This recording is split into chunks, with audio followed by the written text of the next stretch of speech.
that's the question I raised in the Lancet here, saying, you know, we can start mechanical ventilation. Doesn't work, we could start ECMO. It doesn't work with VV ECMO, we go to VA ECMO. Why would patients die? Sometimes we cannot start ECMO because the use of ECMO here may prevent appropriate care for the next patient. So that's not actually acceptable.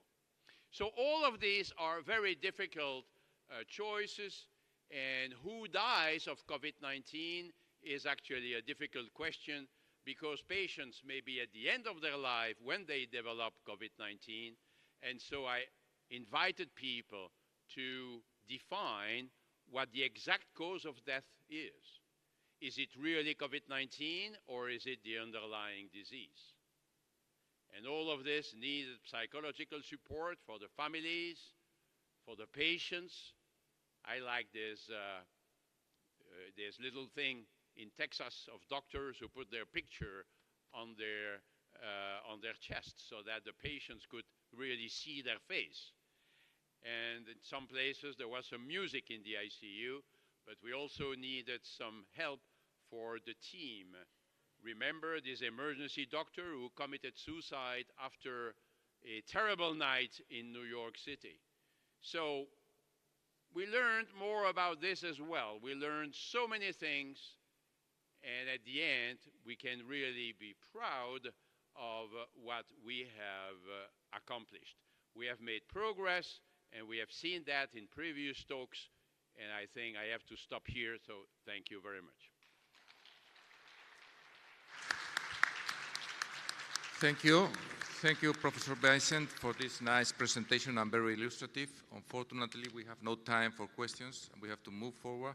We are going to try now to do our Zoom connection with Sagar Galbankar, that is going to talk us about the World Network to respond to COVID. Let us try the connection.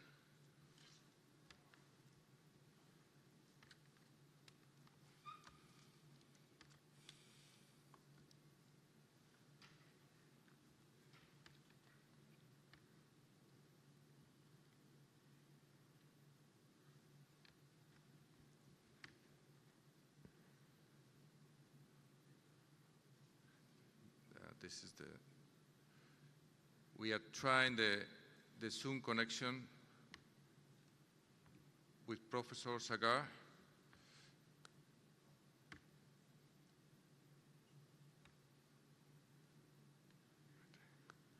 If there is no connection, we can move to the next speaker.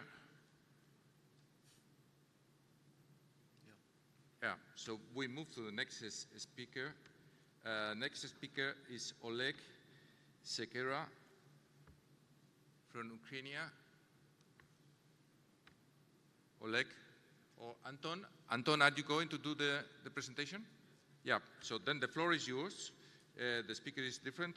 Anton Bolesovets from Ukraine is going to illustrate us about the features of medical care during the COVID-19 pandemic in Ukraine. Thank you very much, dear colleagues. First of all, good day, dear friends. I would like to express my deep gratitude for our organizations and personally ourselves, me and Professor Sekera, to Emergency Physicians Association of Turkey and Professor Basar Cander for wonderful opportunity to share our experience, gain new knowledge, and meet new friends. We all knew what COVID-19 is. It is obvious that someone will call it a virus, and they will be correct. Someone would call it a catastrophe, something like a catastrophic pandemic problem, and they also will be correct. But I would like to say that COVID-19 is more than this problem. It is rather like a war. More to say, it's a third world war. But because only problems so hard and so complex could unite all nations throughout the world and defeat it. We all holding hope for the better.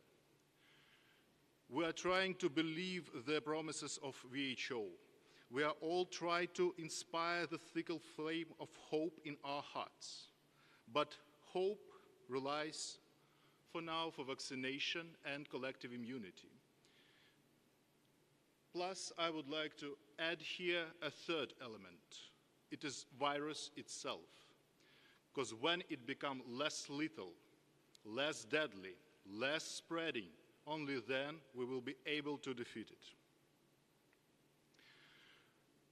For sure, you're a bit tired from all of dry statistics, different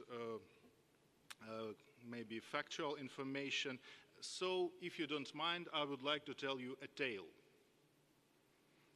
A tale about ignorance, heroism, and hope. A tale of COVID-19 in Ukraine. You see those numbers on this presentation, and let me assure you, they are all lies, because they were truth only when we created this presentation, and for now, our situation is much more dire, much more grave. When I left the country, it was yellow zone. We all knew that any possible divisions of level of danger goes like green is good, red is bad. But we must admit that these levels could not save us from spreading of disease. So, let me start from element of ignorance. Ignorance of our government, ignorance of our doctors, and ignorance of our common people. We did not know how to treat COVID. We did not know how to protect ourselves. That's why we were afraid. The fear gave the birth to the war criminals, disinformation spreaders, and our efforts to fight the ignorance and disinformation were quite futile. We are trying to create different infographics. We are trying to speak with people, speak with our patients, but their fear clouded their minds. The second part, which I'd like to tell about, is a part of a heroism of our doctors. First of all, I'd like to say that the burden, great disadvantage, and great danger for our doctors is a very serious and very grave situation. Our doctors were poorly protected, poorly paid, poorly respected by those whom they save. But nevertheless, they help people. They saved lives. They sacrificed their own lives. Nearly of 20% of our doctors, 20% of casualties from COVID in Ukraine were doctors. We're trying to protect ourselves. We're trying to hardly walk for this help for the people. But nevertheless, this hope was not enough. To be honest,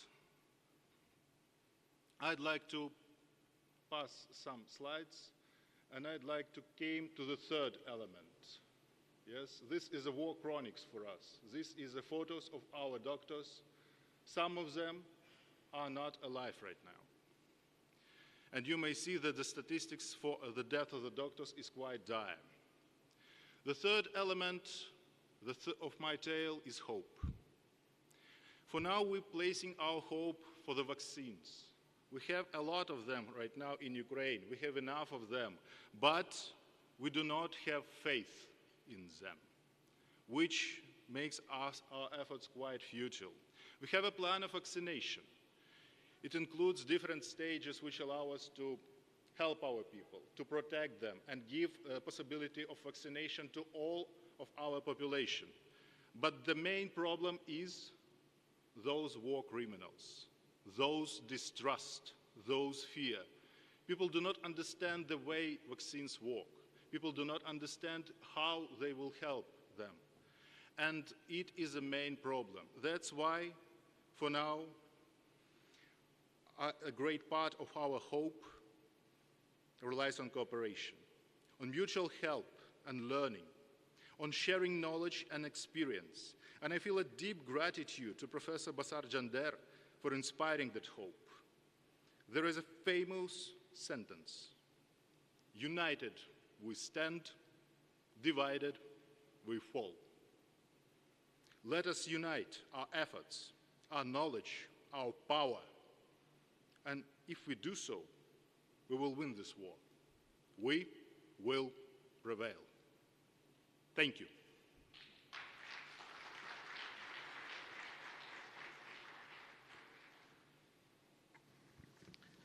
Thank you. Do you have any questions? I've got one. How is the situation now in Ukraine, in your country? For now, we have quite dire situation because when we left a country, it was nearly of 2 millions infected in general. For now, it's 2.5 million general. Plus, every day we have grown statistics in case of illness of COVID. It is like 40, 80,000 per day, 400 deaths per day. Despite the level of vaccination, because for now we have only 15% of our population vaccinated, we're putting great effort to vaccinate our doctors, our policemen, all people on whom society relies, whom are needed for functionality of society, on poorly protected people, on vulnerable people like elder people, yes? But for now, our vaccination is backstaged a bit because of this enemy, because of this ignorance. People are afraid, and we're trying to relieve them from this ignorance. We're trying to educate them, but this is a long-term war. Thank you. Do you have any questions? So thank you so much. We're moving for the next speaker via Zoom. We hope that we will have our colleague for the Zoom conference. We try to join our colleague. Hello, yeah, it's ready. Good. You introduce.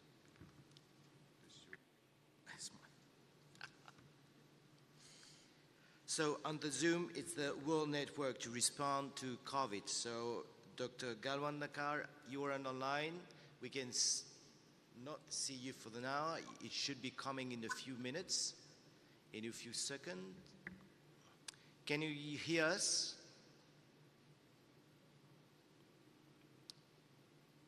Yes, I can hear you. Great, great. You have 15 minutes. It's your time. Thank you. Very much. Can I share my screen, please?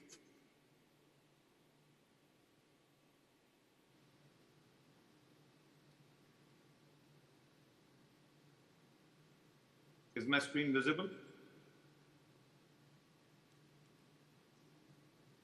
Is the screen visible? Yes, it's okay. You can go. Good evening, everybody from our friends in Turkey, and this is morning in America. I wish I could be there with you all, but you know, COVID has put a lot of restrictions on us. I'm very thankful to EPAD to invite me, and I eagerly look forward to this meeting every year. We have been in close touch with the EPAD team as we develop the COVID protocols to the World Academic Council of Emergency Medicine. My talk for today is the World Academic Council of Emergency Medicine's response to COVID-19 and how did we respond to it. My disclosure, I am the Executive Director of the World Council. I'm also Associate Professor at the Florida State University Emergency Medicine Residency Program. I head the Director of Research in Emergency Medicine, and I'm a staff physician at the hospital. I have no other commercial affiliations. My talk begins with bringing to you all the greetings from the members of the World Academic Council of Emergency Medicine, which brings together academicians across the world to innovate in emergency medicine. I call it a melting pot for innovation. It's a coalition of academicians and academic institutions. It's totally apolitical. It focuses on emergency sciences. It was founded in 2015. It holds the annual World Congress of Emergency Medicine. The 2018 meeting was held in Qatar. 2019 was in Dubai. Last year, we did it virtually. We focus on patient-centered education, patient-centered research, and patient-centered clinical care. Our focus is also to churn out science, which becomes knowledge Hence, we do a lot of publications and we promote academics and academicians and academic institutions 24/7. The framework is emergency sciences for the World Council, hence it's emergency medicine, trauma, acute medicine, critical care, injury prevention, public health policy. And we work with students, residents, physicians, paramedics, nurses, and policy makers. So it's a complete compendium of the science of emergencies. What did we do when COVID struck? So it's been going on for 2 years, our response. It revolved around the 4 fundamentals of I. That means it's all on us. One was interaction. We brought leaders together. Innovation. We created protocols and models of care. We disseminated information. And we integrated technology and process management into the development of our protocols. This is our blog address. For the last 83 weeks, non-stop, every Saturday, the experts from around the world meet at 8 p.m. US time, so across the world, including EPAC. Till date, we have had over 5,000 attendees. And this has led to landmark publications, which have won a lot of recognition across the world. Our COVID primer was published way back when the COVID pandemic struck.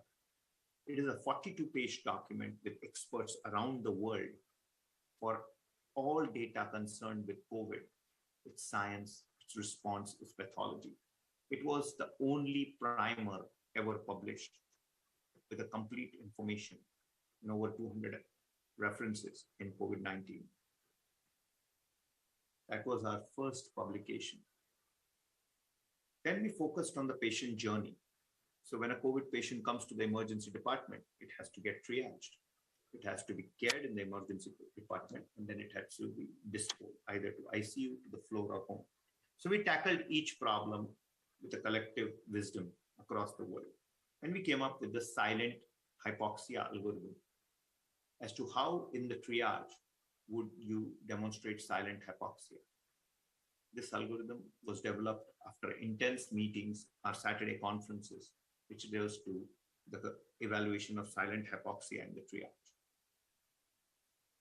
Next was coming up with the ventilator sparing protocol. As we all know, initially everybody was being put on a ventilator, and we needed to come up with a ventilator sparing protocol. This protocol was used in the state of Kerala in India, and it won the award for the minister. We did huge training programs based on these protocols, and it was called the ventilator sparing protocol. It was step-by-step approach, and it was appreciated across the world. Every step on how do you tackle hypoxia and which patients would really need the ventilator. So unnecessary ventilation could be avoided. It was published in the International Journal of Critical Illness and Injury Science. The third most important paper was how do you tackle patients with hypoxia who you send home on oxygen? Very unique situation. Home monitoring system of hypoxic patients who go with pulse oximeters or home oxygen. How do you tackle that? We came up with that protocol, which was published in the Journal of Family Medicine and Primary Care. These papers are all in PubMed. This pandemic gave rise to telemedicine and the whole system of using telemedicine very cleverly. But telemedicine is not just opening a video and talking. There are a lot of framework issues in telemedicine when you have to incorporate it in a patient-doctor interface. And if telemedicine is going to become a culture, then it has to be incorporated around a particular pillar, in a particular model, by a particular process. It just cannot be a video audio conversation. And then when we started thinking about the science of telemedicine, we published our first paper way back in 2020. And last week, our landmark paper with the World Health Organization came out on the framework of using telemedicine technology at healthcare institutions. It's again available on PubMed. It will soon be, it's just 2 weeks ago. You can get the full article on how do you incorporate telemedicine into healthcare institutions as a culture of telemedicine. Right now, we are using telemedicine as a crisis telemedicine. We need it, so we use it. But how do you make it a culture? And there's a framework for that. As we know, we are battling or waiting for the third wave, and it's anticipated that pediatric patients will be the most affected. Recently, I had a lot of deaths in India, so we were called upon by the WHO Collaborating Center to come up with a preparedness toolkit, which we prepared, which was published. And it's a very exhaustive toolkit on how to equip and be ready for COVID-19 when it comes to pediatric patients. This paper was appreciated across the world. This was made to the front cover of this landmark journal called Shock, where the World Council experts discussed the creation of the COVID flu model, combining the COVID and the flu together and mapping the immunological pathways, which led for us to recommend strongly that the COVID vaccine and the flu vaccine should be given simultaneously. Both complement each other. So you cannot leave out the flu vaccine. An aggressive flu vaccination program should be a part of the COVID vaccine strategy. And this was appreciated and accepted. And in fact, it's become common practice in the US now. Across the world, we saw the collapse of the supply chains. The supply chains for PPE, the supply chains for ventilator collapsed. We are living in an era where we need to biosecure these supply chains. Our landmark paper on the supply chain management, which could restart the economy of COVID, was also published through this group, which was downloaded many, many times. Again, it's available on open access. We discussed about how the impact and what recommendations we could do to decrease the supply chain. One of the most important papers after the COVID primer was our blind spots paper. It really brought to light all the challenges we faced in handling this COVID pandemic. Where did we fail? What happened? And what could have been avoided? And what lessons could we learn from our blunders? Beautiful paper.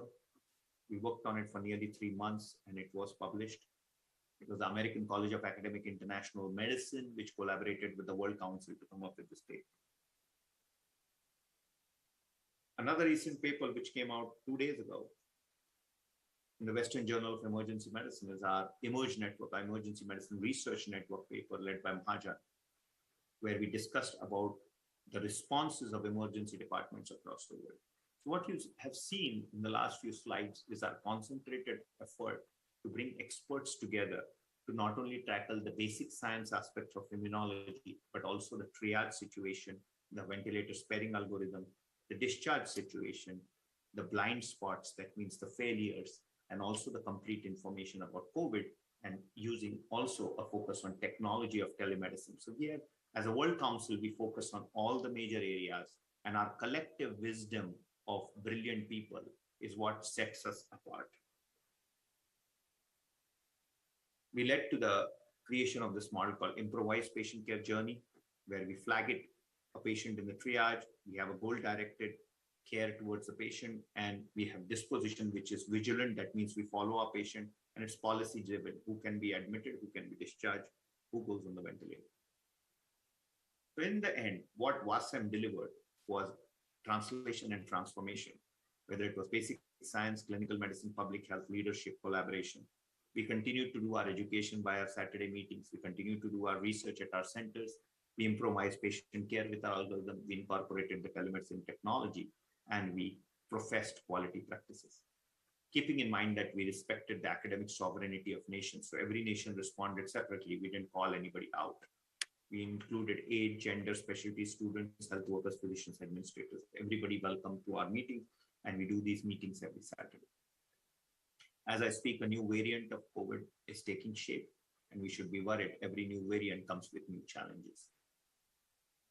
I invite you all to WASM 2021, which will again be held virtually, but this time hosted by India, as India celebrates 75 years of independence. As you can see, it's also being endorsed by the WHO Collaborating Center. And it will be held from 10th to the 19th of December. I invite you all to submit abstracts, attend, or even speak at our meeting. If you can go to our website, will be up in this week, and you could be a speaker there. I thank my very good friend and my co-founder of the World Academic Council of Emergency Medicine, Professor Bashar, who continuously works with us on these scientific algorithms. a very focused leader, and a very magnanimous leader indeed, who bridges gaps and builds networks. I thank you all at EPAD for giving me this opportunity. I wish I could have been there with you all, but maybe next year we'll be there. And I invite you all to WASM 21 in December virtually. Thank you very, very much. This is my email and my Twitter handle.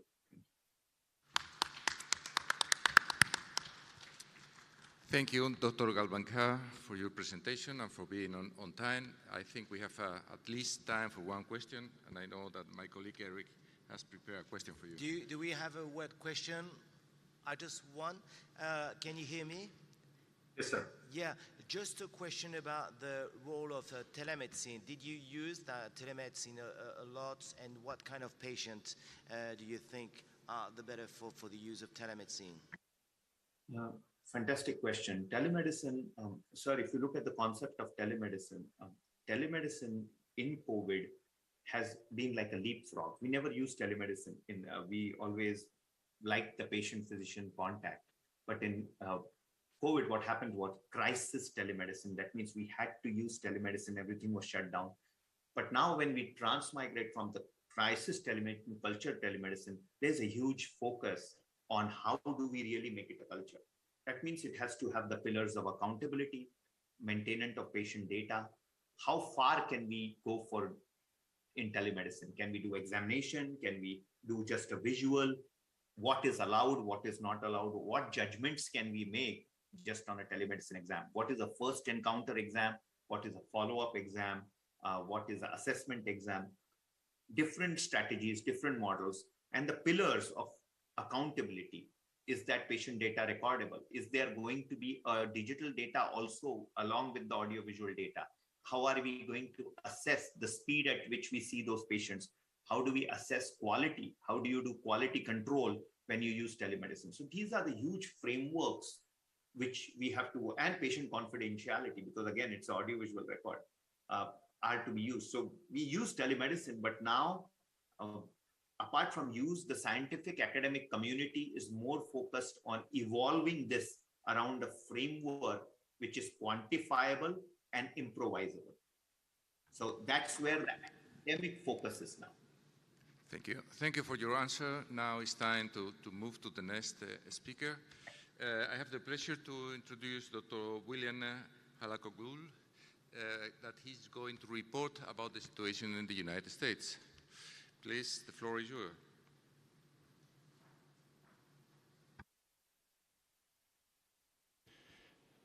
Good afternoon, or should I say good evening. İyi akşamlar. İsmim Birol Halaçoğlu. 14 yaşında Amerika'ya gittim. Orada acil bölümünde doktorluk yapıyorum.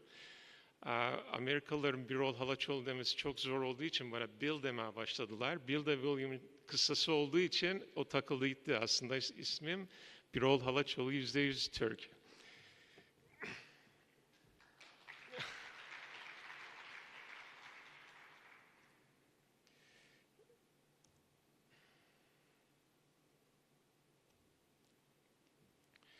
I was asked to give an update in the United States on COVID cases. I practice in 2 states in the U.S. My main practice is in Detroit, Michigan, which is a state in the north section of the country. I also practice in Las Vegas, in Nevada, which I'm sure you all know about. You've been to Las Vegas probably at one point or want to. If you haven't, I would definitely recommend visiting it at least once for ASAP, if nothing else. These statistics were taken from CDC website, and they're up to date as of October 14th. There's been 44.8 million cases in the US, and about 723,000 people have died. I'm sure that number is probably increasing by the day. The states with the most common infections are California, Texas, Florida, New York, and Illinois. Most of the bigger cities are in those states, and Florida has a large number of retirees, older people, and they tend to be more infected. Worldwide, there's been about 220 million people and about close to 5 million deaths in this as of October 14th.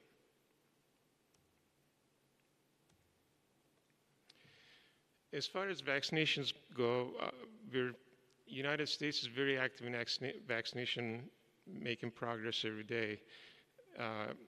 At least 218 million people have received at least one dose. That's 65% of the US population as of yesterday. And fully vaccinated people are about 188 million, 56% of the population. And these vaccines are administered to all citizens above the age of 12 years old. Ages 18 and higher, 176 million people have been vaccinated. Elderly over the age of 65, 46 million fully vaccinated, and that's about 85% of our population for 65 and older. And 8.9 million, as of yesterday, have received booster vaccination, which is a third vaccination of Pfizer. Also, FDA approved Moderna. I don't know if Moderna is available in Turkey or not, but Moderna is probably as popular as Pfizer vaccine, BioNTech vaccine in US. And yesterday they approved half dose as a third dose, but it has to go through a couple more procedures before it can be administered. As you can see, we're getting close to herd immunity, which is usually 70% of the population either vaccinated or have had contact with the disease.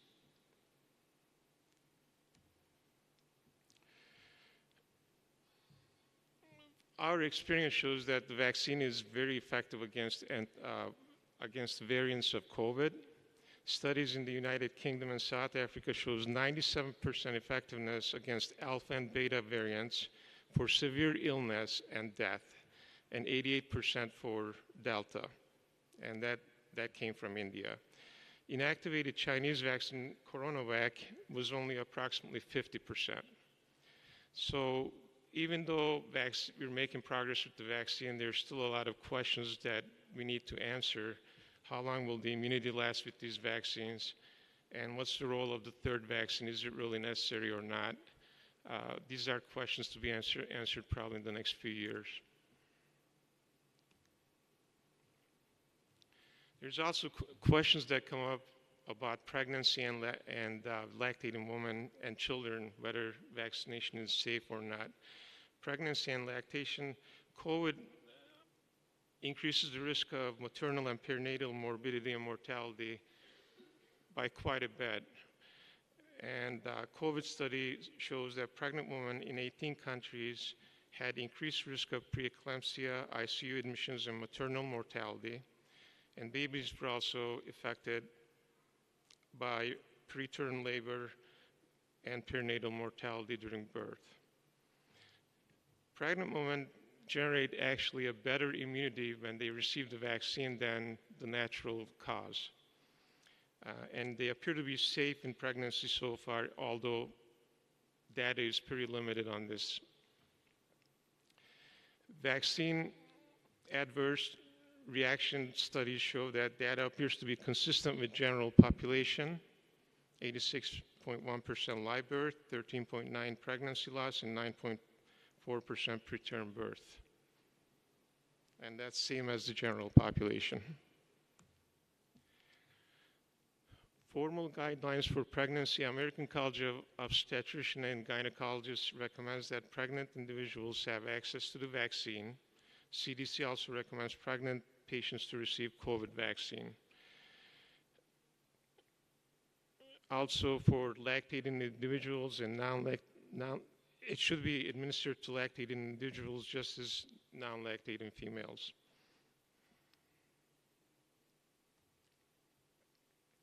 There's a lot of myths about vaccines in the US. I'm sure the situation is the same all over the world. One of them is vaccines alter your DNA, so people don't want to get it. But the fact is that mRNA vaccine do not alter DNA. It only penetrates through the wall of the cell. It never goes to the nucleus. And the DNA vaccine from J&J enters the nucleus, but it doesn't change the DNA genome. There's also a myth about a protein spike. I don't really know what it is. I never understood it. some people ask me about protein spike being bad for you. You can get a protein spike from a protein shake, so I'm not sure what the controversy is on that. And vaccines are not made from aborted fetal tissue. Higher antibody levels actually come from vaccination than natural infection.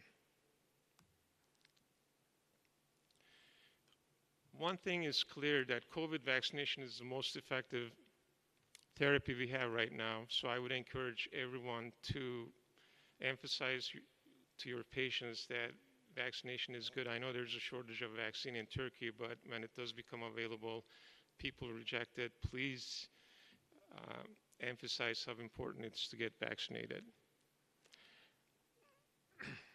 It's been proven to be effective for death and serious hospitalization. And I thank every one of you for fighting COVID in Turkey. I do have a couple of comments to make. As you know, when COVID came out, everyone was surprised by it, and we actually didn't know what to do. Last year, when COVID hit US between March and July, we had so many cases that we really didn't know how to treat. And I intubated several patients in ER and never went to ICU. They ended up dying in our department. But when the second wave came last May, June, I think we learned a lot and we did a much better job. First thing we did was patients that we ruled out serious illness by doing either CAT scan of their lungs and doing other tests. We set them up with home oxygen. If their pulse ox was less than 94% and higher than 88%, we put them on 2 liters of oxygen. We had 2 companies we contracted.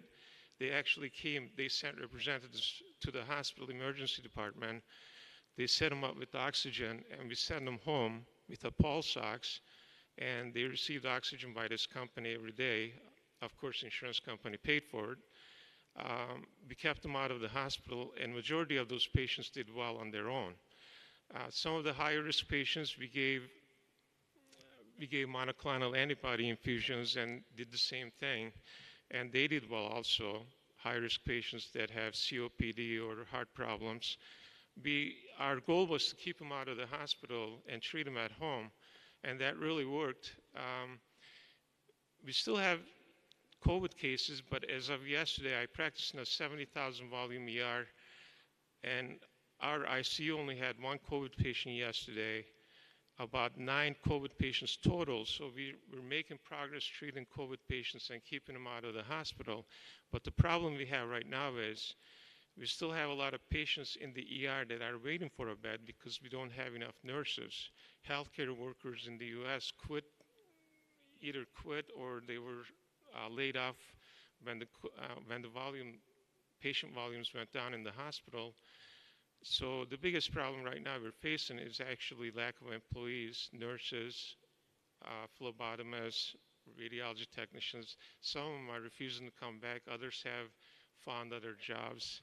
And we have 350 beds in our hospital, and 2 floors are closed because we don't have enough nurses to care for the patients. So that's one of the problems we have after related to COVID. But hopefully that'll be resolved soon. And hopefully with vaccination and the treatment that are coming around, we'll get over this. Thank you.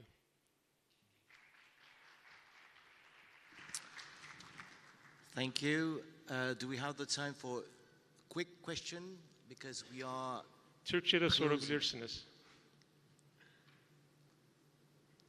No question. So I would like just to end with Luis Castillo. He has some words to say about the COVID situation. Thank you, Eric. It's going to be very short. It is just because we are ending this series of COVID presentations, and I don't want to end this without having a thought for all our colleagues that have been taking care of us. Unfortunately, some of them, they passed by. They have been suffering, not only them, also their families. So let us keep them in our memories and our respect for all of them. Thank you for this.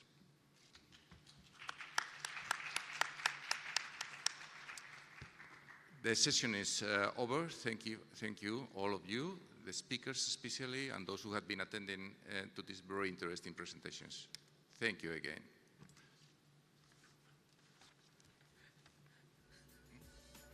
Oturumunda ben de bir iki ateşito kompleks desteğinin COVID-19 hastalarında etkinliği üzerine yaptığımız bir çalışmadan bahsetmek istiyorum sizlere. Atatürk Üniversitesi Acil Tıp Anabilim Dalı'nda öğretim üyesi olarak çalışmaktayım. İlk olarak başlığımızda da adı geçen iki ateşito kompleks nedir? İlk olarak ben bunu anlatmak, bunun ne olduğunu tanıtmak istiyorum. İki ateşito kompleks adı üzerine bir kompleks. Burada 4 tane maddeden bahsedeceğiz. Bu maddelerin çeşitli oranlarla elde edilmiş bir karışımı. İki ateşito kompleks içerisinde ilk tanıtacağımız preparat kuşburnu ekstratı. Bildiğimiz bir ürün, ülkemizde her yerde hemen hemen yetişen bir ürün. Şimdi bu kuşburnunun özelliği bizim için gülgiller familyasından yüksek düzeyde C vitamini içermesi bizim için önemli. Ek olarak B ve E vitamini içermekle beraber asıl etkinliğini yüksek düzeydeki C vitamininden almakta. Ek olarak doğal şekerler, organik asitler, çoklu doymamış yağ asitleri, fenolikler ve uçucu yağ bulunmaktadır. Bu kuşburnu esansiyel yağ olarak da alkol, monoterpen ve seskiterpenlerden oluşmaktadır. İkinci ürünümüz ise kara bamya çiçeği ekstratı. Bu hibiscus sapta rifa diye Latince isimlendiriliyor. Hibiscus dediğimiz zaman zaten aklımızda bir şey uyanıyor zaten. Bu hibiscus bizim ekranda gördüğünüz ürünümüz. Aslında çiçeği bu şekilde, meyvesi de bu şekilde. Hibiscus'la ilgili ülkemizde bir nar çiçeğiyle ilgili bir benzetme var. Bu bir nar çiçeği değil. Yani ülkemizde yetişen bir nar çiçeği değil. Bu bitki genel olarak Batı Afrika'ya özgü bir bitki. Ülkemizde nar çiçeğiyle karıştırılmakta ama aslında bir ilgisi ve alakası bulunmamaktadır. Hibiscus doğal gıda renklendiricisi olarak kullanılmakta. Ülkemizde ise bu preparat genellikle bamya çiçeği olarak bilinmekte ve birçok çay çeşitlerinde, çayların içerisinde bulunmakta. Özellikle bu piyasada satılan bitkisel çaylarda renk vermesi için kullanılan bir preparat. Bamya çiçeği olarak ben baktığım zaman birkaç firmada gördüm bunu. Bitki çaylarına demlendiğinde kırmızı renk vermek için kullanılıyor. Ama bu bildiğimiz bamya değil arkadaşlar, hibiskus. Hibiskus'a baktığımız zaman ise PubMed'de 1500 tane çalışması var. Aslında hibiskus da ciddi bir potansiyele sahip, genel bir bitkisel ürünlerde olduğu gibi. Çünkü özellikle antosiyonin ve polisakkarit ve organik asitler gibi fitokimyasallar açısından zengin bir bitki. Özellikle hipertansiyon, hiperlipidemi, obezite, kanser, kronik karaciğer, böbrek rahatsızlıklarında ve özellikle dejeneratif ve enflamatuar hastalıklarda kullanılmış. Bizim için önemli olan kısmı ise antibakteriyel ve antiviral etkinlik gösterilmiş bir ürün. Diğer ürünü içerisinde bulunan diğer ürünümüz ise sater ekstratı. Bu karabaş kekik, kara kekik, sater, zater, zahter isimleriyle bilinen kekik. Bu kekik su buharı ile damıtıldığı zaman elde edilen kısmına kekik yağı, altta kalan kısmına ise kekik suyu deniyormuş. Bu kekik yağı aktif olarak kullanılıyor. Bu kekik yağının içerisindeki aktif ürünümüz ise karvakrol. Yani kekik yağının içerisinde karvakrol, gamma terpinel, pesimen ve timol bulunuyor ama asıl bizim için etkinliği olan bu preparata katkısı karvakrol üzerinde.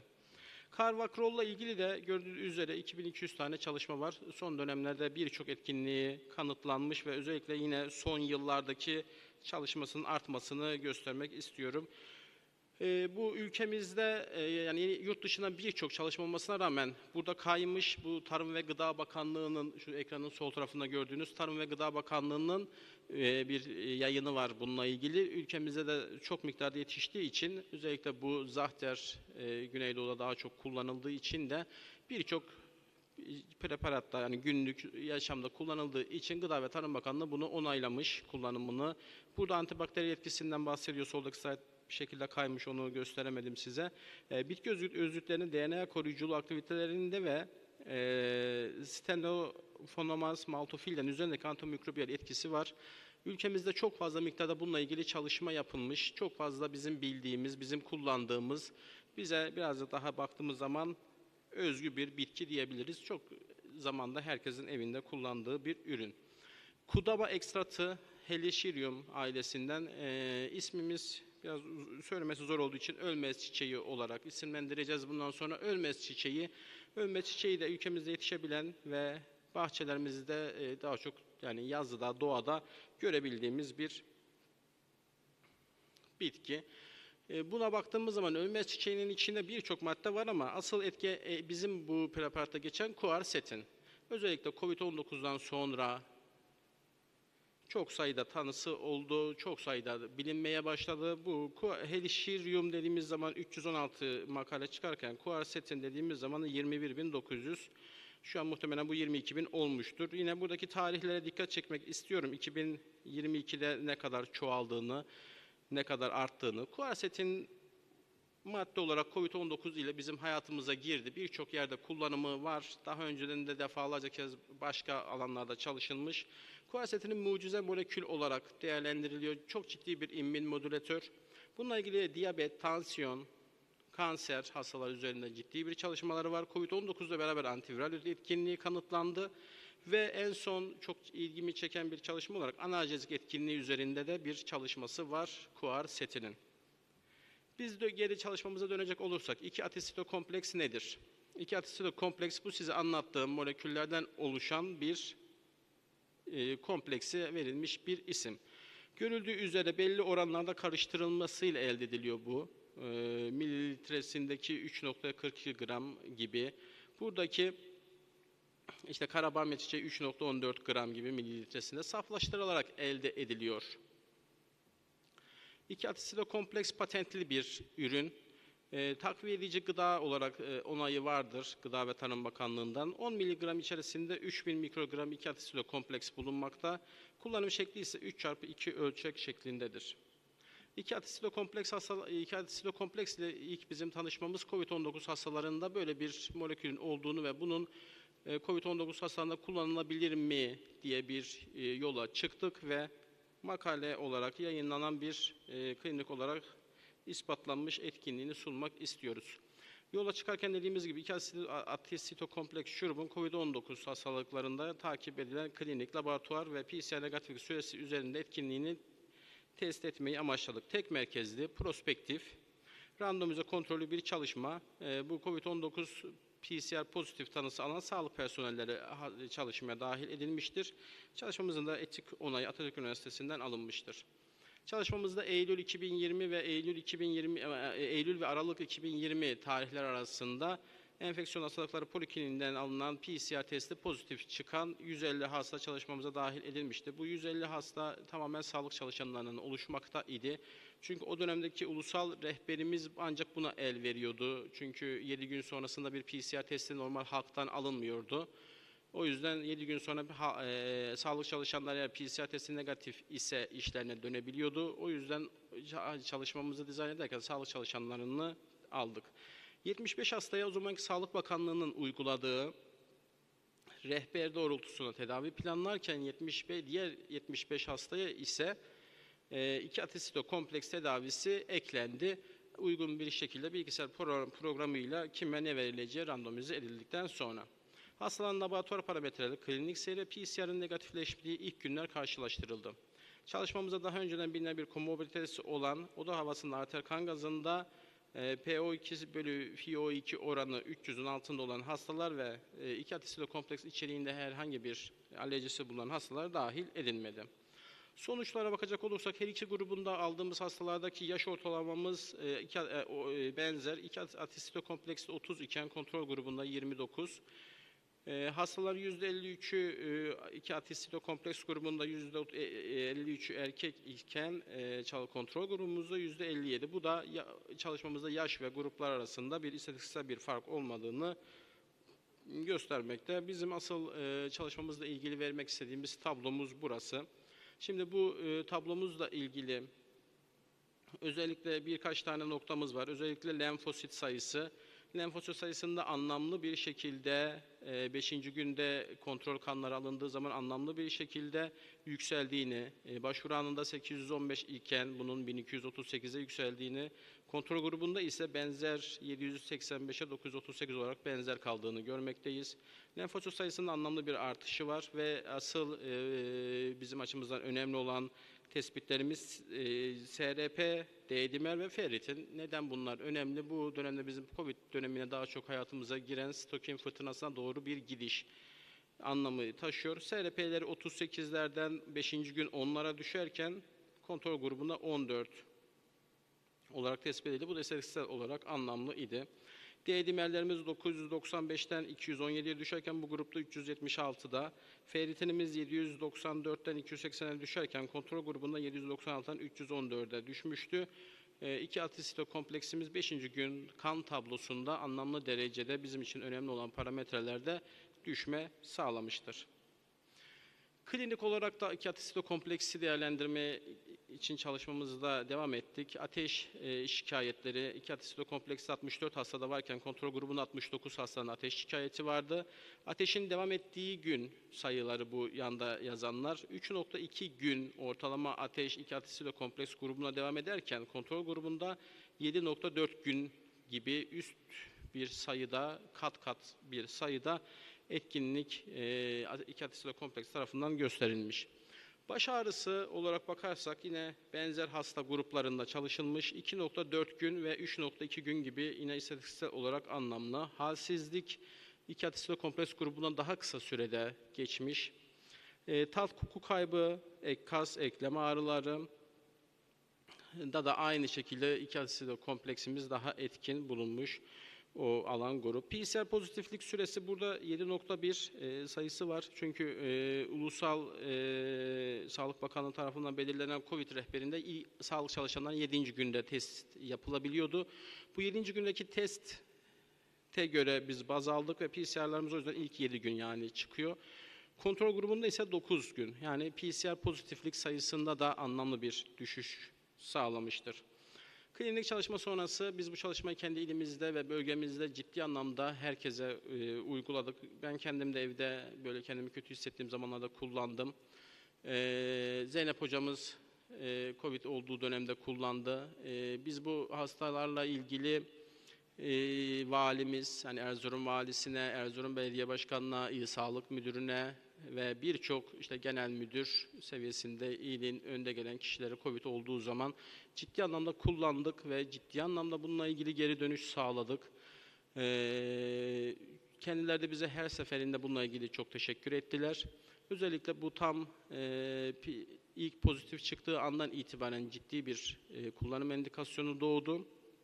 Bu konuyla ilgili ciddi, olumlu geri bildirimlerimiz oldu.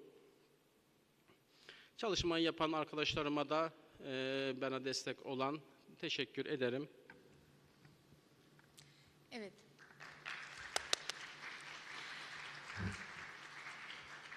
Abdullah Hocam biz teşekkür ediyoruz. Gerçekten Covid dönemine damga vurmuş bir ilaçtı. Ben kendim Covid olduğumda kendime ve aileme kullandım.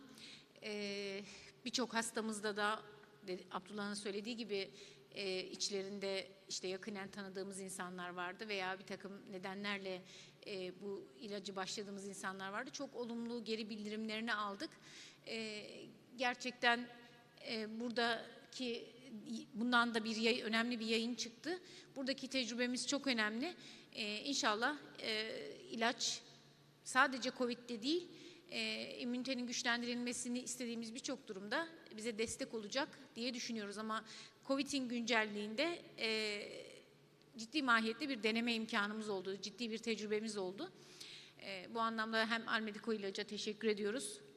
Bu geç saatte buradayız, hepimiz bu ilacı konuşuyoruz. Hem de Abdullah Hocama değerli katkılarından dolayı teşekkür ediyoruz. Sağ olunuz. Soru veya katkısı olan yok herhalde. Tamamdır. Soru veya katkı yoksa kapatabiliriz oturumu. Teşekkür ediyorum.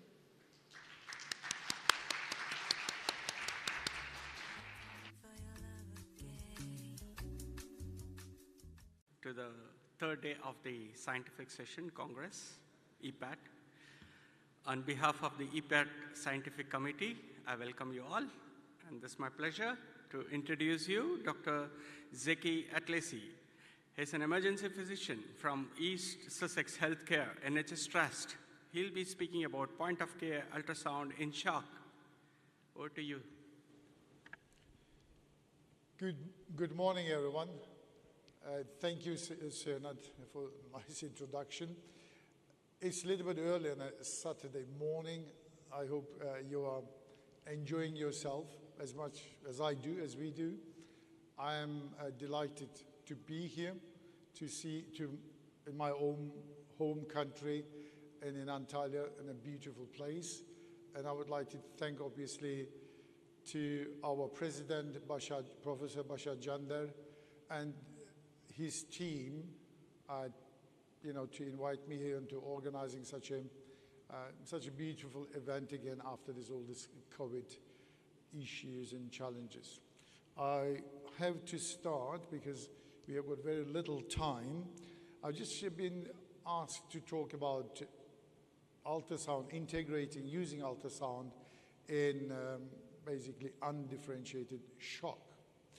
My name is Zeki Ateş, as you can see, and as my name suggests, I'm originally from Turkey, but I left Turkey about 40 years ago and went to Germany to study medicine and then worked there.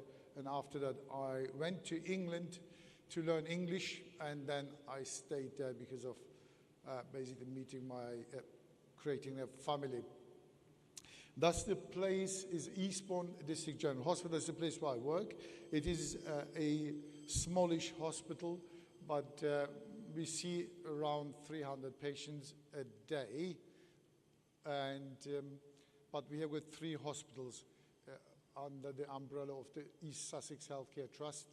Eastbourne is a place where basically this resort that we get lots of pensioners and elderly people in summer. For us, summer is a high season, not just winter.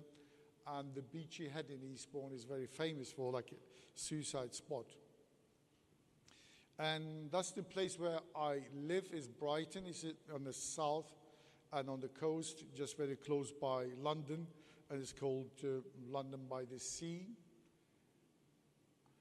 What the objectives are about this ultrasound, using ultrasound in undifferentiated shock in emergency room or obviously in a critical care.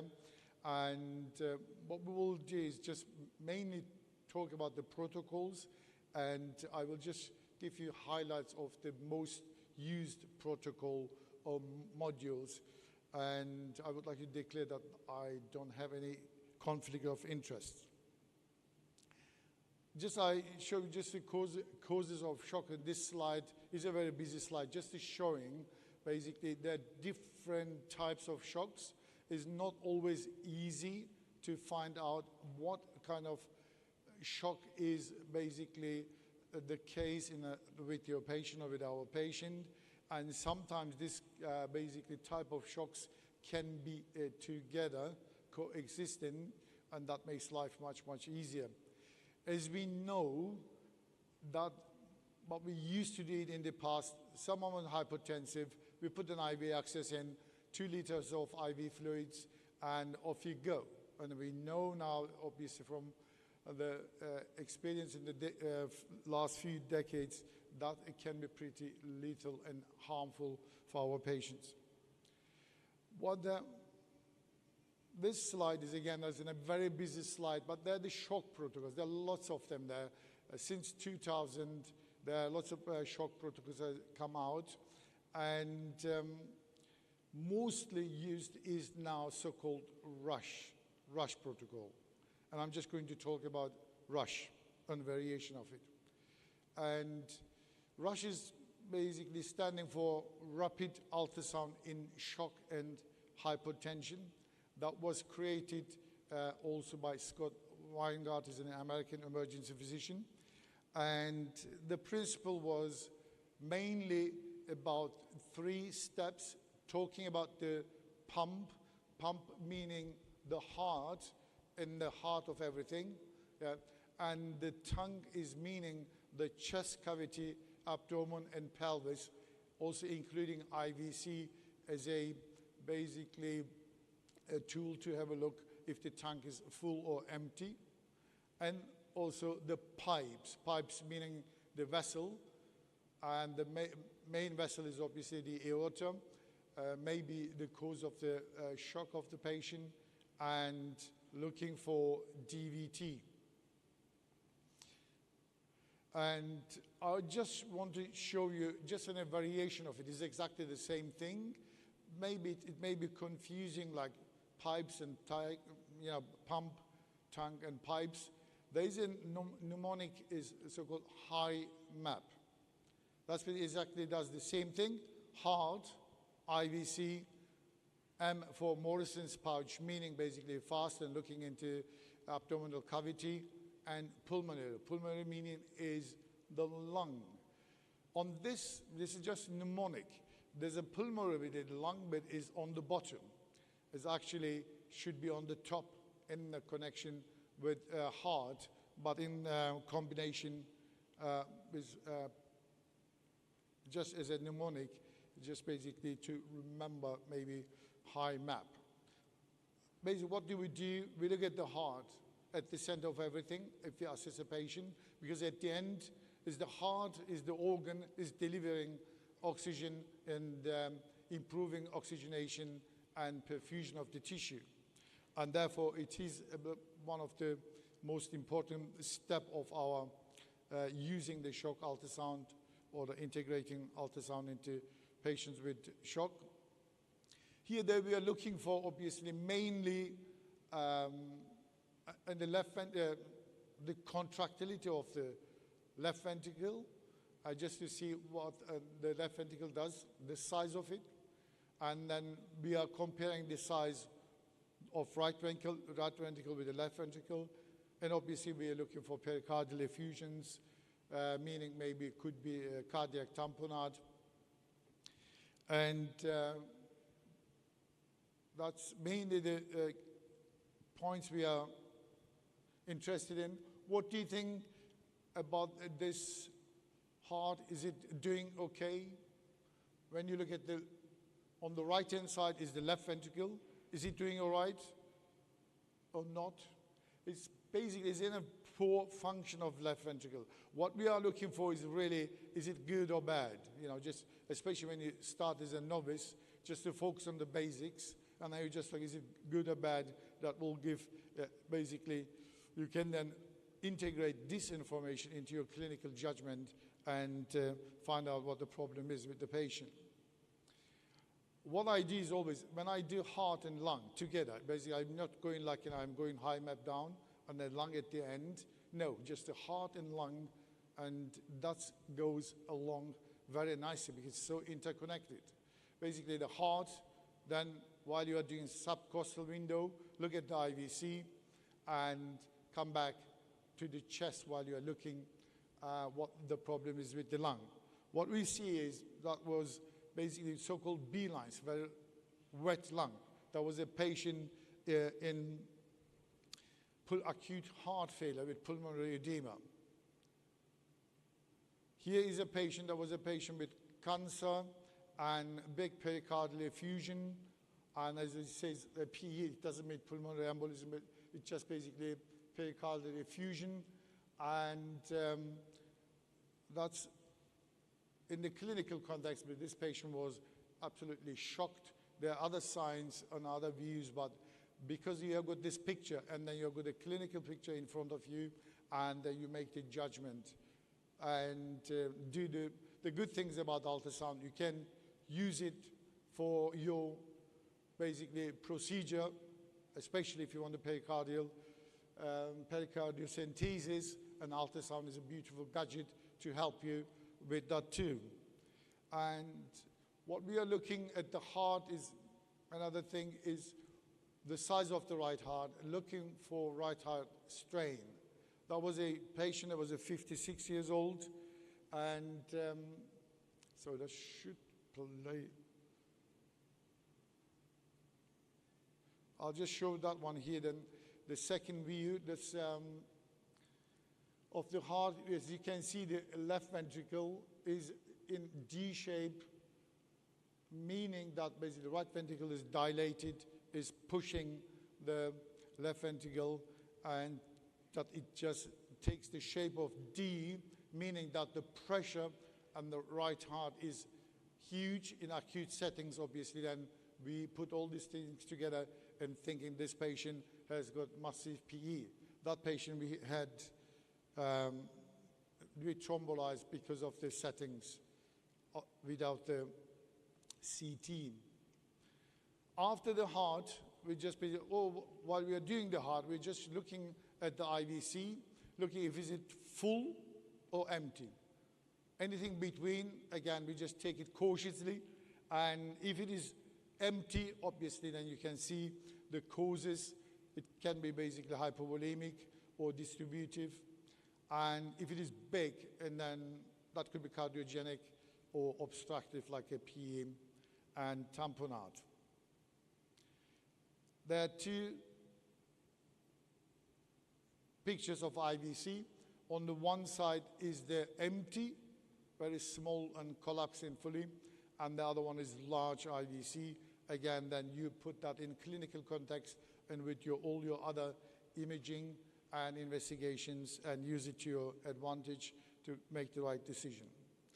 Morrison's pouch, meaning basically just doing the application of fast, what I call it basically, when you look at the chest and lung, just go to the next big cavity, which is the abdomen. When you look at the abdomen, just use your fast skills if you have got it, and then you start best on the right upper quadrant. Very useful also in non-trauma patient, and I have found it useful. In the last few years, I saved at least probably 3 young ladies' lives because of ultrasound, because of the right decision and the right time and right treatment. And this is really crucial to have this skill. That's basically this lady. She was 31 years old. She came. She was treated for septic gastroenteritis, but she had actually ruptured ectopics. It took me less than 30 seconds what the problem was. The patient was already in the department for 4 hours, and she was in resus. And when I went, they called me because the patient was deteriorating, and ultrasound, Morrison's pouch, and then that was basically the video clip I had. And while I was talking to the patient, could you be pregnant? Put to my probe, and then I know what the problem was. And in 5 minutes, she was out of the department to the operating room. The pipes, or high map A, aorta, and obviously we're just looking for abdominal dissection of the aorta. That was in a patient. Unfortunately, he died because we delayed. We didn't recognize that he has got ruptured aortic aneurysm, and by the time I was involved, patient was passed away or arrested on CT. He was having CT KUB because we thought it was a flank pain. And there's a picture of aortic dissection. Because of the time, I will just go. If you advance in your ultrasound skills, obviously, then the pipes, you can look for DVT. What it helps is with, if you've got a patient is going to arrest and you think this is massive PE, and then if you find DVT, that gives you another tool that makes your decision easier to say, now I'm sure this is massive PE, patient is going to arrest, I'm going to thrombolize this patient. Okay, time is going on. There's pulmonary, high map. The lung is always actually with the heart together, but is on this mnemonic is on the bottom.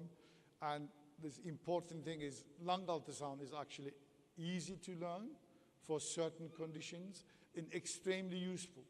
Echo can be complicated apart from the basic windows, but lung is for you the beautiful escape tool, because if the heart is not working, you will see lots of B lines, meaning wet lung, and you will see pneumothoraces, you will see pleural effusions, pneumonias, and so on. Time is running. This is a picture, video clips. One is normal, where the pleural sliding. The other one, there is no sliding in a respiratory failure patient. And that's one picture again, pulmonary edema. Then we can look for effusions, and this is fully consolidated lung. Okay. I was just going to talk about the evidence, but I think my time is run away, now out. I'll just do a summary, and we just finish. I'll just do summary. There are these pictures you have You can seen. speak for 2 more minutes, no problem. Huh? You can speak for 2 more minutes. Okay. There are the cases, but there is no time. As a 15 minutes, unfortunately, very short. There are lots of cases there. To summarize, ultrasound really will or can help you in managing critically ill patients, especially with undifferentiated shock. And what our President, Professor Bashar Jandar, also mentioned, I heard him a few times, making the right decision, right diagnosis, and right treatment in timely manner, because time is crucial if your patient is very sick. If you want to save this patient's life, you need to use all your clinical skills and everything available to you, but the ultrasound is extension of your clinical skills. It is unbelievable tool if you learn it, and if you practice, if you basically then become competent on it, it just will save lives. And especially if your patient is very sick and you need to make a right decision. I've got lots of cases and where really ultrasound made definitely different, and I'm pretty sure in certain cases it may have ended up very badly. Any questions? We'll take the questions at the end. Yep. We'll take the questions at the end. Okay, yeah, that's no problem. Yeah. Thank you. Thank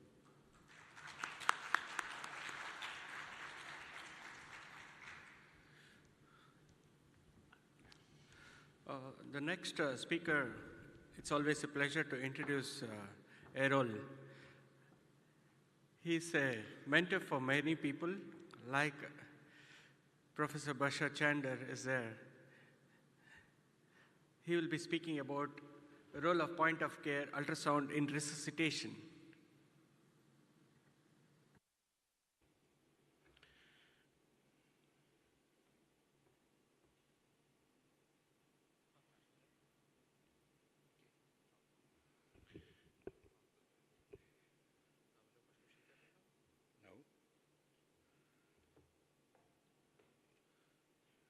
Yes. Good morning, everyone. I'm very glad to be here after so many years, and I feel that I am giving my first lecture, as I am giving my first lecture because of 2 years period, 2 years gap, and really I am happy to be with you. And also, I would like to thank my Professor Bashar Jandar to invite me and accept me in his team, and also Dr. Srinath Kumar for his great invitation. Thank you. Today's topic is the use of ultrasound in cardiopulmonary resuscitation, use of POCUS during CPR. It is a very hot topic, but not like COVID. Really hot topic in the last 10 years. This is my lecture plan. I will talk about the milestones for POCUS in emergency department. And then after that, when and how you use ultrasound during CPR, arrest patients. And I will talk about the role of POCUS in cardiac arrest. A little bit, I will talk about the conflicting studies about the POCUS using CPR. And I will give some practical recommendations for your performance of POCUS during CPR. Really good recommendations. and I will try to sum up the lecture. As all we know that the ultrasound come to the emergency world during 1970s and emerged from the German trauma surgeons. Dr. Zeki knows better than me because he was there during this period.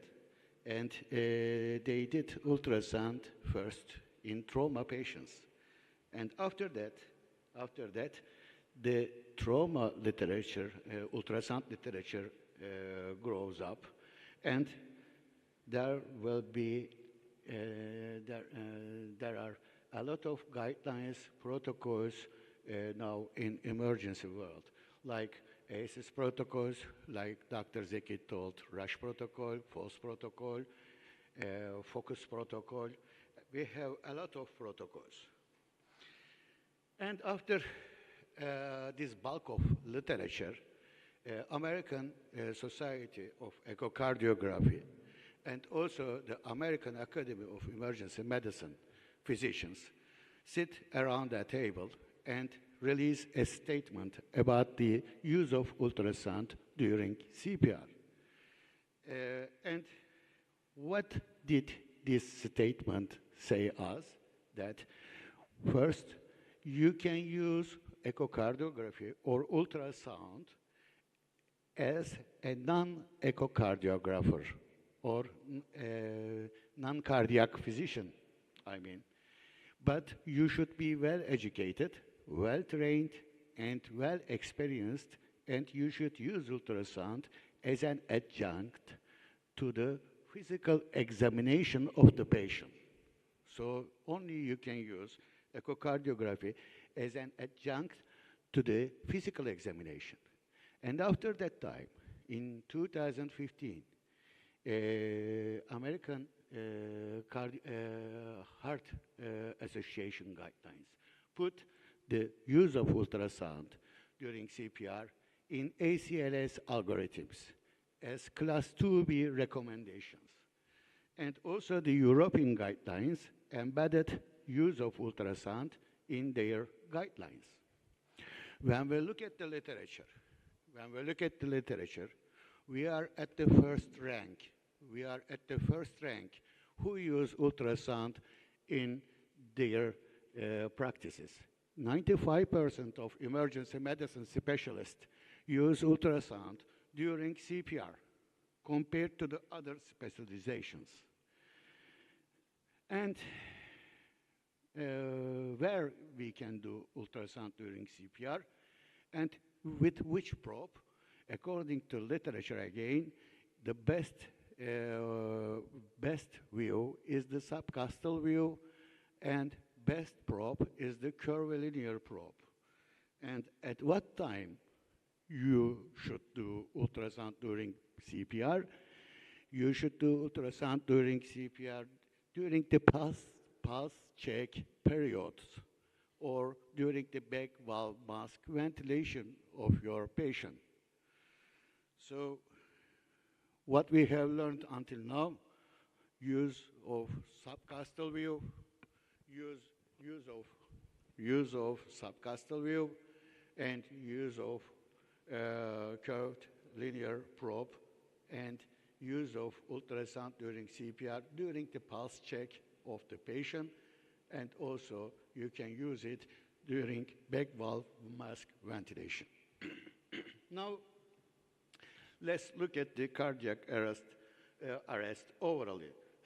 When we look at the European literature, we see that approximately 30,000 of the patients in cardiac arrest patients, the initial rhythm was 20% of the time was a shockable rhythm. This is an UK study. So you see your arrested patients in either pulseless VT or ventricular fibrillation in 20% of the time. The rest, 80% of the cases were either asystole or pulseless electrical activity. Please keep this in your mind because I will come to this information 3 or 4 slides later. So we know that there is an increasing trend of non-shockable rhythms as initial rhythms presenting to our emergency departments, 80% and 20% as compared to the shockable rhythms. We can use our ultrasound during CPR as a diagnostic tool for pulse check, during the pulse check, or as a prognostic tool to differentiate the shockable rhythms with unshockable rhythms, and as a tool for decision making for stopping the CPR or not. So this is the tripod of use of ultrasound during cardiopulmonary resuscitation. When we look at the check of the pulse with your hands, we see that low sensitivity and low specificity.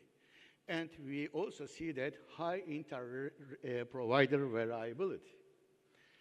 And according to the literature, accuracy is just reaches approximately 80%, and low sensitivity and even lower specificity for pulse check with our hands.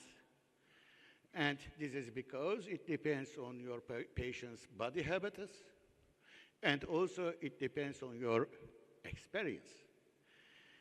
And if we look at the adult patients also, approximately 10% of the patients with no carotid pulse during the bypass were not recognized by the providers. So specificity is even lower in these patients. So what you can see during CPR with your echocardiography probe or with your ultrasound machine, either you can see a ventricular fibrillation like this image, or you can see a still heart, the heart not moving. This is called asystole. But you can see some QRS changes on ECG while your patient has no pulse and with no cardiac activity. In this case, your patient is called what? Pulseless electrical activity. Or your patient may have a flat line on ECG. In this case, you have no activity and you have a flat line on ECG. This is called true asystole. Or with RS patient, you can see a cardiac activity like that. And also you can see on ECG, there is some QRS changes, okay? But no pulse. And this is called pseudo-pulseless electrical activity. Pseudo-pulseless electrical activity.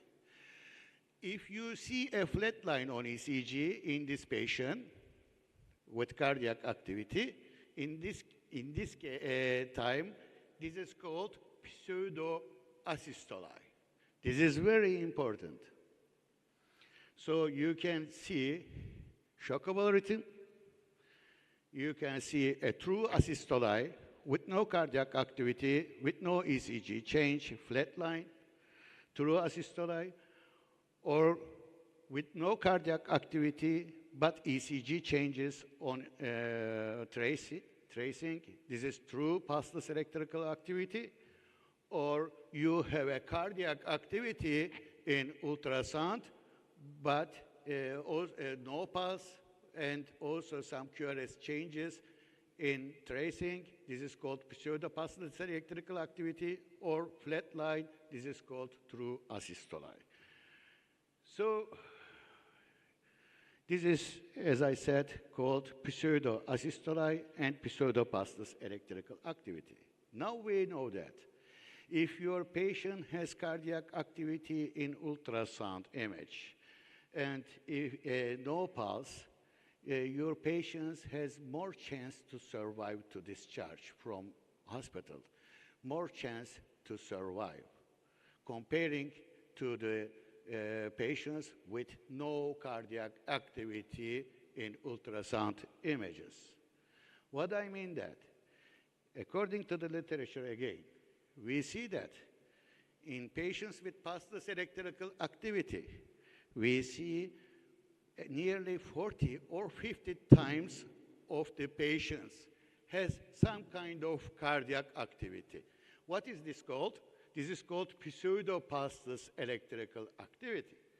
And also, if we check the asystole patients, we see 10% of the time we have some kind of activity in asystole also. This group is called pseudo-asystole. Is it okay? So, I'm sorry. Oops.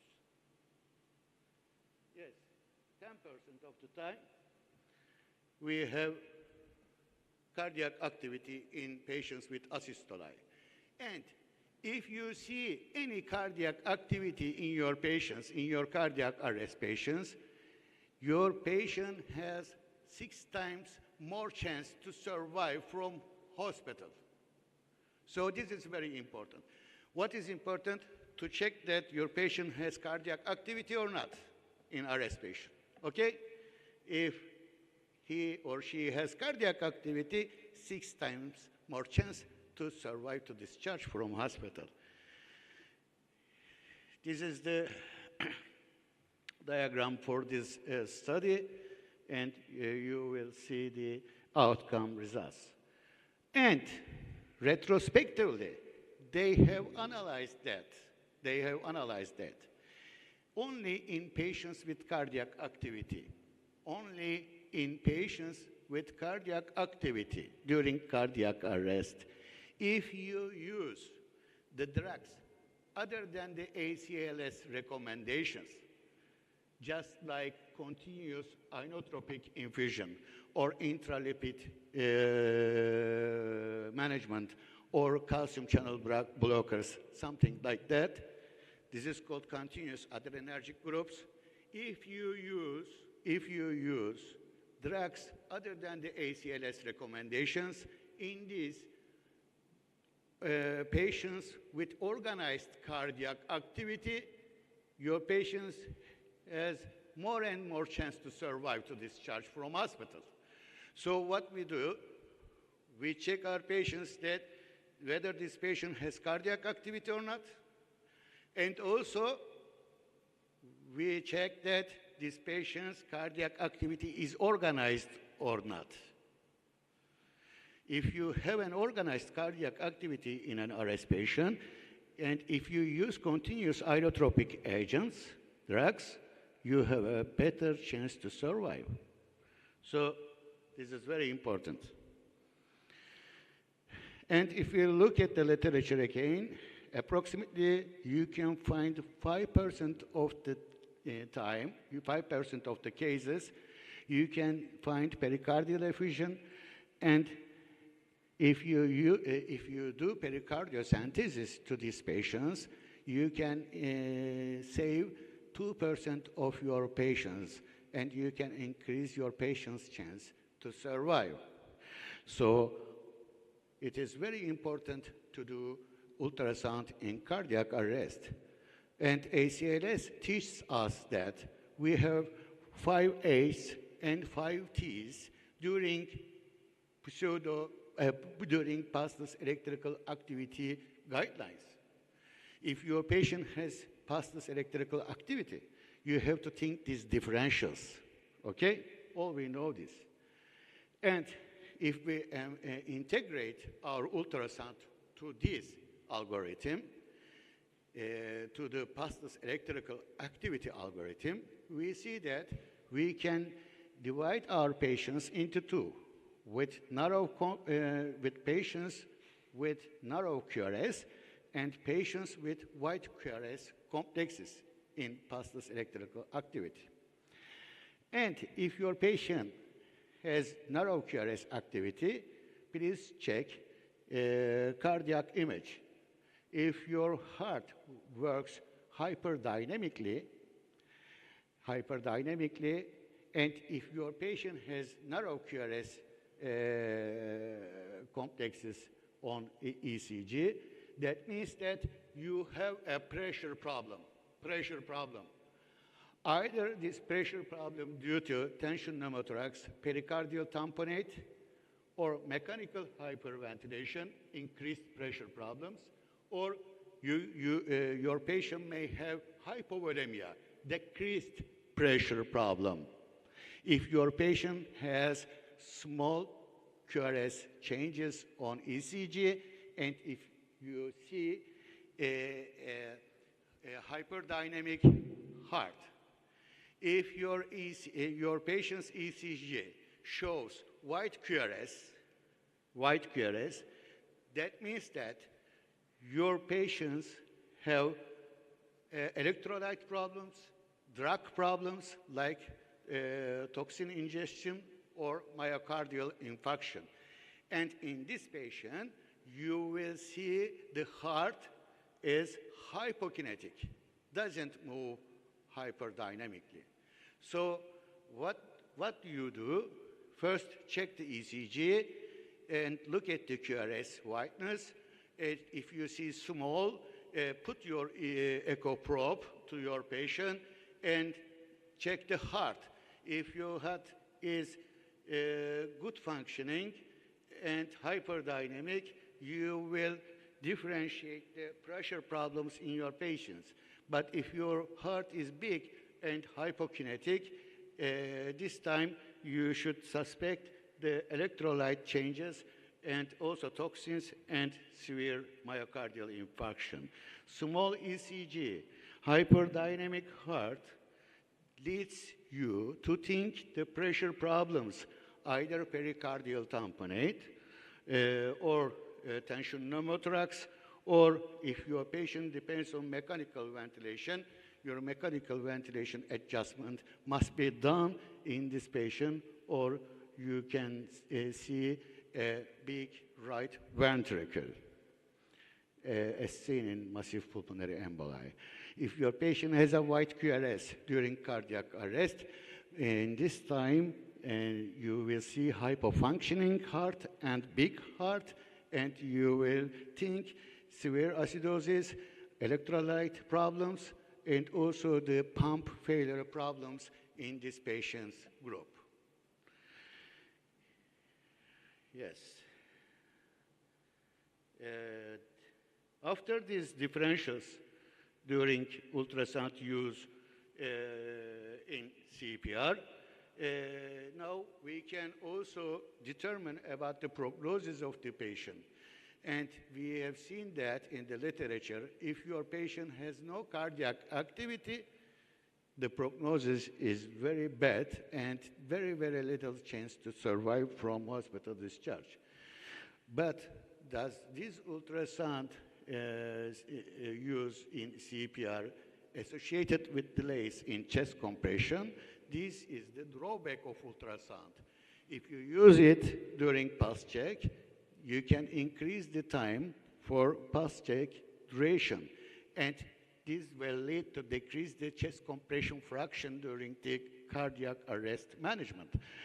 And there are two studies, and these two studies showed us that we have doubled the ultrasound pulse check duration during the ACLS, during the CPR management of our patients. But in the literature again, we can decrease this pulse check duration lengthening with video-assisted teaching. And teaching is important here. You can easily decrease this pulse check lengthening delay. And also there are a lot of drawbacks for these two literature, and the main drawback is very small sample size, and just one performer is working there with pulse check and ultrasound use. International Federation of Emergency Medicine Society advised us that you should do ultrasound during CPR with the core skills, core applications. What are these?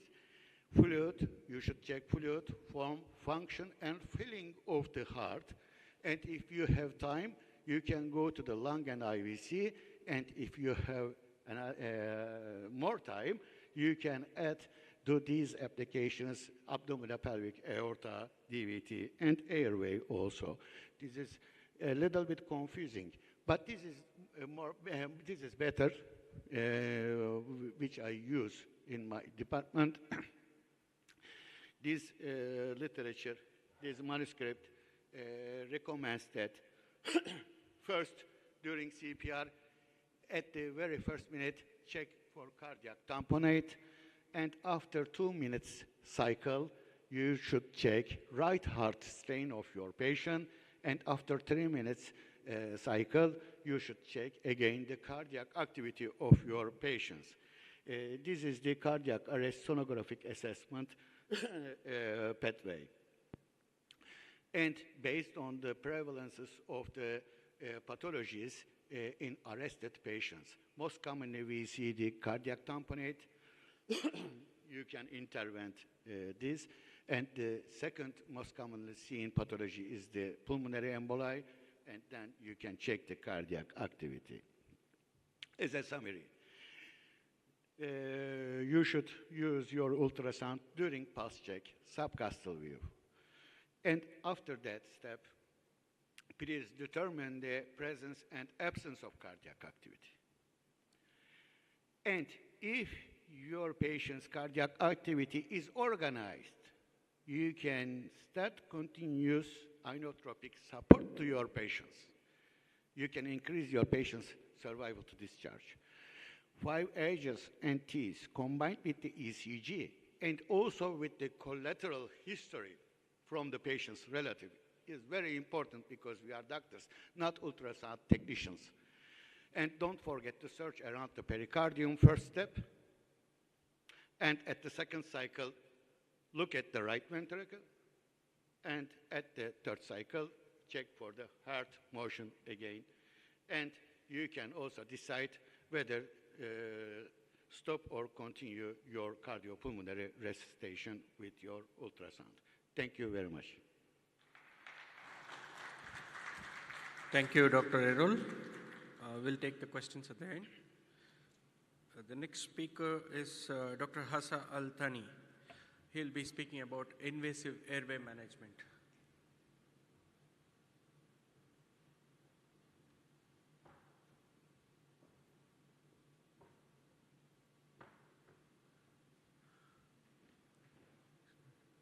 Huh? 1 minute.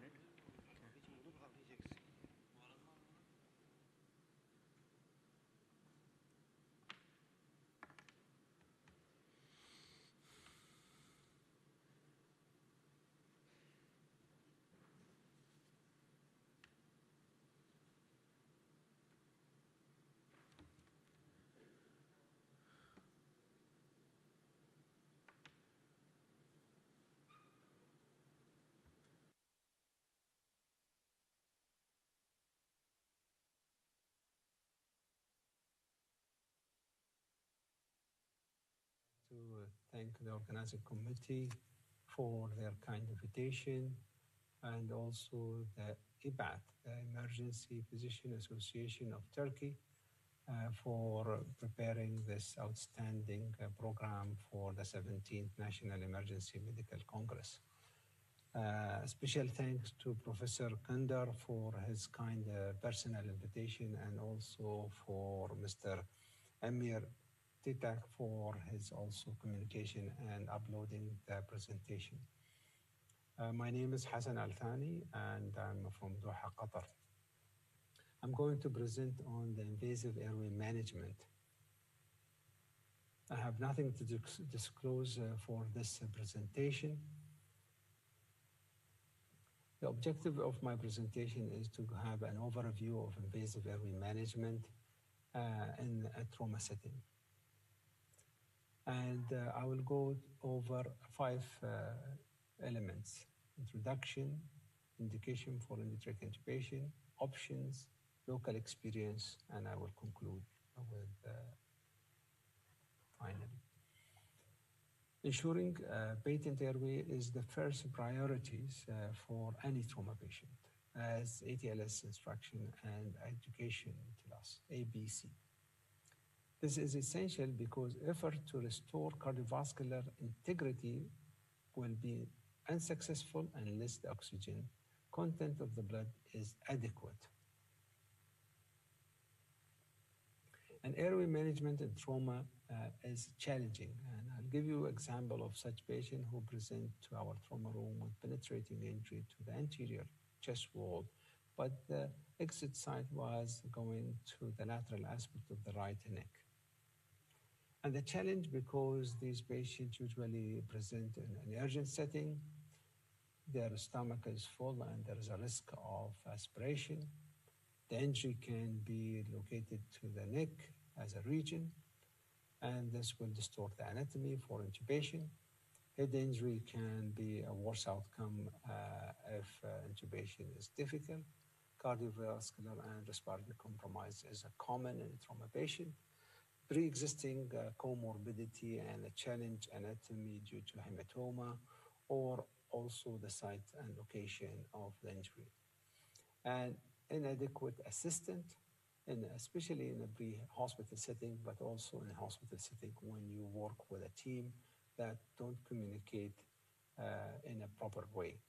And inadequate equipment, usually in a pre-hospital setting. But it can be also in an emergency department, depending on the location of intubation required in the emergency. The indication for invasive airway is mainly one, there's a continued threat to the airway patency, mainly due to trauma, edema, or hemorrhage, risk for aspiration of gastric content or substance like blood or foreign body, removal of substance like a sputum or blood, diagnostic procedure like bronchoscopy, and general anesthesia when there is a muscle relaxant required, and mechanical ventilation.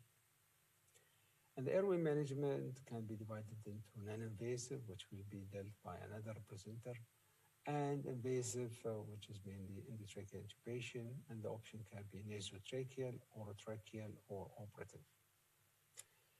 And I will go over the endotracheal intubation and a short video, cricothyroidotomy, tracheostomy, and this tracheostomy can be performed open or percutaneous, with or without a bronchoscopy, and with or without Doppler guided procedure. So this is a straightforward elective intubation for a patient not in a trauma setting, but just to demonstrate how it's been done using a direct visualization to the vocal cord and the placement of endotracheal tube.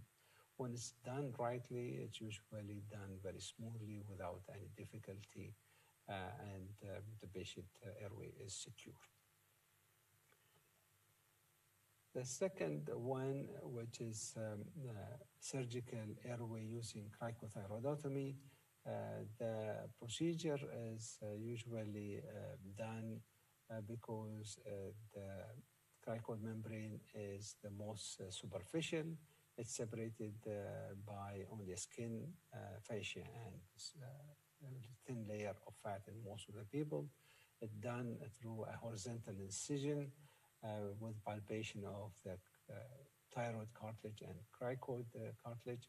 A horizontal incision is made through the membrane, and then bougie passed through the trachea, the incision, and over a bougie, we place a tracheostomy tube and secure the airway in that fashion. And this is usually done with minimum risk in most of the time. The percutaneous tracheostomy, this is most of the time done in an elective setting, not an emergency, but we utilize it a few times in an emergency setting, in a patient, semi-emergency setting in a patient. Usually have the right setup, We use ultrasound, and also we use bronchoscopy. Infiltration of the area is done. And then under vision with bronchoscopy, we put a needle through a small incision, a vertical incision, and then guide wire is passed into the trachea, and also vision. Then sequential dilatation is done in order to facilitate for the passage of the tracheostomy, the tube, then we exchange the dilator to a larger one and place the tracheostomy eventually in position and secure it. The risk with this procedure is usually minimum.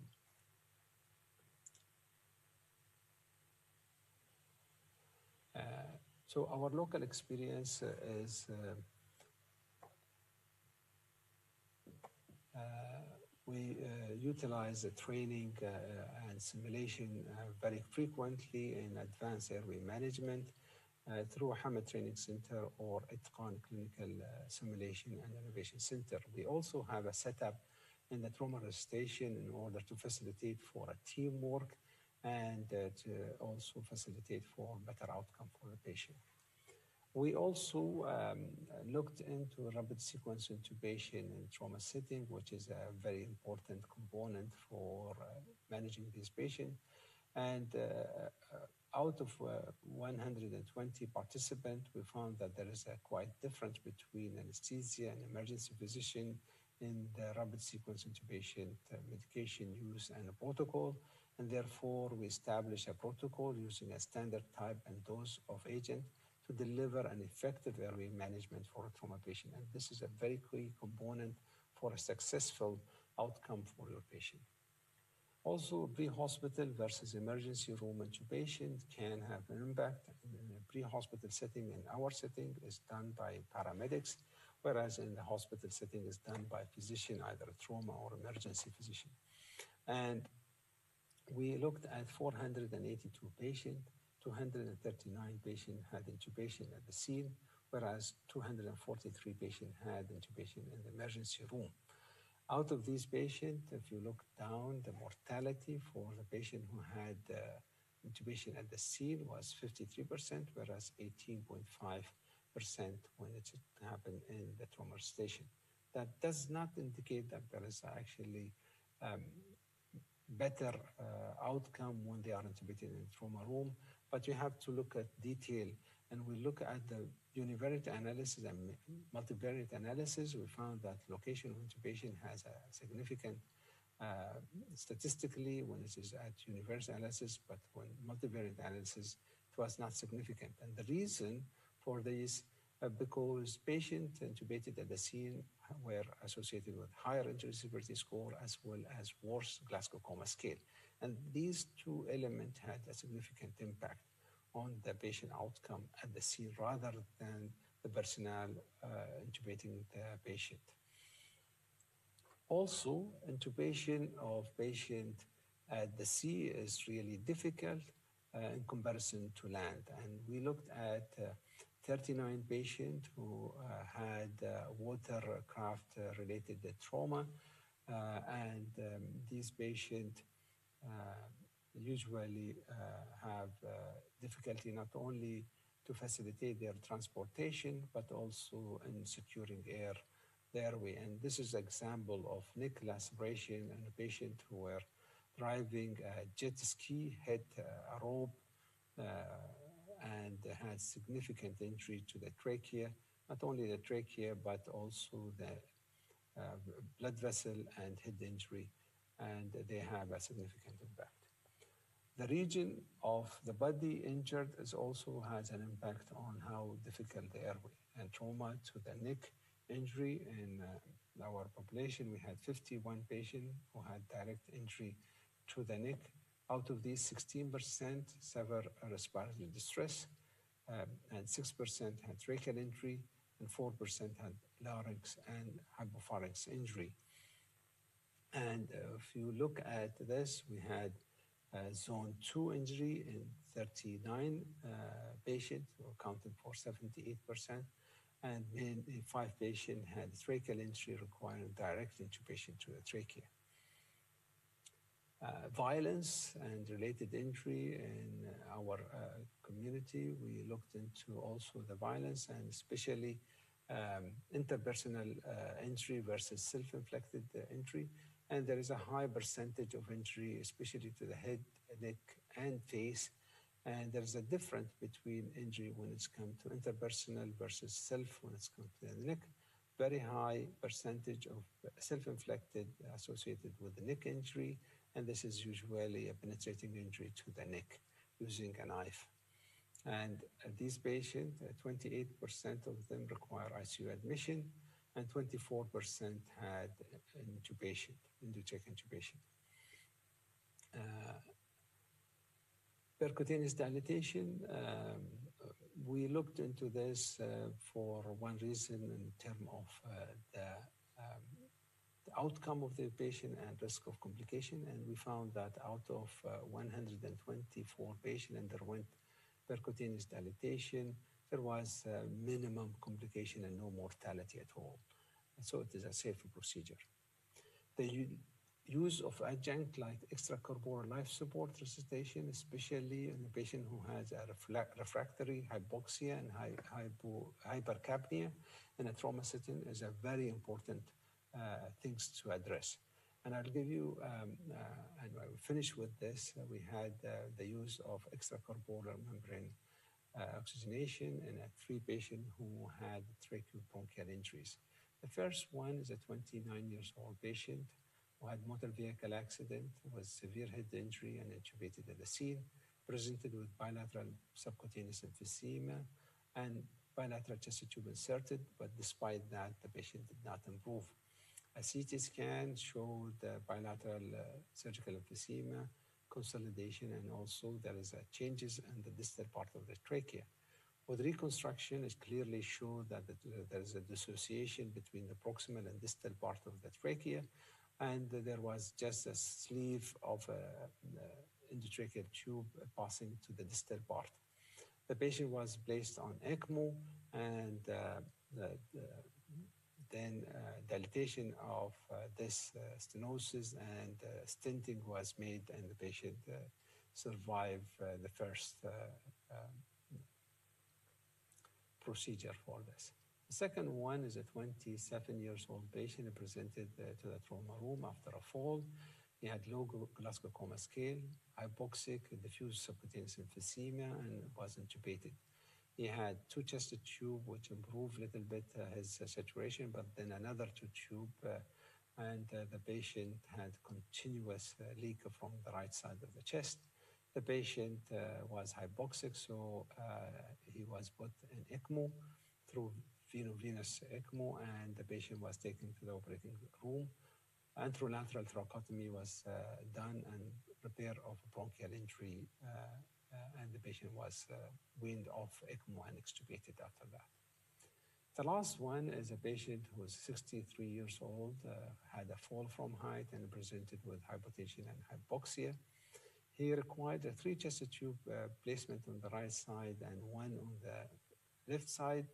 Despite that, he continued to be hypoxic, with the patient placed on a prone position ventilation, did not succeed to improve his ventilation, so the patient was placed on veno ECMO support, and with that, we managed to treat him conservatively. Ultra-protective ventilation setting was established, and after 2 weeks, he was weaned off ECMO and no surgical intervention, and injury was due to bronchopleural fistula.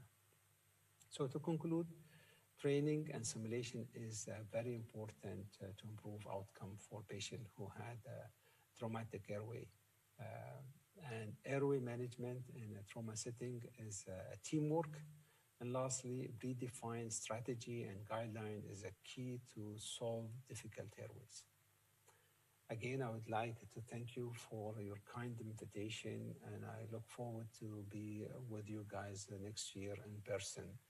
And also, I look forward to see your contribution in Qatar Health 2022. Again, thank you, Professor Kandar, for your kind personal invitation. Thank you.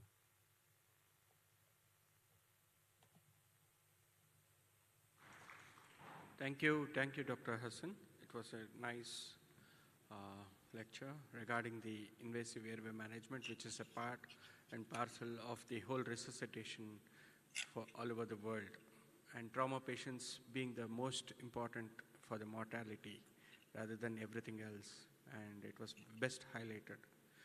The floor is open for questions for all the three speakers.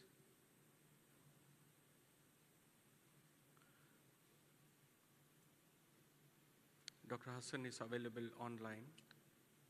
Dr. Errol is it here. okay if I say something? Huh? Is it okay if I just say something regarding the meeting? You can. Okay. First of all, actually, I would like to thank the EBAT for organizing this outstanding meeting despite the pandemic. And special thank for Professor Jandar for his kind personal invitation. As Professor Errol said, this is the first lecture for him. I think they need to introduce me to airport and airplane, because since the pandemic started, I never been to airport or airplane. And hopefully next year I'll be in person in Turkey to come and visit and also be part of this wonderful meeting. I have to commend the organizer for the logo, because they set actually the bird free and they break the chain. That's very thoughtful logo for this year meeting. And thank you again for the opportunity to present. Absolutely. You're told on track. Any questions? There was a question for Zeki, I think. Somebody was asking a question.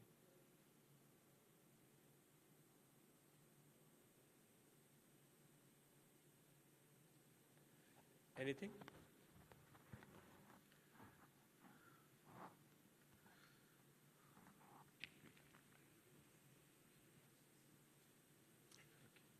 Any If questions? nobody have a question, can I have a question?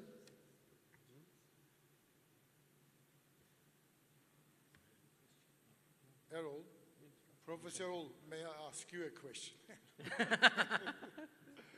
No. When you use your ultrasound in cardiac arrest settings, obviously we do most of the ultrasound intervention like in a pulse check. Do you actually examine the patient while CPR is ongoing? No, actually, the recommendation and also the way that I see from my practice, you cannot get optimum image during cardiac compressions.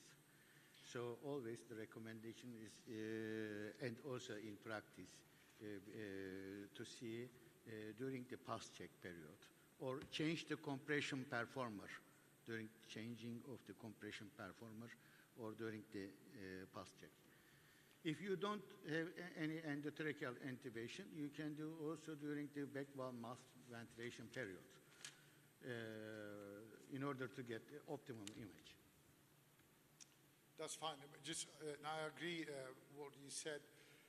But what I do basically in my own practice while CPR is going on, and just obviously I set up the machine and so on, what I do is the usual, I'm then trying to look, obviously it's not optimal as Professor Errol says, but I just continue, because I'm not doing anything else, continue scanning while the CPR is going on.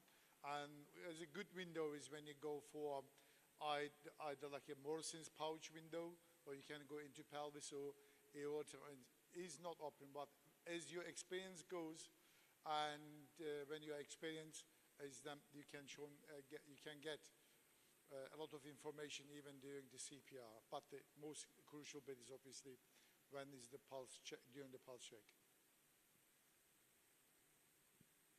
Yes, please.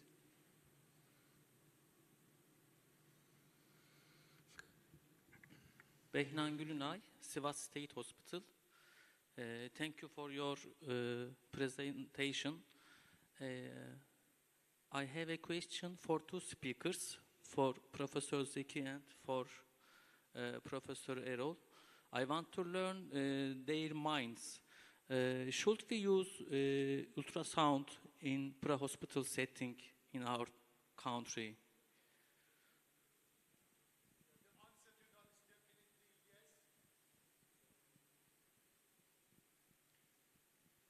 It is in lots of countries has been used in a paramedic, basically pre-hospital settings.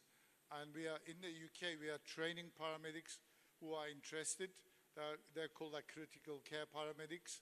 They get the basic skills of echo, lungs, IVC, and the fast, and the other things, obviously procedures like IV access, procedures using ultrasound. And I had heard this story from a friend, basically from my colleague. He was in Germany. He is supposed to have like an MRT for his cardiac stress examination. They couldn't get any IV access, and they just gave up at the end because the patient was too upset. That's what I'm saying is it's basically in use, and we should definitely use restart. The time is very crucial.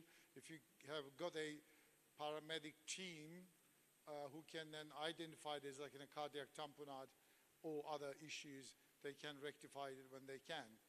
In countries like Germany, where I used to work, and or in France, their doctors are going, so-called emergency physicians, going with the ambulance to the patient. When you have got the skill with ultrasound, you will just make the difference. Yes. Thank you for all the speakers. Thank you for all the speakers. We can discuss during the coffee break in detail with you. We have 5 minutes for coffee and tea, and after that, we will be in this room again, in this, for the satellite lecture. Okay? See you for the next session. Thank you. Thank you. Thank you all.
Evet.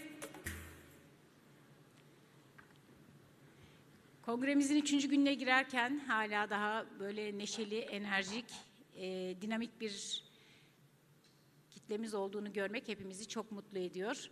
Sizlerdeki bu enerjik güç hepimize geçti ve bütün yorgunluğumuza rağmen kendimizi çok çok mutlu hissediyoruz. Umarım siz de her şeyden memnun ve mutlu hissediyorsunuzdur kongreyle ilgili.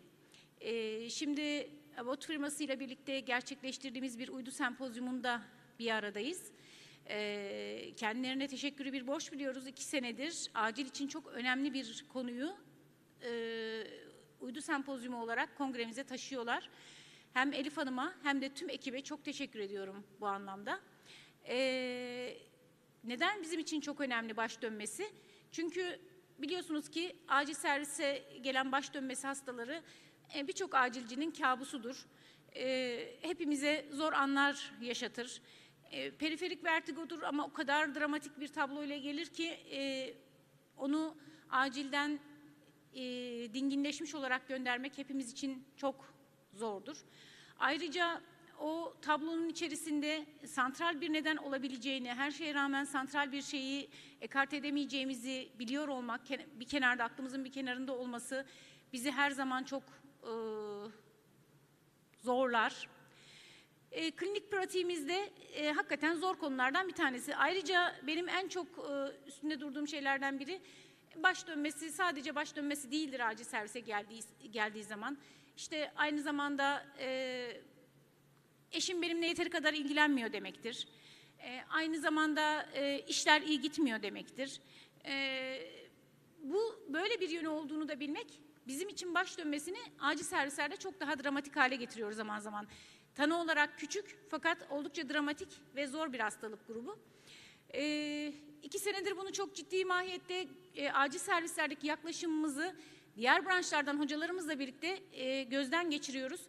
Ve bu sene çok özel bir konuğumuz var. Kendisi Acıbadem Üniversitesi Tıp Fakültesi Nöroloji Anabilim Dalı'nda öğretim üyesi Prof. Doktor Pınar Yalınay Dikmen. Pınar Hanım baş ağrısı ve baş dönmesiyle spesiyel olarak ilgileniyor. Bunlar onun özel olarak ilgi alanına giriyor. Ve bize bugün vertigoyu, özellikle de santral vertigoyla acil serviste periferik nedenleri nasıl ayıracağımızı anlatacak. Pratiğimizi bir kere daha onunla birlikte gözden geçireceğiz. Pınar Hanım'ı alkışlarınızla davet ediyorum.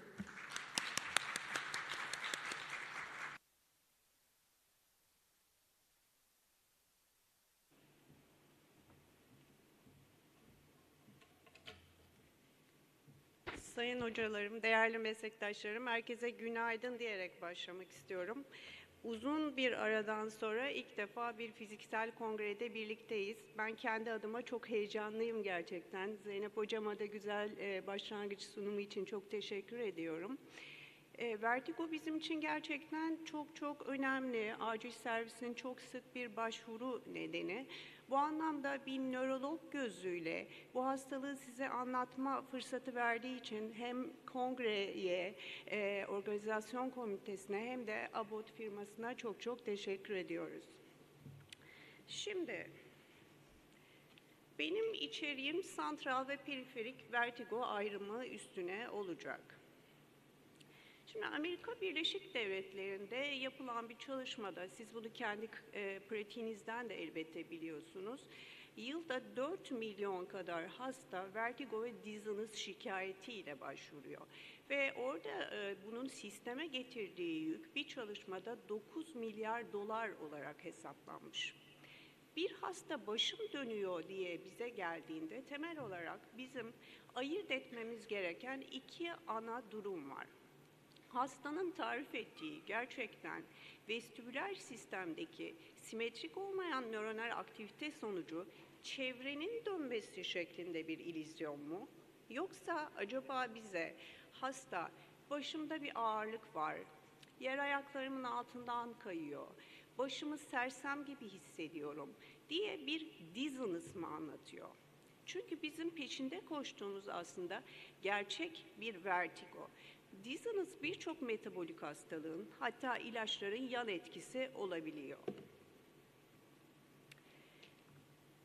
Acil servise vertigo şikayetiyle gelen hastaların çoğu periferik vertigo. Bizim yine ayırt etmeye çalıştığımız bu acaba bir periferik mi, santral sebepten kaynaklanan bir vertigo mu? Çünkü santral vertigoları Zeynep hocamın da üstünde durduğu gibi hiçbir şekilde atlamak istemiyoruz. Şimdi bu time and trigger denilen bir sınıflama vertigoya yaklaşımda. Oldukça aslında akılda kalıcı ve güzel bir sınıflama. Burada vertigo ile ilgili sendromlar 3 ana başlıkta özetlenmiş. Bunlardan bir tanesi akut vestibüler sendrom. Aslında bu bizim acilde en sıklıkla vertigoyu ayırt etmekte zorlandığımız vestibüler nörinitle arka sistem inmeleri hastaları. İkincisi ise spontan epizodik vestibüler sendrom. Burada ise geçici iskemik atak var, kaçırmak istemediğimiz. Meniere hastalığı var ve vestibüler migren var. Bir üçüncüsü de tetiklenen epizodik vestibüler sendrom. Burada da prevalansı en yüksek olan aslında benin paroksismal pozisyonel vertigo. Biz acilde bu ikisi arasında kalıyoruz. Bunu bir olgu üstünden sizlerle paylaşmak isteyeceğim.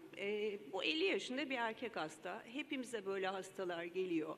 Çok şiddetli baş dönmesi ve dengesizlik şikayetiyle geliyor. Ve bu baş dönmesi ve dengesizlik 1 saat önce ani olarak başlıyor. Hastanın bulantısı da var. Çevrenin dönmesi şeklinde bir baş dönmesinden yakınıyor.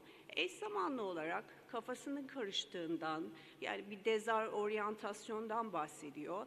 Başında bir ağırlık hissi var, kafasını tam olarak tutamıyor.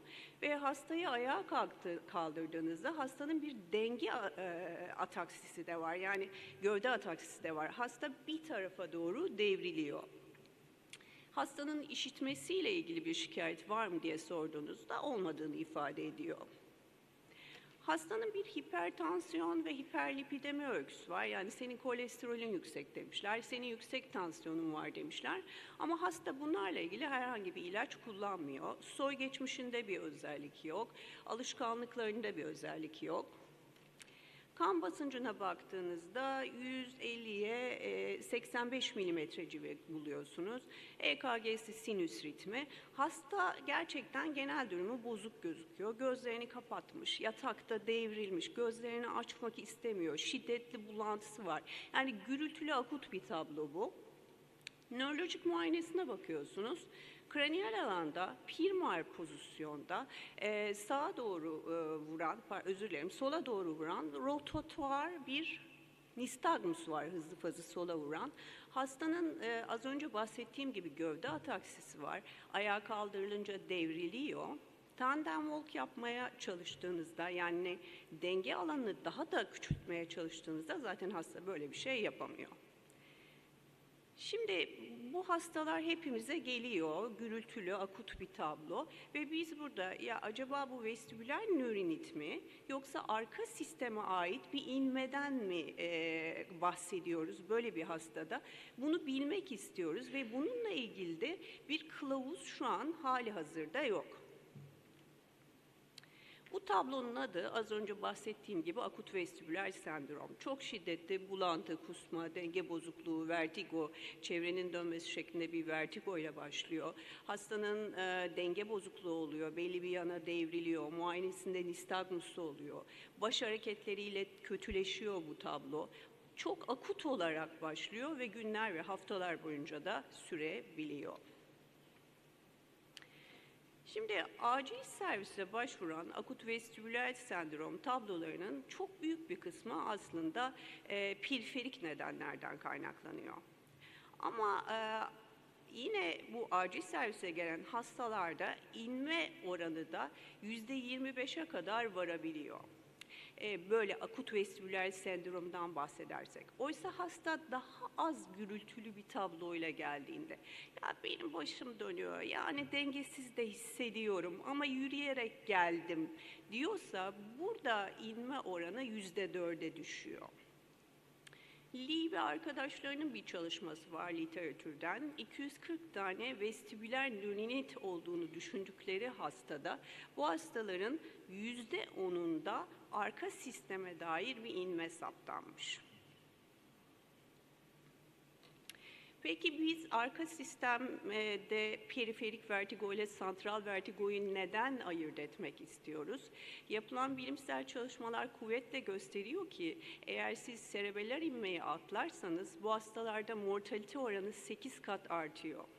Siz erken trombolitik tedavi şansınızı kaçırıyorsunuz. Bu hastalar hızla beyin ödemine gidip herniye olabiliyorlar. Erken dekompresyon şansınızı kaçırıyorsunuz ve arka sistem inmeleri oldukça sık olan lateral medüller enfarktü yani Wallenberg sendromu sıklıkla basamaklı progresif başlar. Yani siz minor inmeyi kaçırdığınızda hasta size majör inmeyle geliyor. Bizim olmazsa olmaz en büyük silahlarımız diyeceğim. Biri öykü almak, biri muayene biliyorsunuz. Aslında iyi bir öykü aldığınızda etiyolojiyi %50 açığa çıkarabiliyorsunuz. Ama acil serviste öykü almak o kadar kolay ne değil. Çünkü hasta zaten kaygılı, anksiyöz geliyor. Bir ikincisi de hekimin iş yükü inanılmaz yüksek. Ama bizim olmazsa olmaz ayırt edeceğimiz, daha konuşmamın başında vurguladım, bu gerçek bir vertigo mu, çevrenin dönmesi illüzyonu mu, yoksa hasta dizziness'tan mı bahsediyor, yoksa hasta acaba presenkop mu söylüyor. Dolayısıyla bunlar bizim etiyolojimizi değiştiriyor. Hastaya ilk önce kendi yakınmalarıyla öyküsünü anlattırıyoruz. Onun arkasından da bir takım yönlendirici sorular sormak durumundayız. Bu bize tanı açısından çok faydalı oluyor. Peki nedir bu sorular? Bunlardan birincisi baş dönmesi elbette ki ne zaman başladı? Bu baş dönmesi ani seyirli mi yoksa yani akut mu, subakut mu yoksa kronik olarak mı başladı? Bu süreyen bir tablo mu akut vestibüler sendromdaki gibi yoksa epizodik bir olaydan mı bahsediyoruz BPPV'deki gibi? Bu ataklar geldiği zaman ne kadar sürüyor? Bu ne kadar sürüyor sorusu çok önemli bir soru benim kendi pratiğimde. Ben hastalara bunu şu şekilde soruyorum. Baş dönmeniz saniyeler mi, dakikalar mı, saatler mi, işte günler mi, haftalar mı, yıllardır mı sürüyor? Çünkü genellikle saniyeler ve dakikalar süren vertigolar sıklıkla periferik nedenlere işaret ediyor. Elbette ki bu ataklar ne kadar sıklıkla geliyor diye soruyoruz. Ve bir tetikleyici faktör var mı? Yani bu olayın öncesinde bir enfeksiyon var mı? Bir üst solunum yolu var mı? Aşılanma var mı şu anki güncel pratiğimizde? Ve öncesinde ciddi bir uzun bir yolculuğu var mı hastanın? Eşlik eden bulgular var mı? Bir vertigo hastasında olmazsa olmaz sorulacak sorulardan birkaç tanesinden biri elbette ki işitme kaybı ve çınlama var mı? Şimdi işitme kaybı ve çınlama deyince aklımız hemencecik Meniere hastalığına geliyor. Ama işitme kaybı, vertigo ve çınlama ile giden santral sebepler de var. Konuşmamın devamında bunlara değinmeye çalışacağım. Bulantı kusma var mı? Bu çok gürültülü mü? Az önceki hastamızdaki gibi akut vestibüler sendromdaki gibi mi? Ve baş ağrısı var mı? Aslında bu da çok faydalı bir soru. Çünkü migrenin bir alt tipi olan vestibüler migren ki bu hastalar acil servise gelebiliyorlar, genç ve orta yaşlı hastalar, vertigo ile prezente olabiliyor ve her seferinde baş ağrısı atakları baş dönmesiyle birlikte olmak zorunda değil bu hastalarda. Baş hareketleriyle tetikleniyor mu? BPPV için oldukça yardımcı. Ek bir hastalık var mı? Metabolik bir imbalans var mı?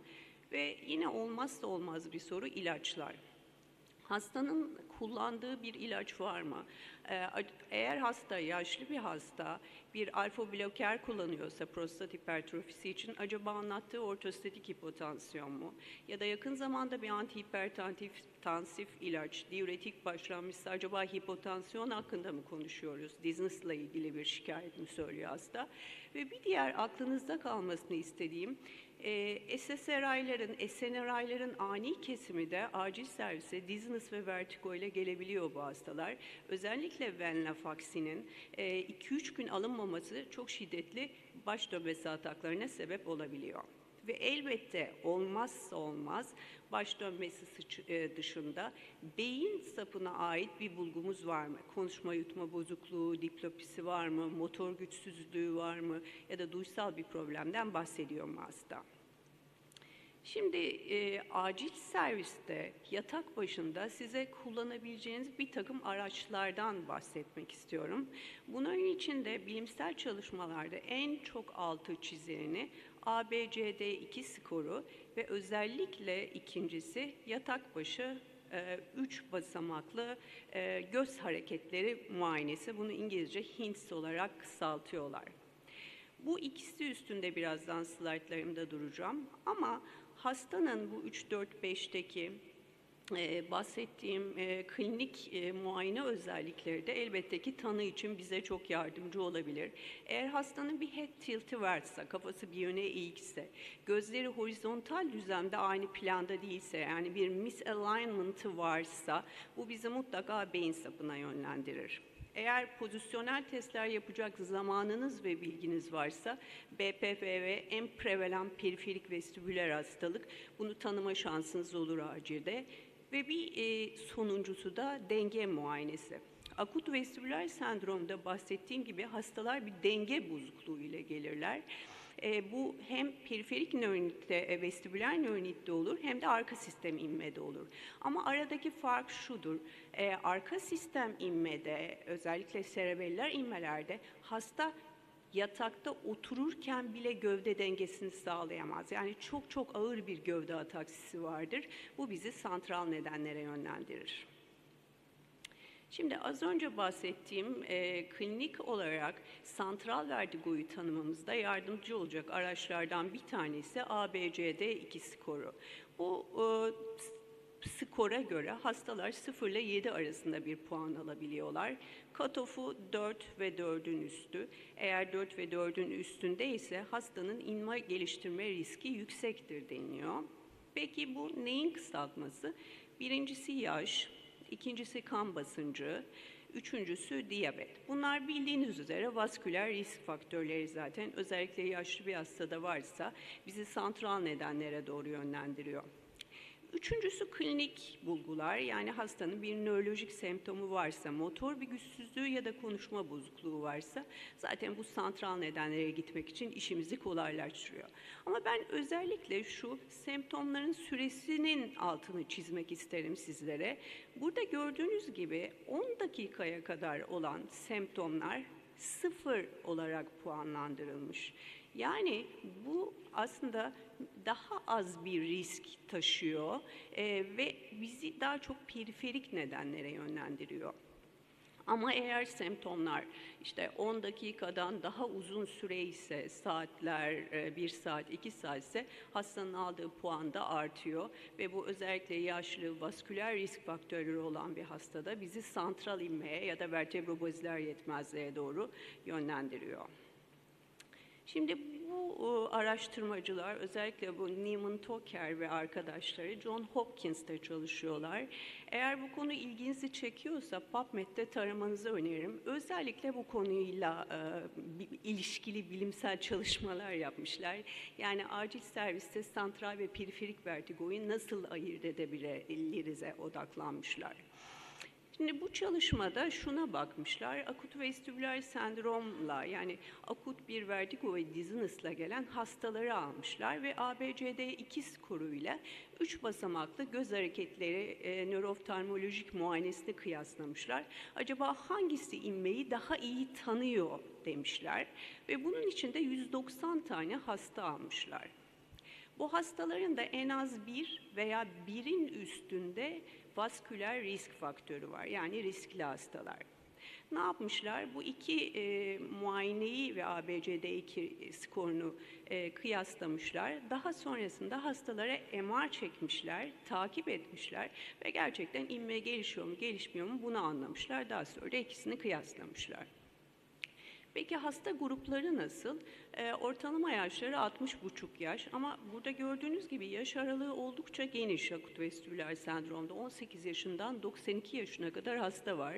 %60,5'u bu hastaların erkek ve tanılarına baktığınızda da %35'i vestibüler nöronit, %60'ı arka sistem inme, %6'sı da diğer sebepler. İşte MS olan var, paraneoplastik sendrom olan var, Wernicke ensefalopatisi tanısı koydukları hasta var, bir tane serebeller metastazları var, bir tane de karbamazepin intoksikasyonları var.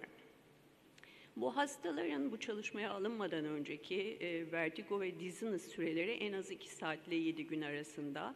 Ortalama ABCD2 skorları 4 ve inme hastalarının %20'si kötüleşmiş, eksi olan dahi var.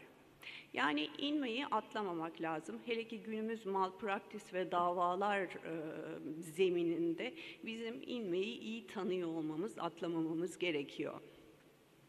Peki neler bulmuşlar bu iki klinik araçla, klinik skalayı kıyasladıklarında? ABCD 2 skoru 4 olanlarda aşağı yukarı duyarlılık ve özgürlük %60 civarında.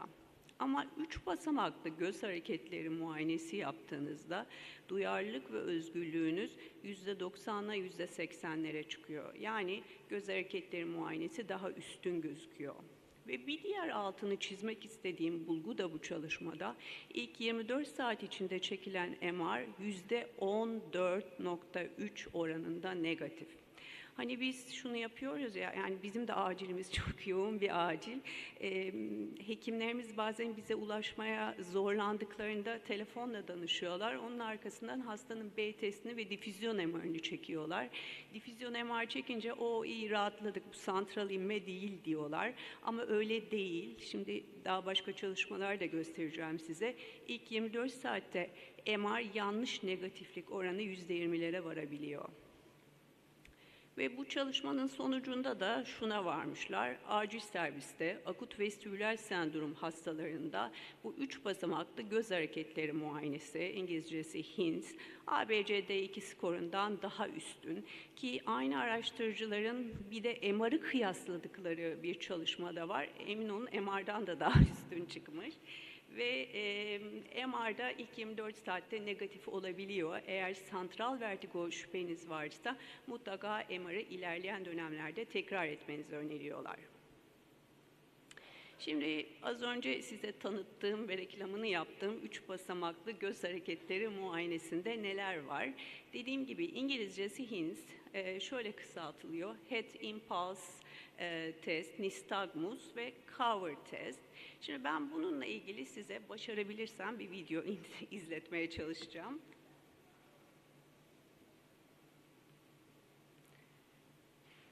Evet, başladık. Şimdi nistagmus bizim için çok kıymetli. Eğer hastanın nistagmusu aşağı vuran ya da yukarı vuran, yani vertikal düzlemde bir nistagmussa, sağa ve sola bakış yönlerinde taraf değiştiriyorsa bu santral nistagmustur. Çünkü periferik nistagmus tek yönedir, taraf değiştirmez. O zaman santral nedenlere yönlenmemiz gerekir. Buna bidirectional nistagmus olarak söylüyorlar. Bir ikincisi head impulse test, baş sallama testi. Burada temelde vestibülo-oküler reflekse bakıyoruz. Hasta gözlerini muayene eden kişinin burnunda sabit bir noktaya koyduğunda siz başını 30 derecelik açılarla çevirdiğinizde hasta yine burnunuza bakmaya devam etmeli. Eğer bir yakalayıcı sakkat oluyorsa bu periferik sebepleri işaret ediyor. Bu üçüncüsü gösterilen de kapama testi ya da screw test. Gördüğünüz gibi hastanın tek gözünü kapadığınızda öbür gözünde bir refiksasyon oluyor. İşte bu da santral sebepleri gösteriyor ve bu 3 basamaklı göz hareketleri muayenesinin en az bir tanesinin pozitif olması çok şiddetle santral vertigoyu gösteriyor. Kısaca hatırlatmak için santral ve periferik vertigo ayırıcı tanısını sizlere getirdim. Az önce bahsettiğim gibi vertikal mutlaka santral nedenleri işaret ediyor. Bakış yönüyle, yani hem sağa döndüğünüzde hızlı fazı sağa vurması, sola döndüğünüzde hızlı fazı sola dönmesi santral nedenleri işaret ediyor. Tekrar ile yorulmaması, vizyer fiksasyonla baskılanmaması santral nistagmus lehine. Peki yine şöyle literatüre baktığımızda neler görüyoruz? Dizziness ve vertigo şikayetiyle acil servise başvuran hastaların %4-6'sı serebrovasküler olaylar nedeniyle başvuruyor. Ve bunlar ağırlıklı olarak beyin sapı ve serebellar inme nedeniyle geliyorlar. Yine Amerika Birleşik Devletleri'nde bir çalışma yapılmış. Bu çalışmada 1,5 milyon insan taranmış ve bunların benin sebepler tanısı konularak eve yollanan hastaların %1'inin 30 gün içinde inme geliştirdiği görülmüş. Yani 1,5 milyonda %1 az bir rakam değil. Ve özellikle vertebral baziler yetmezliği eğer atlarsak burada erken dönemde nüks ve inme gelişme riski çok yüksek. Peki hangi vasküler yapılar, vasküler santral inmeye sebep olabiliyor? Bunlardan en sık karşımıza çıkan lateral medüller sendrom, Wallenberg sendromu. Az önce bahsettiğim gibi progresif gidişli bir genellikle başlangıç oluyor ve izole vertigo ile klinik verebiliyor. Dolayısıyla vasküler risk faktörlerinin ve 3 basamaklı göz hareketleri muayenesinin iyi araştırılması gerek böyle yaşlı özellikle ve vasküler risk faktörü olan hastalarda. AIKA enfarktı vertigo ile prezente olabiliyor. Vertebrobaziler yetmezlik, süperyer serebeller arter tutulumu enfarktı, vasküler santral vertigo sebepleri arasında. Bir de elbette ki intraserebral hematomlar var, serebellumun ya da beyin sapının. Ama bunlar zaten çok gürültülü başlıyor, kan basıncı çok yüksek oluyor ve en güzel tarafı ne? BT'de çıkıyor. Dolayısıyla kafamız daha az karışıyor. Şimdi az önce bahsettiğim gibi yapılan çalışmalar ilk 24-48 saatte MR'ın yanlış negatiflik oranını arka sistem inmelerinde %12 ile %20 arasında gösteriyor. Dolayısıyla bizim elimizde başka tool'lar, araçlar olmalı ki bu santral ve periferik vertigoyu güzelce ayırt edebilelim.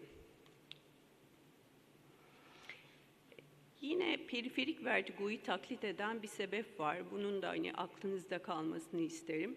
Biz vertigo ve işitme kaybı ve çınlamayla bize gelen bir hastada ilk aklımıza neyi getiriyoruz? Meniere hastalığını getiriyoruz.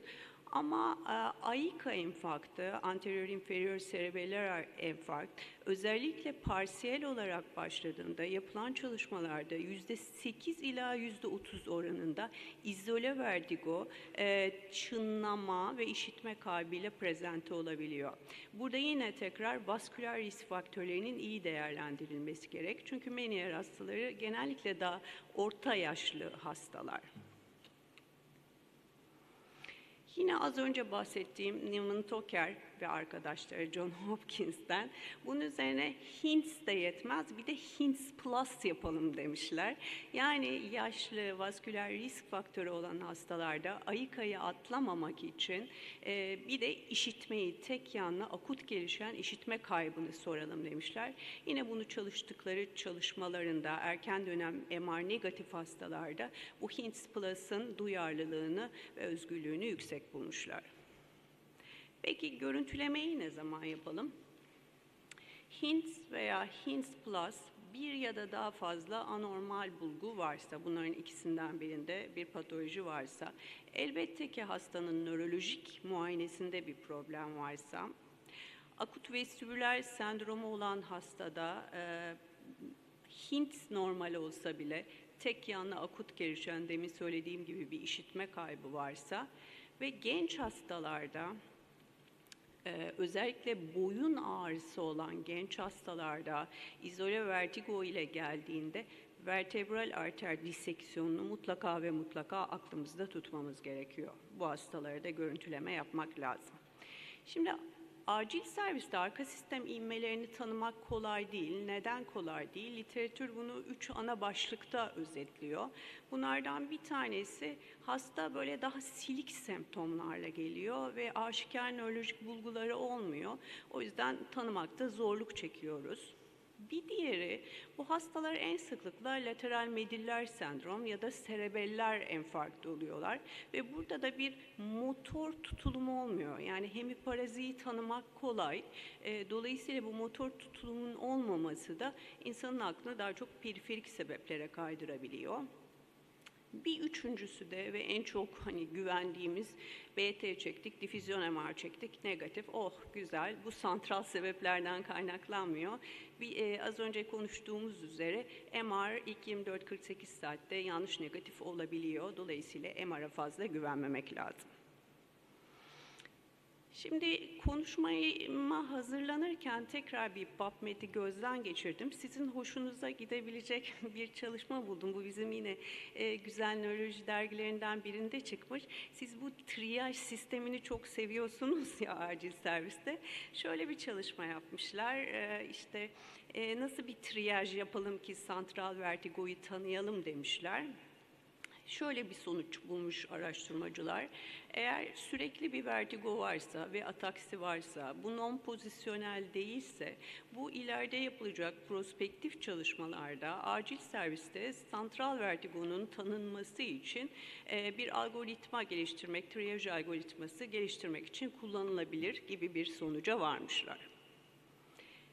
Şimdi son söz santral vertigo ile ilgili neleri aklımızda tutalım? Nörolojik muayene bulguları erken dönemde normal olabilir, silik olabilir. Bu 3 basamaklı göz hareketleri muayenesi özellikle nistagmus ve diğerleri oldukça önemli. İnme gelişme vasküler risk faktörleri açısından ABCD2 skorunu bilmek, akılda tutmak güzel olabilir. Eğer eşlik eden akut başlayan bir işitme patolojisi varsa ve bu özellikle yaşlı bir hastaysa, vasküler risk faktörleri varsa bu Meniere olmayabilir, AIKA enfarktı olabilir. Ve erken dönemde 24-48 saatte MR'ın yanlış negatifliği %20'ye varabiliyor. Peki tedavide ne yapalım? Siz bunu zaten çok güzel yapıyorsunuz. Semptomatik tedavi yapıyoruz, antiemetik veriyoruz, vestibüle süpresanlar veriyoruz. Eğer bu vestibüler nöronit netleşmişse kortikosteroid verebiliyoruz. Altta yatan bir metabolik imbalans varsa bunu tedavi ediyoruz. Sonra da hastayı taburcu ediyoruz. Hastayı taburcu ediyoruz ama hasta sonrasında acaba ne kadar kolaylıkla KBB ve nörolojiye ulaşabiliyor ve o yoğunlukta kendi derdine uzun uzun sormamız gereken vertigo sorularının cevaplarını ne kadar rahat verebiliyor o poliklinik şartlarında. Yani Türkiye'de bunu bilmek çok mümkün değil. Böyle bir bilimsel çalışma yok. Bu bağlamda eğer hastaya bir katkımız olsun istiyorsak, siz bu hastaları yollarken bir reçete elbette düzenliyorsunuz. Nasıl bir reçete düzenlemelisiniz? Ben bilimsel literatürde onun karşılığını sizlerle paylaşmak istedim. Şimdi beta histin yapılan çalışmalarda vertigoda vestibüler kompansasyonu kolaylaştırıyor. Buna faydası var. Bunu hem damar ağı, damar sistemi üzerinden hem santral hem de periferik vestibüler sistem üzerinden ve histamin üzerinden yapıyor. Yapılan çalışmalar vertigonun uzun vadeli kontrolü, denge ve yaşam kalitesinin iyileşmesine katkı sağladığını söylüyor. Bu da son slaytım. Bu yine çok iyi bir ve impact'ı çok yüksek olan bir kulak burun boğaz dergisi. Burada yapılan meta analizleri ve klinik çalışmaları gözden geçirerek bir review gözden geçirmeye yazmışlar. Beta histinin etkinliğine ve güvenilirliğine bakmışlar ve periferik vestibüler hastalıklarda BPP ve Meniere hastalığı, vestibüler nöronitte etkin ve güvenilir olduğunu klinik çalışmaların ve meta analizlerin gösterdiğini saptamışlar. Peki hangi dozda verelim diye bakmışlar. Doğru dozun 48 miligram olarak önerildiği çalışmalarda görülmüş. Yani biz bir hastaya reçete yazarken ben kendi kliniğimde 2x24 miligram olarak başlıyorum. Ve burada son kısımda da altı çizili görüldüğü gibi bunu 3 aya kadar uzatmak mümkün periferik vestibüler durumlarda. Olay eğer santral ise tabii işler tamamen başka bir yere gidiyor. Sabrınız için çok teşekkür ederim.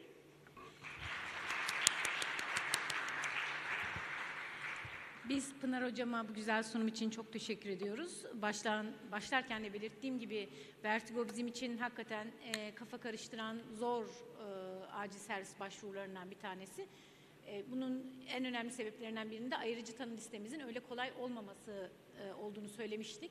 Pınar Hocam çok güzel saptamalarla periferik ve santralde ayrıcı tanıyı nasıl yapabileceğimize güzel vurgular yaptı. Bu konuda salondan sorusu olan arkadaşımız var mıdır? Soru ya da katkı? Buyurun, bir el görüyorum.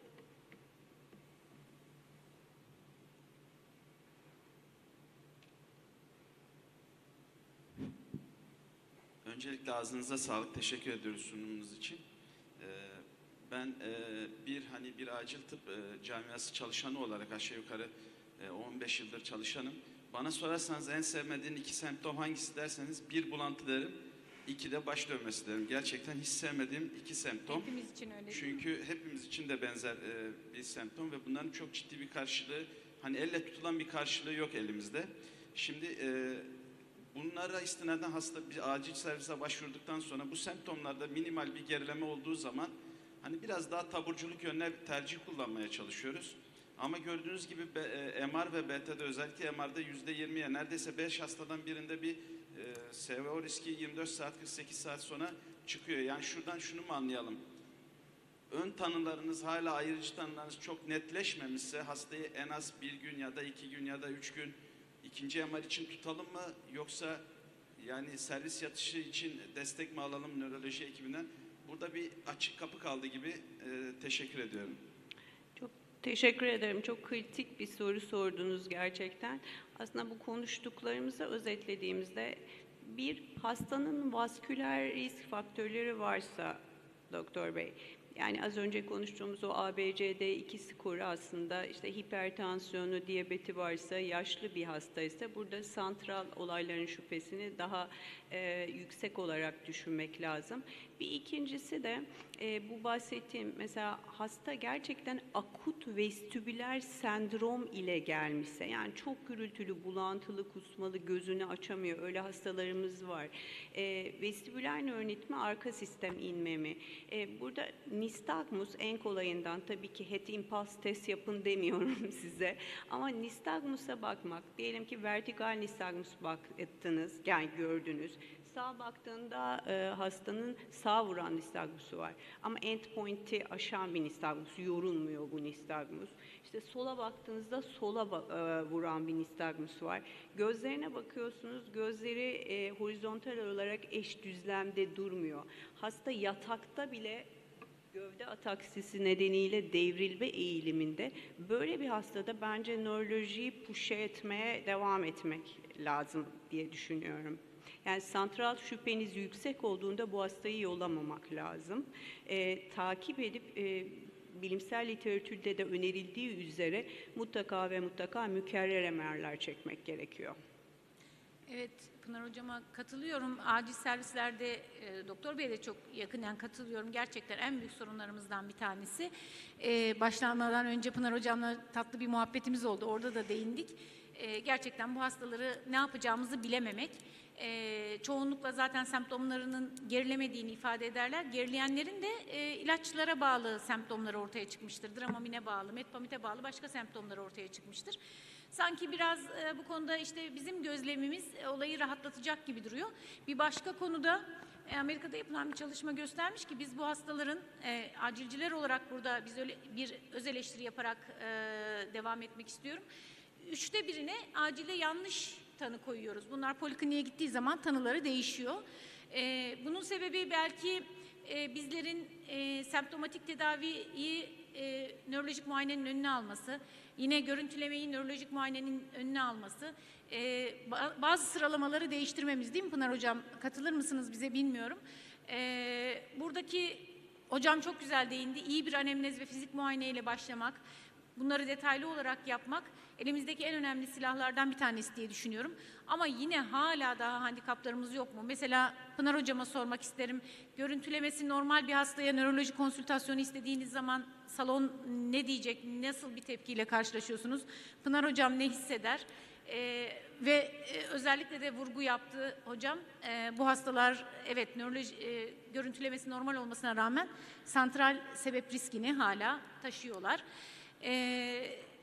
Ben de bunlara özel vurgu yapmak istiyorum bugünün sonunda. Bilmiyorum hocam, sizin ek bir söyleyeceğiniz olur mu bununla ilgili? Evet, kesinlikle katılıyorum. Aslında iyi bir anamnez. Ben tabii poliklinikte artık çok fazla vertigo göre hani konuşunca aslında tanıyı koyuyorsunuz. Nasıl siz de kendi çok yaptığınız işlerde aslında öyküyle tanıyı büyük ölçüde kafanızda oturtmuş, sonra muayenenizle bunu teyit etmiş oluyorsunuz. Vertigo'da da böyle. Ama elbette ki sizin böyle bir temel hani uzmanlaşma gibi bir ne zamanınız ne de işiniz o değil. Ben sadece size böyle hani kompakt bir bilgi getirmek istedim. Bir de yine vurgulamak lazım ki bu hastalar gittikleri zaman kulak burun boğaz polikliniklerinde de, nöroloji polikliniklerinde de aslında bu konuyla ilgilenmeyen uzmanlarla karşılaştıklarında yine tanı almakta çoğu zaman zorlanabiliyorlar. O anlamda bari hastaya en azından taburcu edilirken doğru ilacı doğru dozda vermek de hasta anına büyük bir iyilik diye düşünüyorum ben. Bu konuşmanın sonunda da özellikle hani onu vurgulamak belki güzel olabilir. Evet, kesinlikle rahatlatıcı tedavi. Burada bu hastalar çok dramatik tablolar içerisinde gelebildikleri için de özel olarak önemli. Ona da ayrıca vurgu yapmış olalım. Ben çok teşekkür ediyorum. Salondan başka soru ya da katkı var mı? Ben bir şey sorabilir miyim? Mesela sanırım katılımcılarımız Türkiye'nin değişik bölgelerinden dağılmışlar. Mesela siz nöroloji ya da KBB konsültasyonu istediğinizde hemen buna ulaşabiliyor musunuz? Ne kadar kişi hemen yani nöroloji bir 5 dakikada 10 dakikada acil servise geliyor diyebilir? Hocam mikrofon elimin altında olduğu için soruya öncelikle ben cevap vereyim. O arada salondan belki cevap vermek isteyen arkadaşlarım olur. KBB konsültasyonu yaptırmak zaten vertigo hastasına hayal gibi. Ben Erzurum'da bizim tecrübemiz böyle değil mi, Erzurum ekibi? Ancak KBB polikliniğine çağrılır bu hastalar. Nöroloji konsültasyonunda az evvel aslında değindim. Hele de görüntülemesi normal bir hastaya çok zor. KBB'yi bırakın, nöroloji konsültasyonu bile çok zor. Salondan başka Pınar hocamın sorusuna tespitleri olan var mı? Herkes öyle düşünüyor herhalde Zeynep hocam. Peki. Mikrofon elimdeyken önce ben sızlandım ama diğer arkadaşlarımın da belki kendilerine yönelik tecrübeleri vardır. Çok ciddi bu konuda sorun yaşadığımız bir gerçek.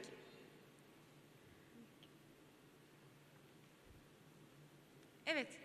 Başka soruya da katkımız yoksa ben Pınar hocama çok teşekkür ederek, bu zahmeti için, buradaki güzel sunumu için çok teşekkür ederek, yine Abbot'a bu konuya verdiği değere, bize acilcilere sağladığı katkıya teşekkür ederek bitirmek istiyorum. Elif Hanım'a ve Abbot firmasına çok teşekkür ediyoruz. Arkadaşlar, kafe break yok. Devam edeceğiz. Bütün hızıyla bilimsel aktivasyonumuz devam ediyor. Kafe break'imiz bulunmamaktadır. Buyurun. Çok teşekkür ediyorum Zeynep hocam. Kolaylıklar diliyorum devamında kongrenizin.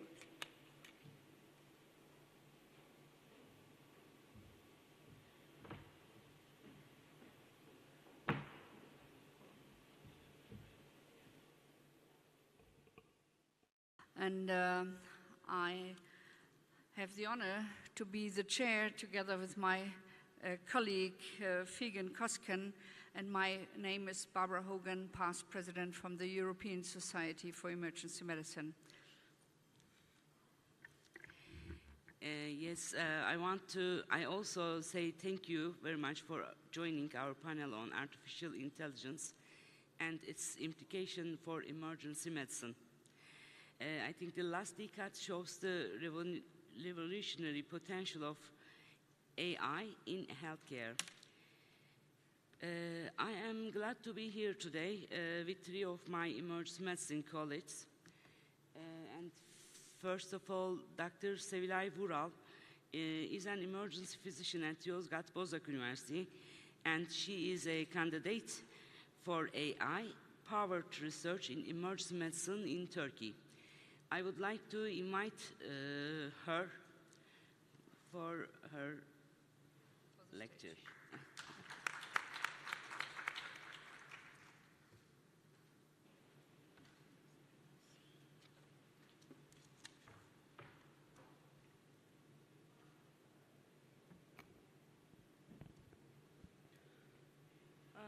Thank you, Dr. Coşkun and Dr. Hogan.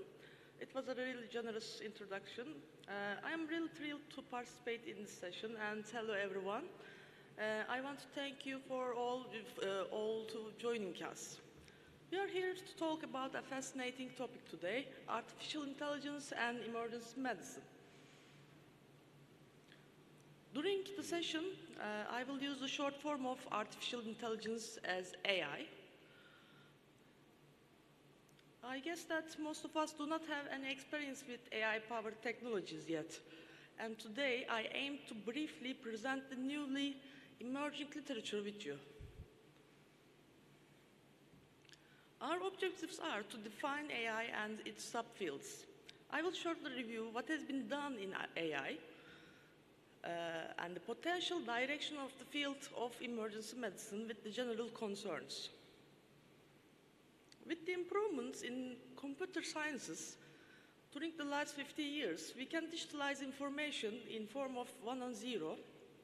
We can store large amount of information in the form of datasets, and we are now able to process information at a complex level that we could not even imagine before. AI technologies will likely change medicine, and EM will not be exception. In fact, we are not so far from AI application in our daily lives. For example, if I say the words Siri or Alexa a bit loudly, most of your phones will react to it. The technology behind this is natural language processing. Or whenever you use an internet search engine like Google, it predicts what you are looking for, which is a bit frightening. Or whenever you use any social media application, it presents some specific commercials that you probably will be interested in. The technologies behind them are machine learning and deep learning. So AI is already in our lives. But what about medicine, especially emergency medicine? Maybe the first question can be, do we need AI in EM? We are the emergency hot points, the front doors for the entire healthcare system, and the primary source of hospital admissions.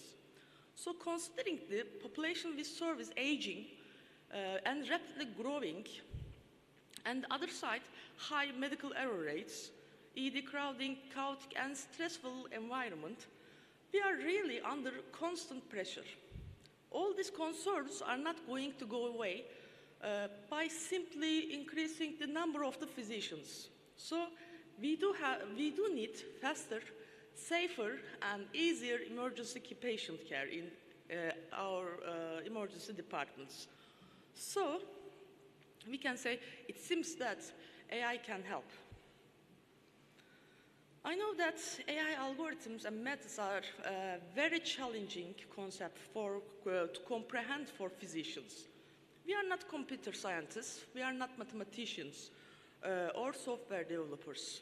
Most of us do not have any clue about coding or software language. But let's start from the basics. AI is a big term. It stands for teaching a computer how to learn. Learning goal determines the extent of AI. If you teach a computer act like a human on a wide range, we call it general AI. If it exceeds human intelligence, then it's called super AI. But these two are what the science fiction movies focus on today's world. And finally, our focus, narrow AI. Narrow AI represents a designed program to solve one singular or limited task. But how to teach a program how to learn? We have to design, write down the goal, which is the teaching point, in a language that a computer understands. It's like writing a math formula, in fact. What this formula does is that its scores depends on the success with each step. The algorithms, in fact, experiments on the data that you give it. It works until it gets the highest score by creating the most effective strategy. The algorithm takes the information of tens of thousands of patients, also known as big data, and it uses it to predict what will happen to a particular patient. By this way, it can identify whom to treat, when to treat, and what to treat with. Success rate is generally possible with enough data and expected better than human comparators. As I mentioned before, AI is a big term that stands for a machine's learning and problem-solving ability at a human level. It reaches this ability mainly through machine learning, deep learning, and artificial neural network methods. In here, machine learning is the most common way of doing this. We will also encounter the other terms as well. Since machine learning is the most common AI subfield, I want to mention how machine learning learns. Machine learning uses 3 different learning techniques to build its model. They are supervised, unsupervised, and reinforcement. If a closer look, it means that supervised learning presents just like a teacher-student or parent-child interaction. You show your student or your child an object and you call it a pen and expected him or her to learn it as a pen. On the other side, unsupervised learning, there was no teacher, no parent, or no label, no identification of that object. You give different kinds of objects, a pen, a pencil, a book, or an eraser to your student or your child without mentioning its name, and then leave him or her alone to find a way to group them. And lastly, reinforcement methods. These different learning techniques are used for different purposes. Like, for example, as you see, AIM is calculating outcomes in supervised machine learning. For unsupervised machine learning, it's discovering underlying patterns.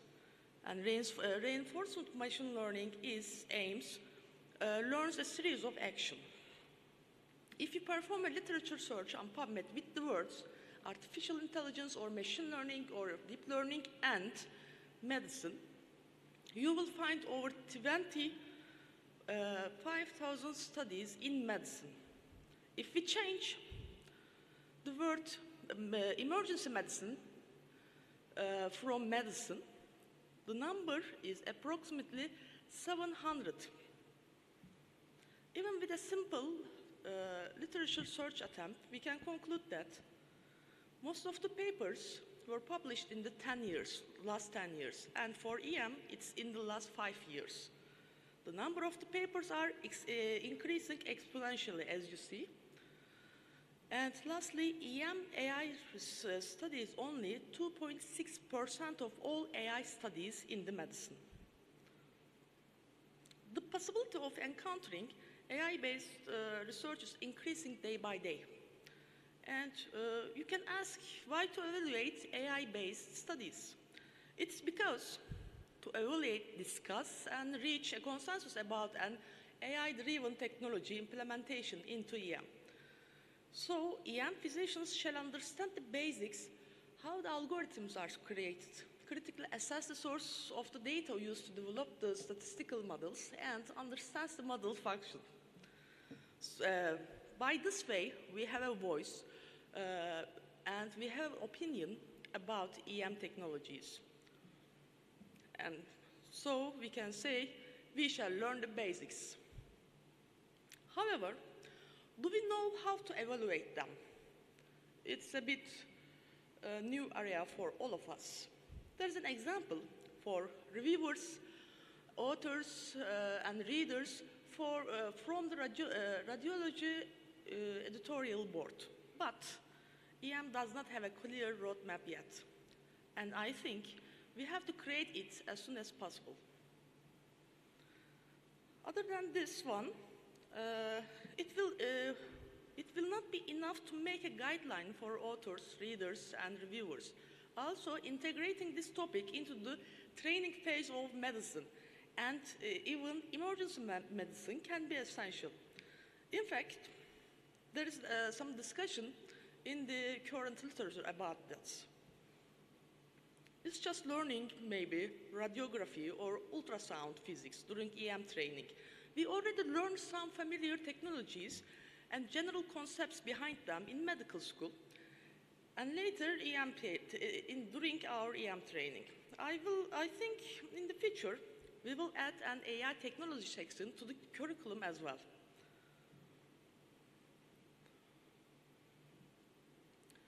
Now, after this, some questions, we can turn back to review of the literature. A systematic review on AI in emergency medicine evaluated 150 studies published until February 2020. It presents the profile in terms of design, setting, outcome, and adopted AI technology. They found out that most of the studies used retrospective diagnostic accuracy design. Only 10% of them are prospective cohorts. Most of the studies conducted within the emergency department, also they primarily focused on prediction, diagnosis, and triage. The most preferred AI methodology were the machine learning group, especially the supervised machine learning. When we have a closer look at the featured studies, we can see that AI is already making an impact in each step of a patient in the ED.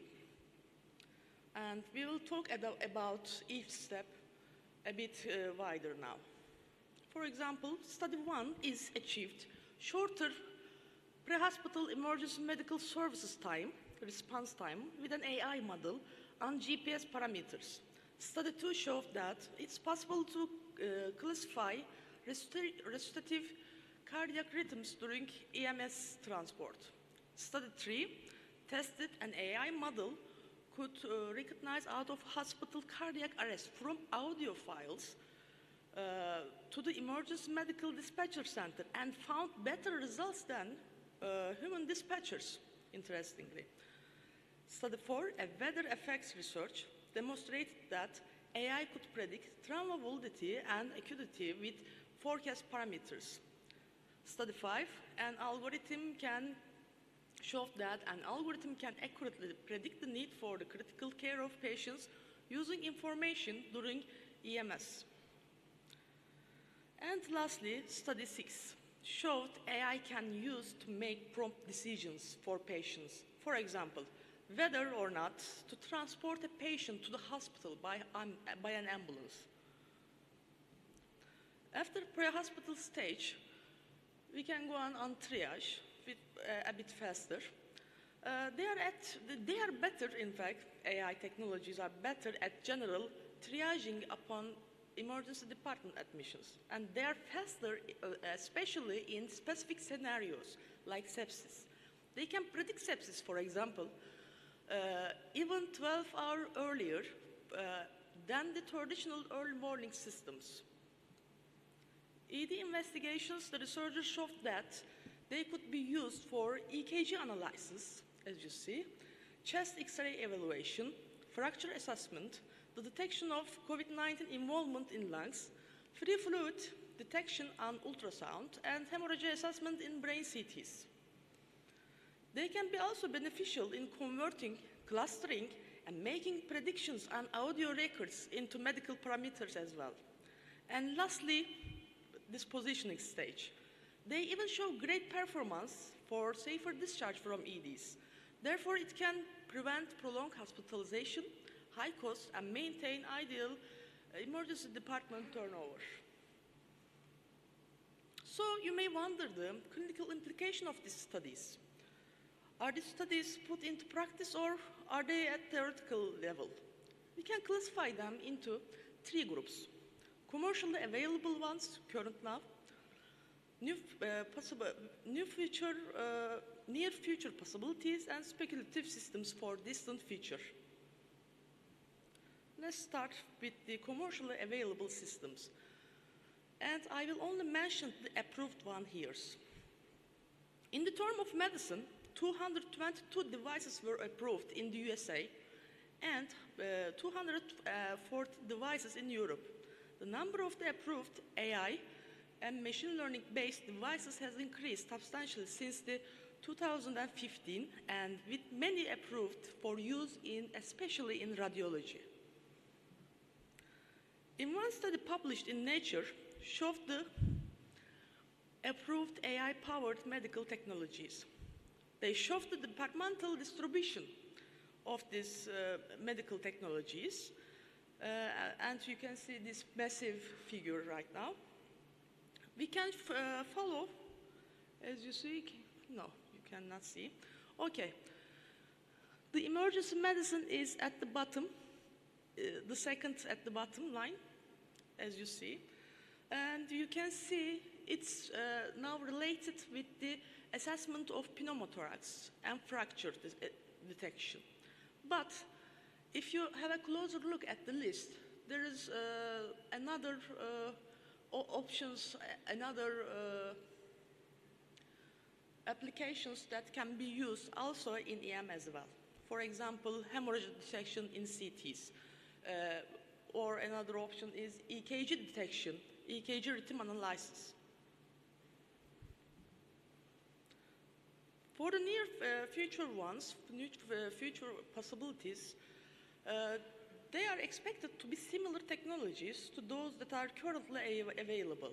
With the maturation of training techniques, advances in the computing systems, and expansion of the available training data, systems that seem theoretical or impractical today will become achievable. And finally, for far future presents infinitive possibilities for AI.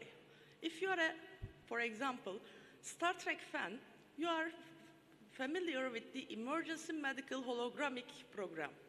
It's a fictional Star Trek character consisting of a strong AI, a sophisticated hologram. So, for the far future of AI, yes, so we can say why not about. I have shown you lots of AI-based studies in a short time. Their model performances generally show good or near perfect fit with high accuracy rates.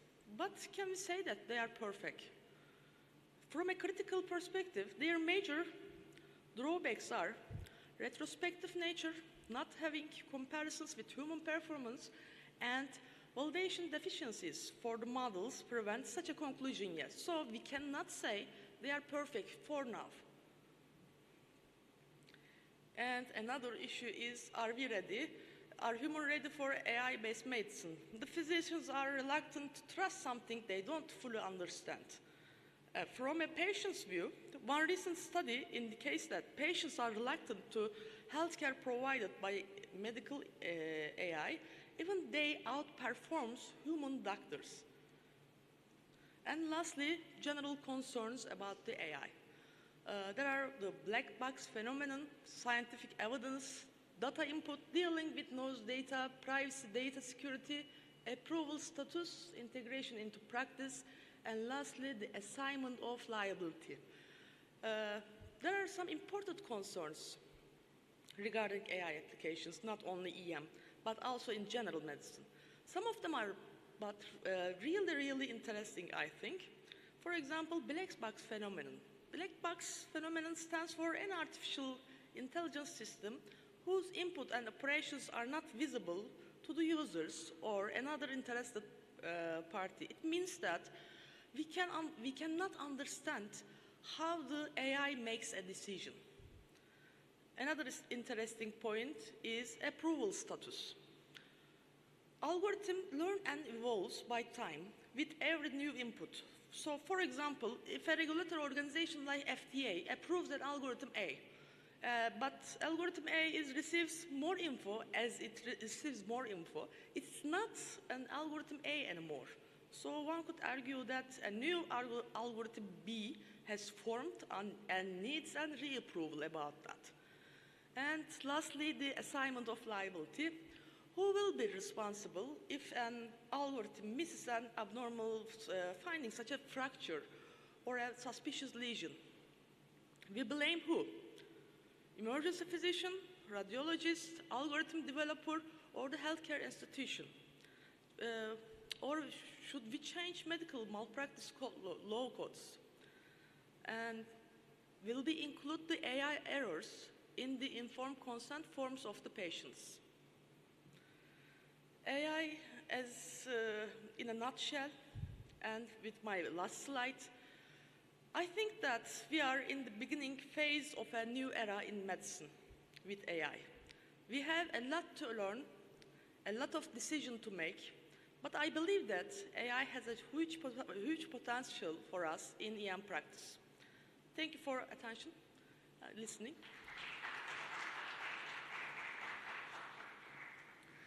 Thank you very much for your interesting presentation.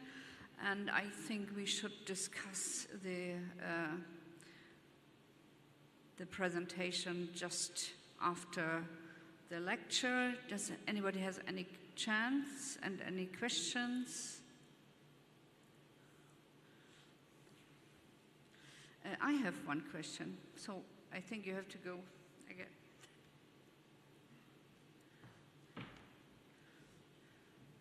You showed us a lot of the scientific evidence, but as I know, Amazon and Alexa are already ready to do so. So probably if you have Alexa at home and you don't feel good and stand up and say, "Good morning, Alexa," then Alexa said, "Oh, you are ill. I can call your doctor. I will take a prescription and I will call the pharmacy, and then you get your medication."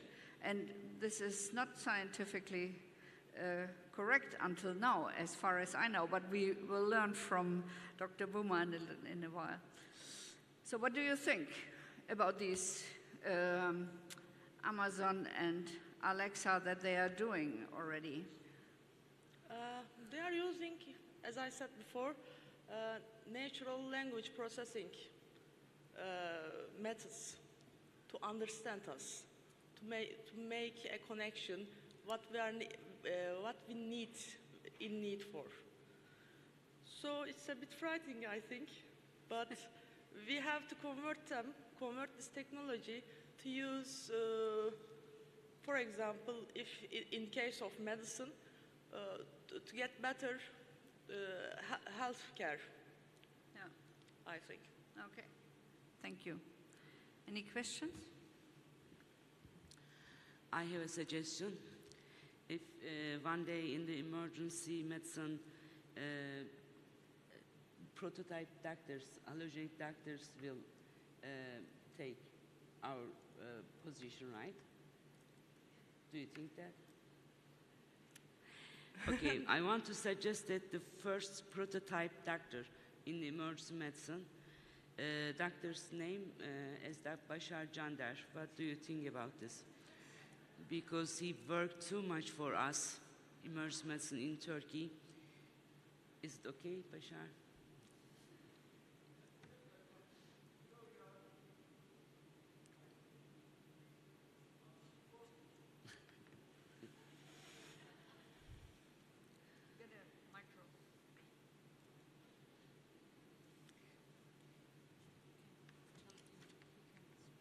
Thank you very much, Dr. Figen. Dr. Barba, Figen is past president of IPAT. I take the presidency from Dr. Figen, of course. I think you are before me, Dr. Figen, for that. Okay.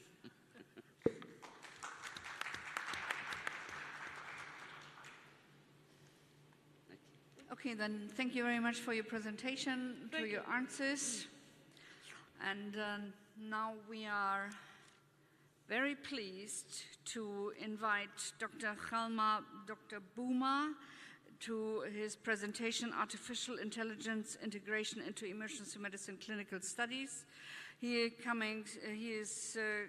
coming from the University of Groningen in Netherlands, and of the Department of Clinical Pharmacology. Welcome on the stage, Dr. Boomer. Yeah, thank you very much. Good morning, everyone. And first of all, I'd like to thank all the organizers for inviting me to come over here and give this presentation to you.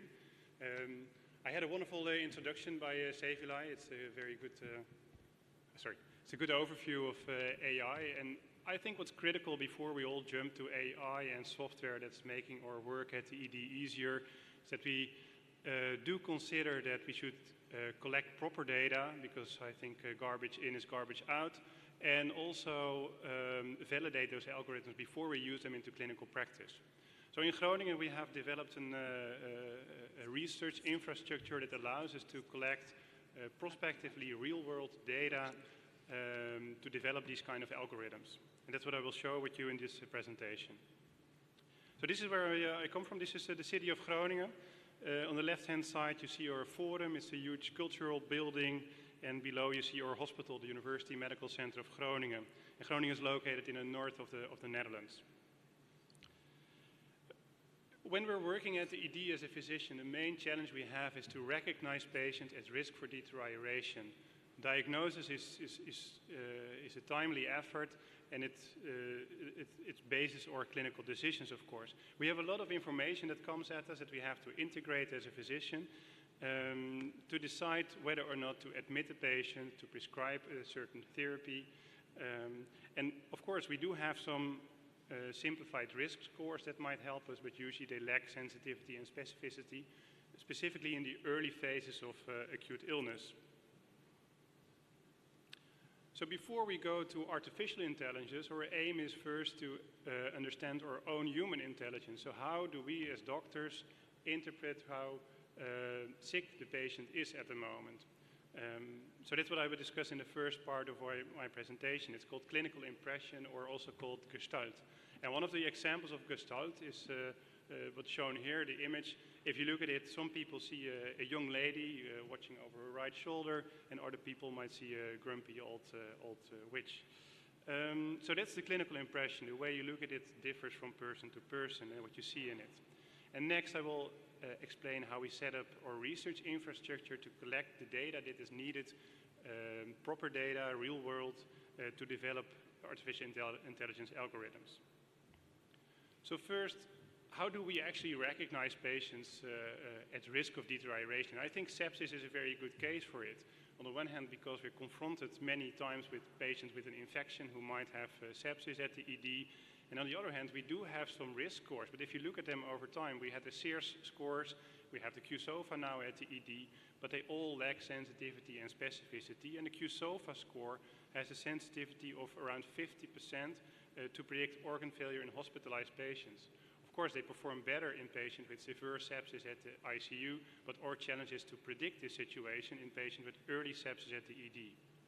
So what we did in the previous study is that we asked the physician about the clinical impression score. So just give a number from 1 to 10 about the severity of illness. What is your gut feeling about this patient?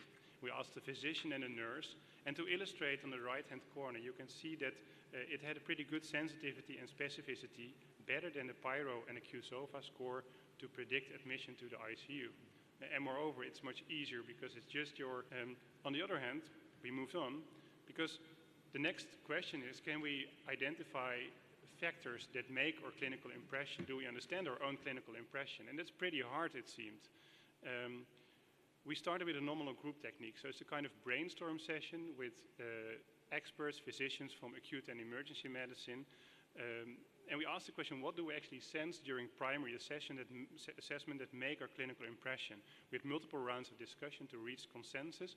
And based on this output from these meetings, we developed an instrument, a survey that we used to ask the physician which factors contributed in this specific patient to his or her clinical impression. So that's what we validated prospectively at the ED in more than 500 patients.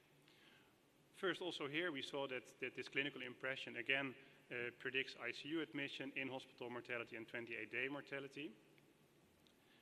But the factors that make this clinical impression together only have an R-square of 0.4. So around 40% of the variation in a clinical impression score is determined by factors that we think make up our clinical impression score, like the dry mucous membranes, eye glands, and the other factors. And in addition, vital parameters contribute to it, which means, on the other hand, that our clinical impression remains unknown for the majority of the variation. So we don't really understand what our clinical impression is, but still, we're pretty good at predicting who will go to the ICU just based on this first impression that you have. So we have some factors that we understand that are associated with our clinical impression that might be used in future research. So next, we set up a research infrastructure to collect big data to develop this acute precision medicine. The aim, it's called Acute Lines, and it's a large data and biobank at the emergency department. And the idea is to use our human intelligence and also artificial intelligence to make algorithms that can predict severity of illness, predict treatment response, and that can be used as clinical decision support. So they will not replace a doctor in the future, but they can be supportive. And these algorithms can also be used for monitoring the condition of the patient, for example, 24/7. At our ED, we have around 25,000 visits per year, and the biobank consists of different parts.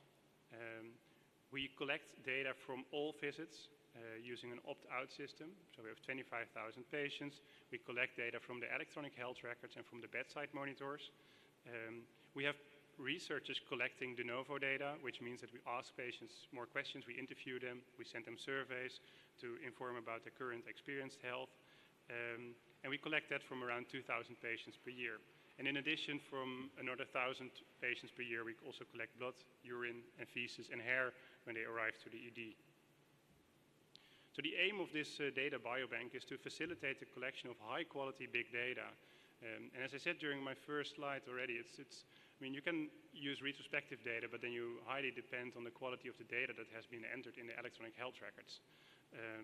So here we do it prospectively to be able to have high-quality data and also to be able to categorize the data that comes in at the moment when the patient is at the ED. For us, it's also an advantage because in our hospital we have a lot of research going on and a lot of different projects who want something from the patient. And with this research line, we have one team asking the patient a lot of questions, and in turn, this data bank can supply the information to other researchers without having to burden the patient again. We can implement state-of-the-art solutions, so we're using wearables to monitor the patients at the ward, for example, but it also can be used to test AI algorithms. Most important is that we focus on the interaction between chronic health, so the pre-existing condition, acute disease, and outcome, both short-term and long-term. So this is what we do. We have a research team available at our ED 7 days a week who screens everyone entering the ED, whether he or she matches the inclusion criteria. We have developed our own software to capture data from the bedside monitors. So all data that can be seen on these bedside monitors during the complete ED stay, the full ECG, the full PPG, and all vital parameters are stored automatically and connected with the patient. We connect with pre-hospital databases from the ambulance to get pre-hospital data. We collect and process biomaterials at the ED. We transfer data from the electronic health records, so there is some part of retrospective data and data from the electronic health records. We use wearables to monitor vital parameters at the ward, and also we connected external databases to determine whether the patient is still alive after discharge, and for example also with a health insurance company to assess the healthcare usage after hospitalization. So a brief overview of what we're collecting, data about the ED visit, of course, family history, but I think something that might be promising and where I come back to in my final slide is the clinical impression, for which we use face recognition at the moment. So these are the inclusion criteria. Since patients come with a complaint or a certain illness to the ED and not a diagnosis, we determine to identify and select patients based on the level of illness rather than diagnosis. From the most sick patients who are trias red or orange, using the emergency severity index, we collect everything, blood surveys that are collected during hospitalization after 3 months and again after 12 months. And on the other side, you see any or all other patients. There we collect vital parameters and waveforms from the bedside monitors and data from the electronic health records. So the ethical considerations here, because we ask a lot of patients for a lot of information, of course. It's a biobank, which means that we have specific guidelines for that in the Netherlands. The central review board of the hospital had to review the protocol and the regulations, and then the board of directors from the hospital appointed our biobank manager. Central, of course, is the patient and his or her family, because we ask the patient for consent, but we cannot do it before we collect the data in acute situations. Not everyone is conscious or able to provide consent in the short time frame. So what we do is that we inform the patient, if possible, we start collecting data, biomaterials, and we store it temporarily until the patient provided consent within 30 days. For the reuse of data, we only use an opt-out system. So patients are informed, we have information in the waiting room, and if they don't refuse, then we use their data for research. So we have a huge data bank, and if researchers would like to use the data, it means that they have to write a protocol. Within our steering group, we determine whether we have the data, whether we can issue it, and then the central review board checks whether it adheres to the consent that was provided by the patient and whether it will fall under a protocol, and then it can be used for research. So what do we collect? We have a lot of data, and this is the data that we're thinking of to integrate into novel algorithms. So first we start with our human intelligence, the clinical impression. We move on to machine learning to identify risk markers predictive of organ failure, be able to predict the treatment response, and I think at the end, by that strategy, you can work toward clinical decision support tools. Among these data, for example, are the data that we collect classically at the ED. You will recognize them, but also we pay a lot of attention to changes in vital parameters, so the trends over time, waveform features like heart rate variability that can be indicative of deterioration.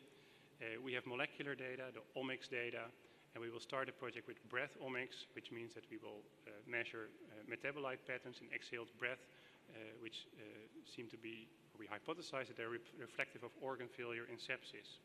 And finally, I'd like to end with a brief information about our computer vision project, where we use face recognition to determine whether the computer can actually recognize the level of illness of a patient. So this is what we do. It's inspired by our clinical impression score, because of course what we said as physicians is that we see the patient and that affects our clinical impression. So we decided, well, if we can see it, would the computer also be able to see it? So we have labeled photographs from patients who have a certain outcome. The researchers collect the photographs at the ED from everyone being triaged red or orange or being admitted with suspicion of sepsis. Because you need machine learning or deep learning techniques are rather data hungry, you would need thousands and thousands of pictures to develop an algorithm from scratch. Because first you need to train the algorithm so that the algorithm understands a face and eyes and a nose and a mouth. But it's not necessary. You can use the training on external data sets that are available and then use a method that's called transfer learning. So the algorithm already has some basic intelligence developed on other photographs, on big data sets, and then you can transfer this knowledge, this intelligence to your own data set, which means that you require a much smaller data set to determine whether the algorithm can also identify patients at risk of ICU admission or in-hospital mortality. The technique that we use for it, the deep learning technique, is called convolutional neural network, and it's illustrated here. The idea is that you have an image, and the image is complicated, of course. You can see it in the red square, it's a smiley, but you can subtract all the features from the image and then turn it into a binary code, in short. And that's something that the computer can use to calculate and associate with the outcome.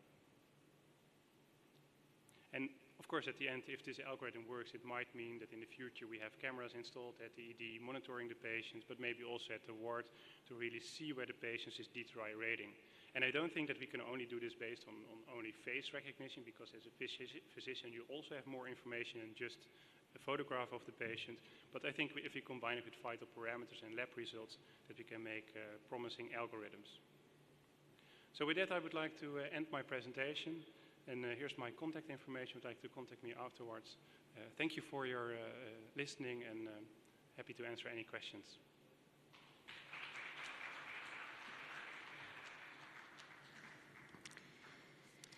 Thank you very much, Dr. Yuma, for this interesting and beautiful lecture. Is there any question?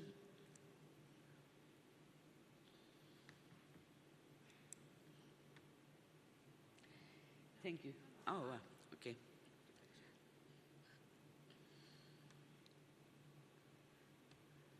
Dr. Bechet has a question. Yeah, a simple question. Thank you very much, Dr. Bima, for your nice presentation.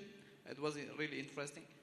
Just a short question is that, do you need to train your team about collecting the knowledge about the patients, the data? Is it needed to have courses for the staff, I mean for the secretary, for the doctors and others? And do you mean the people who are collecting the data, the research Yeah, staff? do you need to have a course for their training? Yeah, we did. We have a lot of, so it's a huge research team. There indeed, it's not only researchers at the ED, but also secretary and nurses and physicians contributing to our research. Everyone has its own function and is also trained for that specific function. And specifically the researchers who are collecting the data, for example, the photographs, you should take the photographs as precise as possible and standardize as much as possible. So what we're looking for are the passport photographs, which is very challenging to collect at the ED.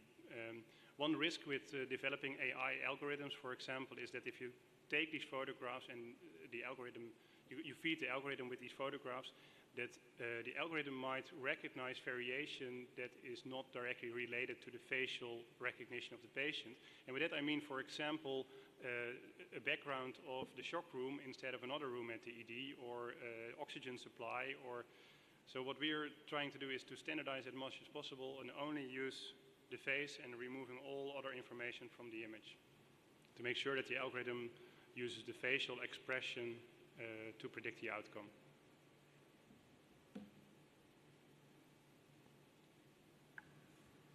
Yes, another question over there with the red shirt. No. No questions? Sir? No. Sorry. So then thank you very much indeed for your presentation. And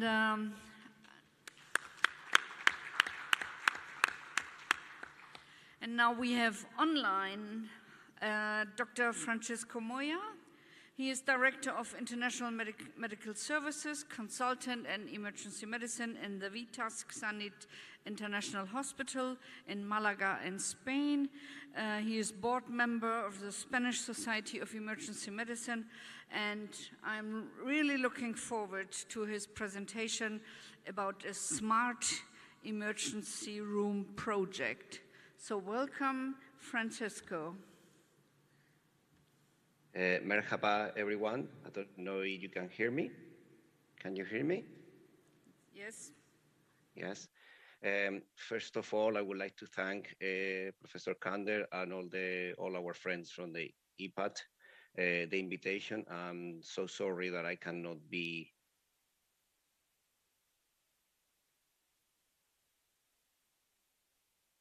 to be there with you today. I would like to, as you said, the session is called Artificial Intelligence. The project SmartER is not artificial intelligence in itself, but it's a technological tool that we have been developing in conjunction with some colleagues from the UK. In fact, my colleague, Dr. Anjit Mohammed, who is a consultant, clinical director at now is Huddersfield and Halifax NHS Trust, but he put the SmartER project in motion in Doncaster, which is a university hospital with 1,000 beds and minor units, minor injury units, etc., etc. So I don't know if I will have access to the presentation now online, and then I can start the presentation.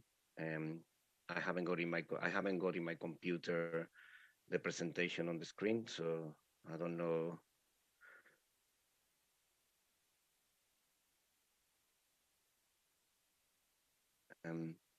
Anyone from the technical? Dr. Fran, you can direct this share screen. Yeah, but I haven't got my presentation downloaded in my computer. I send it to you. Hang on, I'll Okay, see no if I can problem. put it. Okay. I can put it.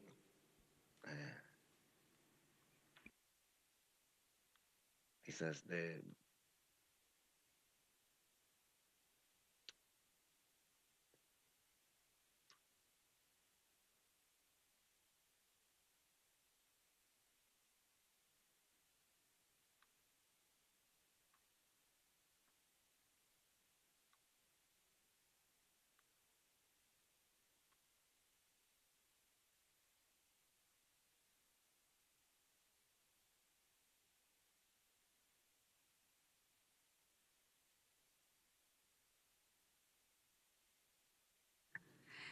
Okay, I think we need a few minutes for sharing Dr. Moya's slides. We are waiting.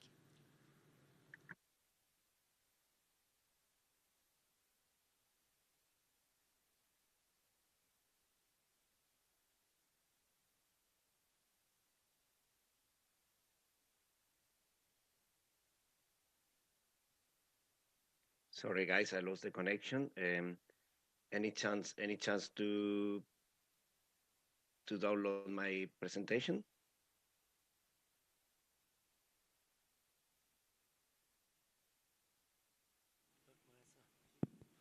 Dr. Farhan, wait a minute, please. Yeah. I will share your presentation. Well, thanks. Well, in the meantime, I would like to thank Dr. Buma and the other colleague that presented something that is innovation. And I think we are in the beginning of a new era for medicine and for emergency medicine with the use of artificial intelligence and machine learning. And I think we have a responsibility to try to help the computer scientist guys to help us, because I think in the last years, we as emergency medicine physicians, we haven't had a lot of technology at our disposal to help us to make decisions. And I think it's an exciting time. I hope that with projects like our project, like SmartER, and everybody that is working in the world of artificial intelligence, we will be able to tackle some of the issues that we face sometimes in the emergency departments, that we have to make decisions with not a lot of evidence-based and not with a lot of uniformity across the world. I think it's very interesting what the colleagues have presented, and we all have to probably in the future be very involved with this. Also, how legally, from the data protection laws point of view, that we can face the use of all this data that we are accumulating, especially if I'm allowed to show you the presentation is finally charged, because with the SmartER project, we've been accumulating data for the last 4 years. As you know, the emergency department usually across a nation, they see half of the population approximately in 1 year. So you can imagine the amount of data.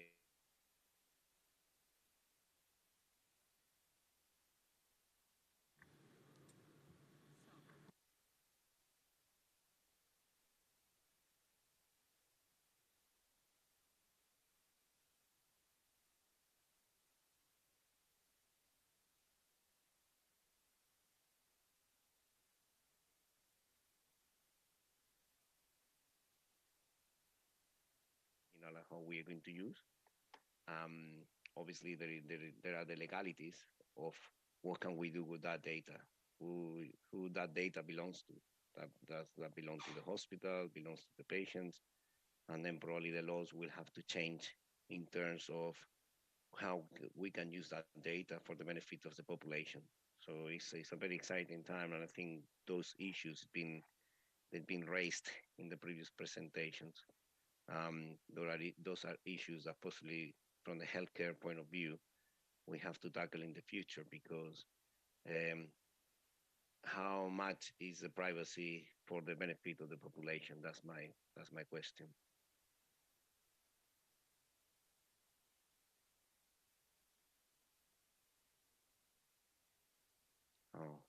sorry about this.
I just sending the presentation again, so I don't know if you will be able to rescue the presentation from.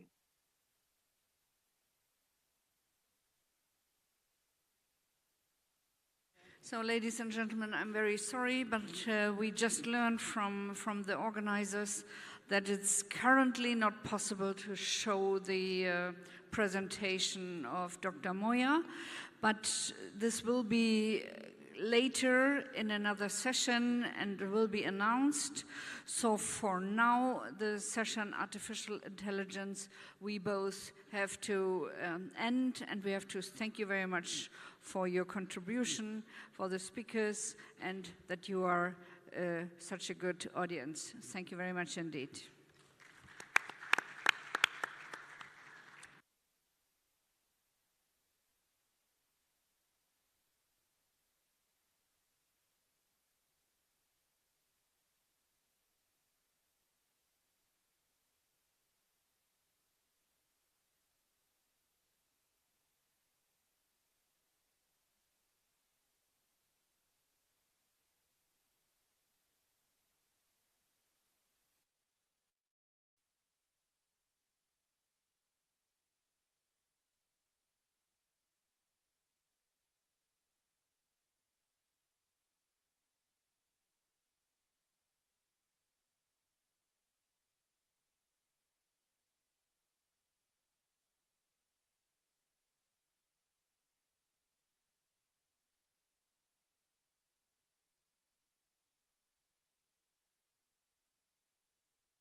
Sabah yaptım krep ne güzel oldu bre sardım yedim vrep kafam düştü direk her yer olsa da kezban trek yatamam evde yatak döşek çıktım dışarı açtım trap kafam şimdi fişek oh yeah geceler cihangirli heceler elit foşik turistler sokaklar ve polisler viski döküp sevişelim Natali diyor peşin alim dedim tamam hadi canım bizde küvet yok duşakabin oh yeah çılgın genç bu iş öyle Rolex Range sizin tayfa bitch bizim tayfa rich oh yeah çılgın genç bu iş öyle Rolex Range sizin tayfa bitch bizim tayfa rich kel toş babana koş trap böyle Hile yapana hoş, la bebe koş, la bebe coş. Siz Windows ben Macintosh. Mandingo, Normender, benim kamış Dolce. Oturan diyor Morminder, haterlarım okçe. Yeah. Bu gece bizim böyle kafamız güzel. Bizim hep kafamız güzel. Böyle geziyoruz işte. Polisler hep peşimizde bizim. Polisler niye peşimizde? Bebeler, bebeler.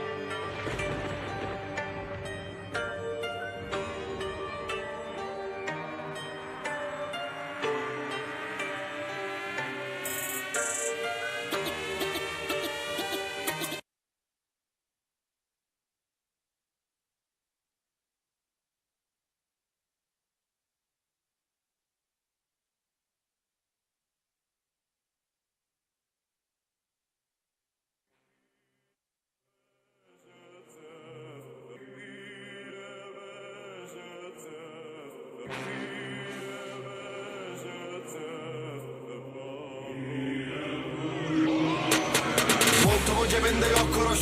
Zıplıyor herkes kanguru sanki. Full depo tanusun. Bir de kafamıza bas vurur ama yine yok. Bu hayatın heyecanı yok. Bu hayatın heyecanı yok. Bu hayatın heyecanı yok. Yok.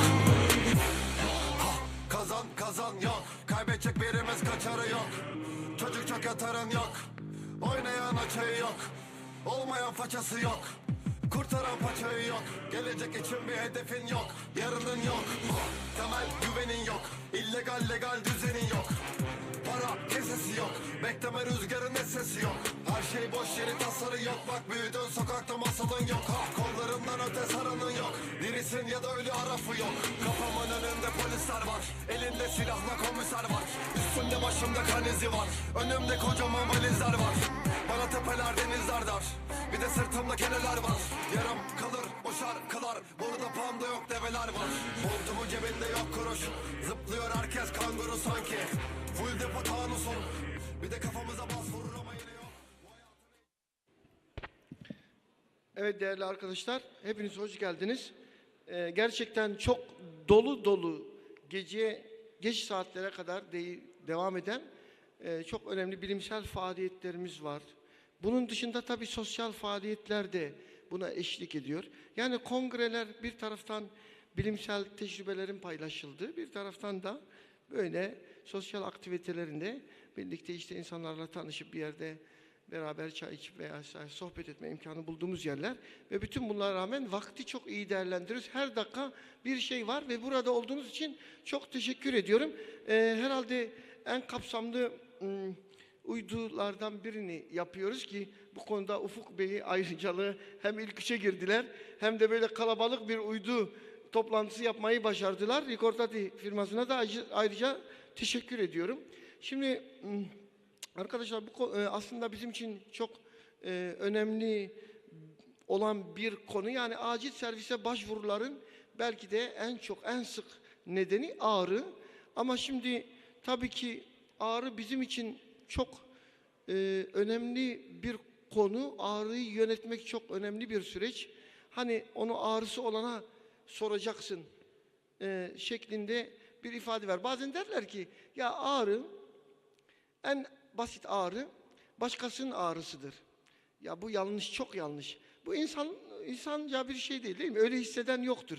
Mesela düşünsene kendi çocuğunun veya sevdiğin birinin ağladı. Sen demez misin o ağrı benim olsun da onun olmasın? Yani onun için böyle kolaya kaçılan bir düşünce olmaması lazım ağrının. Benim sesim yankılanmıyor değil mi? Rahat duyuluyor. Duyumda problem yok yani değil mi? O yüzden ağrının benim hayatımda da ayrı bir önemi var. Çünkü benim ilk anlattığım tartışma programı genel cerrahlarla birlikte ağrıyla ilgiliydi. Ben acilde ağrıyı savunuyordum. Genel cerrahilerde özellikle akut batın tabii konusunda ağrı kesicilerin işte kullanılıp kullanılmamasını tartışıyorduk. Ben ağrı kesici kullanmalıdır diyordum. Onlar yok diyordu. Sonra benim dediğime uzun süre içinde gelindi. Ağrı kesmek bizim için çok önemli bir konu arkadaşlar. Ağrı deyip geçmemek lazım. Ağrı bizim için aynı zamanda aslında iyi bir olay. Neden iyi bir olay? Mesela eğer ağrı varsa o doku canlıdır. Alarm veriyor. Ağrı vücudun bir dilidir. O dili bizim çözmemiz lazım. Birçok hastalıkta ağrının yönetimiyle tanıya gidiyoruz. O yüzden ağrı aslında bize sunulmuş bir veridir. Bu veriyi kullandıktan sonra onu susturmamız gerekiyor. Acilde susturmamız gerekiyor. Acilde ağrıyı kesmemiz çok önemli. Yani ağrı kesicileri göz ardı etmemek lazım. Bu yüzden de kongremiz boyunca ağrının önemini anlatmaya çalışıyoruz. Peki burada benimle fotoğraf çektirdiğiniz Konya ekibi, sizden başlayalım. Önder, ağrın ağrıyacak. Neresinin ağrımasını istersin? Evet, bir yer ağrıyacak yani. Efendim? Kas ağrısı. Evet, vücut bölge olarak. Yani hangi kasların tabii? Bacak kaslarım. Bu sorunun cevabı var mıdır? Mesela ben düşündüm, geceleyin bunu düşündüm. Ya neresinin ağrımasını ister insan, böyle bir soru. Kası anlatacağım ya. Çok bulamadım yani neresi ağrır. Mesela bacak kaslarının ağrıması herhalde hiç olmamıştır sende istediğine göre. Hiçbir şey yapamazsın. Yürüyemezsin, oturamazsın. Kol kalkamazsın, çöğünersin. Boyun ağrısı mesela. Boyun ağrısı berbat bir şey. Ya sağa dönemiyorsun, sola dönemiyorsun, etrafına bakamıyorsun. Basit değil mi boyun ağrısı? Onun dışında mesela diyelim ki bir diş ağrısı hayatını mahvediyor. Renal kolik böyle. Analjezi yani aslında modern tıbbın en başarılı olduğu alanlardan biri. Ya bakıyorsun dişin ağrıyor, tamam mı? Hayatın kararmış ya. Yani o diş şeyi insanın sanki beynini oyuyor. Bir analjezi yapıyorsun. Bütün dünya değişiyor. Modern tıbbın en güçlü olduğu yer analjezi şu anda. Ameliyatları nasıl yapıyoruz? Analjeziyle yapıyoruz. Analjezide çok iyiyiz. O yüzden acilciler olarak da analjeziyi çok iyi kullanabiliyor olmamız lazım. Ağrıyı kesmek gerçekten büyük bir nimet, aynı zamanda büyük bir görev. O yüzden sürekli nasıl yapalım, nasıl keselim, bunun üzerine duracağız. Tabii ben çok uzatmak istemediğim için bazı şeyleri hızlı geçmek durumundayım ama Covid-19 biliyorsunuz hayatımızı çok değiştirdi. Özellikle ilk bir yıl evde otur, 65 yaş üstü evde hapis, yürümeye. Sonra neler duydunuz? İşte bazı farklı ani ölümler, mesela ne düşündük? Pulmoner emboliler düşündük. Hareketsizlik, süreç değişti. Evde kal dedik ama evde nasıl kalınacağının da açıklanması belki de gerekiyordu. Çünkü evde kalmanın bize getirdiği farklı problemler oldu. Hareketsizlik geldi, stres oluştu. Ve bu Covid-19 nereye kadar sürecek bilmiyorum ama biz evde kalmaktan en azından vazgeçiyoruz. Bireysel tedbirleri öne almaya çalışıyoruz. Bakın Covid-19 öncesi dünyada 15 yaş ve üzerindeki bireylerin %31'inin fiziksel olarak inaktif olduğu. Yılda yaklaşık 3 milyon insanın fiziksel inaktivite nedeniyle öldüğü tahmin edilmekte. Yani bunun çok önemli bir konu olduğunu vurgulamamız lazım. Tabii Covid-19 bunu katladı. Bu yüzden bu fiziksel hareketsizliğin bize daha sonra farklı maliyetleri olacağını anlamamız gerekiyor. Ağrılarımızın, iskelet sistemiyle ilgili ağrıların arttığını, hastalarımızın böyle şikayetlerle geldiğini görüyoruz. Bu nedenle de bunu dikkate almamız gerekiyor arkadaşlar. Hem stres hem de stresörler kas ağrısı semptomları için risk faktörleri. Yani sadece hareketsizlik değil, aynı zamanda stres de ve stres yapan faktörler de buna sebep oluyor. Bu fiziksel ve zihinsel stres özellikle omuz ve boyun ağrısı. Ben biraz baş ağrısı daha çok oluyor değil mi ya? Mesela stres oluyor, başım ağrıyor diyorsun. Bizde bir alışkanlık var. Çay çok içiyoruz ya. Mesela Özlem Hanım, Zeynep Hanım böyle şeylerle içiyor. Çay içmeyince insan başı ağrıyor. Öyle bir deneyimimiz var değil mi? Bazı şeyler stresle ilgili. Bu yüzden de omuz, boyun ağrısı bunların nedenlerini iyi analiz edebilmemiz gerekiyor. Yani düşünebiliyor musunuz? Adam boynu tutulmuş, neden stres var? Bir diğeri tabii özellikle Covid-19'da psikolojik rahatsızlıklar. Bir de o zaman haberlerde duymuşsunuzdur. Boşanmalar arttı. Covid-19'dan sonra değil mi? Öyle bir şey oldu. İnsanlar beraber yaşamaya daha alışık değillerdi o kadar vakit geçirmeye birbirleriyle. 24 saat beraber geçirince psikolojik rahatsızlıklar da birbirini gösterdi. Nörolojik komplikasyonlar, kas iskelet sistemi bozuklukları. Tabii en çok korktuğumuz immobil durum ve tromboz görülme riski. Bütün bunlar çok ilginç istatistikler var. Artan her bir saatlik oturma süresi ya sedanter davranışın erişkinlerde yılda $126 sağlık maliyetine artışına neden olduğu tespit edilmiş. Bu yüzden de daha fazla hareket edelim sonucu çıkarılmış. Yine bakın kas iskelet sistemi hepimizin deneyimi vardır. Özellikle yaş ilerledikçe bu deneyim daha çok artar. Sağın solun ağrımaya başlar. Hani yaş 35'te de yaş 35 şiirinde şöyle bir şey vardı. Su insanı boğar, ateş yakarmış. Her geçen günün yeni bir dert olduğunu insan bu yaşa gelince anlarmış. Yaş ilerledikçe de iskelet ve kas sistemiyle ilgili ağrıların sizin peşinizi bırakmadığını göreceksiniz. Ama gençlerde de hep bunu görüyoruz. Özellikle çocuklarda, ergenlik döneminde dikkat ediyoruz. Bilgisayarın başında postür değişiklikleri görüyoruz. Daha 15-16 yaşındaki çocuklar. O uygun olmayan pozisyonda durmak, bütün bunlar ne yapıyor? Sistem gelişiminde probleme yol açıyor. Onlar da ağrıya bir zemin hazırlıyorlar. Bunun dışında uzun dönem hareketsizlikte sanayileşmiş ülkelerdeki sistem, mesela burada gördüğünüz gibi oturma sistemi, çalışma sistemi, bütün bunlar vücut sistemi üzerine etki edip ağrı konusunu daha çok gündemimize getiriyorlar.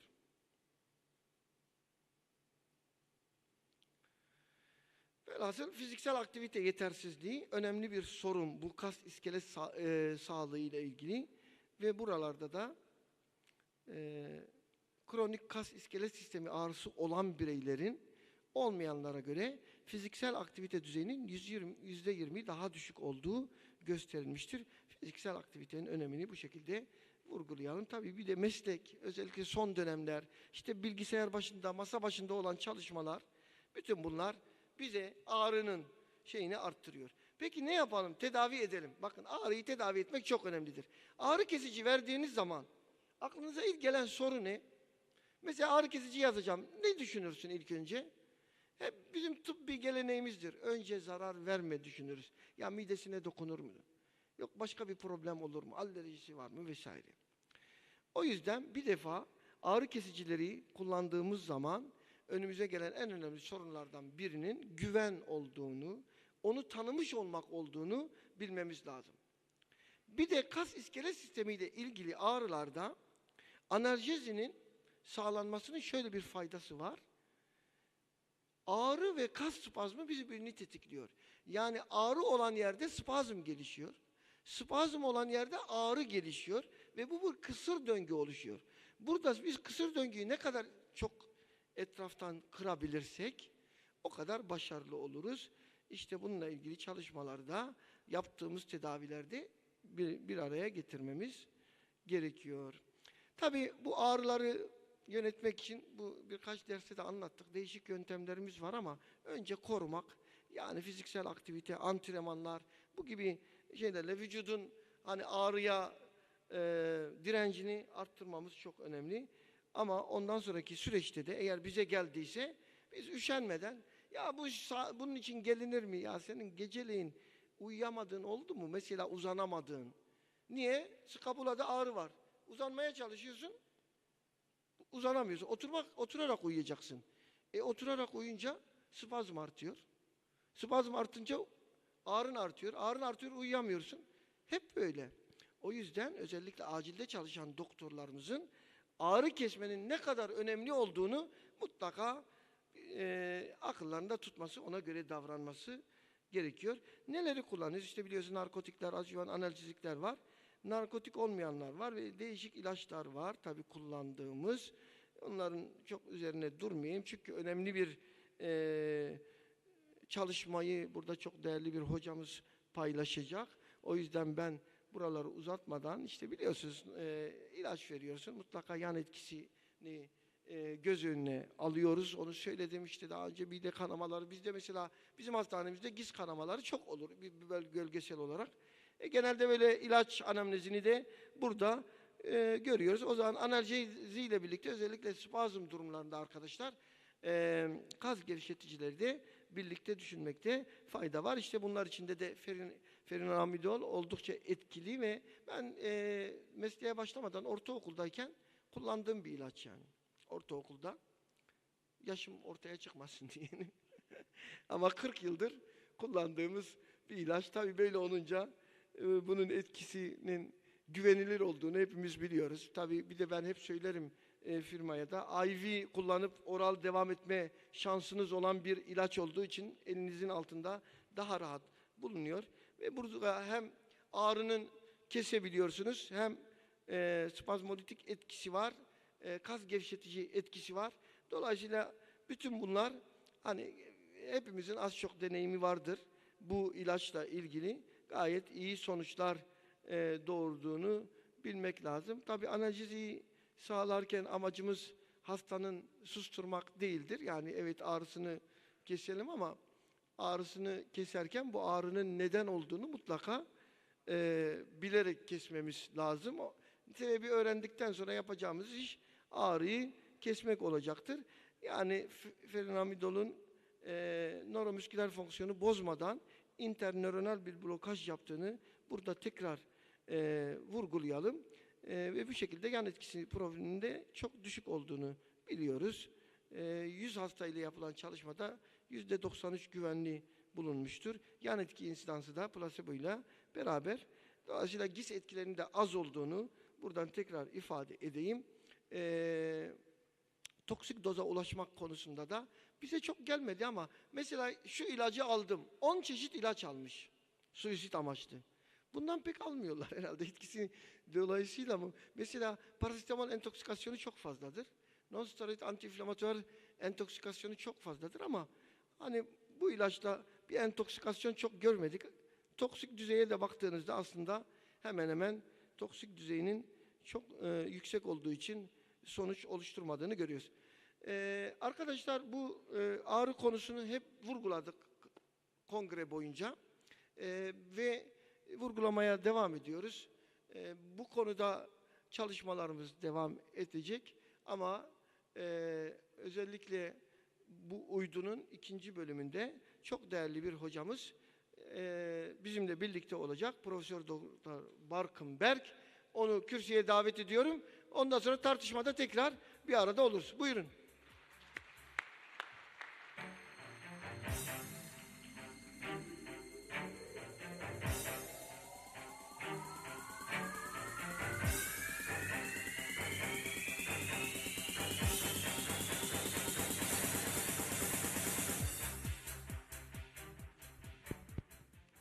Evet, merhaba. Öncelikle hepinize teşekkür ediyorum. Birincisi yemek vaktinde bizi dinlediğiniz için. İkincisi hakikaten hava güzeldi dışarıda. 3 gündür sizinle beraberim. Ve görüyorum ki hiçbiriniz hakikaten hiç sektirmeden girdiniz toplantılara. O yüzden tebrik ediyorum. Bizim kendi kongrelerimizde bu kadar çok şey yapmazlar. Yani inatçı olmazlar. Çok teşekkür ediyorum. Rekordati firmasına teşekkür ediyorum. Başar Hocama teşekkür ediyorum. Yavaş yavaş da başlayalım isterseniz çok sıkıldıysanız. Şimdi ben kimim? Öncelikle ondan bahsedeyim. İsmim Barkınberg. İstanbul Medipol Üniversitesi Eczacılık Fakültesi öğretim üyesiyim. İlaç tasarımcısıyım. Yani normalde sizin bugün kullandığınız moleküllerin hepsi bizim elimizden geçiyor bir şekilde. Sıfırdan başlayarak ruhsat aşamasına kadar bunları getiriyoruz. Bunlarla çalışmalar yapıyoruz. Preklinik çalışmalar yapıyoruz. Klinik çalışmaları gözetliyoruz. Klinik çalışmaların içerisinde bulunuyoruz ve değişikliklerini yapıyoruz. O yüzden bizim için çok enteresan çalışmalardan bir tanesi bu. Hep beraber bugün size sunacağımız çalışma. Şimdi öncelikle basit bir soruyla başlayalım. Ateşte yürüyebilir misiniz? Şöyle bir elleri görelim. Ateşte yürüyen var mı aranızda? Mümkün. Peki Legoların üstünde yürüyen var mı? Muhtemelen vardır. Yani olmaması diye bir şey söz konusu değil. Ateşte yürümek mümkün çünkü biliyorsunuz aslında uyarıları limbik sistemimizle alıyoruz ve limbik sistemimiz sürekli bizim korteksimize soruyor. Diyor ki işte ben bunu yapabilir miyim, yapabilir miyim, yapabilir miyim diye bir süre sonra korteksimiz bunlara alışıyor ve yavaş yavaş bizi eğitmeye başlıyor. Dolayısıyla evet Lego'nun üstünde belli bir yaşın üstünde çocuğunuz varsa yürümeyi öğreniyorsunuz. Evet kendinizi eğitirseniz, kendinizi doğru şartlarsanız ateşin üstünde de yürümeniz mümkün. Çünkü aslında bütün olay ağrının iletimi ve algısıyla bağlantılı. Şimdi ağrının iletimi ve algısıyla bağlantılı dediğiniz zaman biraz ağrı reseptörlerinden bahsetmek lazım. Biliyorsunuz beyin ve karaciğer haricinde tüm dokularda bulunuyor ve de aslında böyle periferik aksonların uçlarında küçük düğme benzeri yapılar bunlar.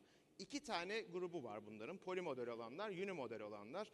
Polimodeller birazcık daha yavaş iletim sağlıyorlar ve bu hani işte 1 metre saniye gibi, özür dilerim, birazcık daha hızlı iletim sağlıyorlar 1 metre saniye gibi.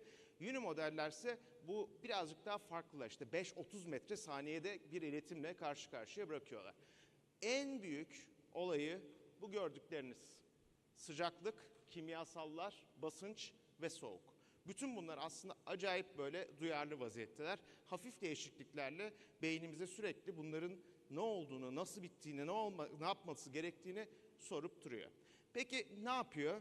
Alıyoruz yukarıya limbik sisteme gönderiyoruz. Limbik sistem geriye dönüp soruyor bize. Diyor ki kortekste bununla ilgili bir anın var mı? Daha önce sobaya elini değdin mi? Daha önce ateşte yürüdün mü? Daha önce Lego'nun üstünde yürüdün mü gibi. Eğer yürüdüysen yürüdün diyor ve o noktada kalıyor. Çünkü bunların gerçekten geriye yönelik olarak beyin sapına kadar bir iletimleri var. Ondan sonra herhangi başka bir şey yok.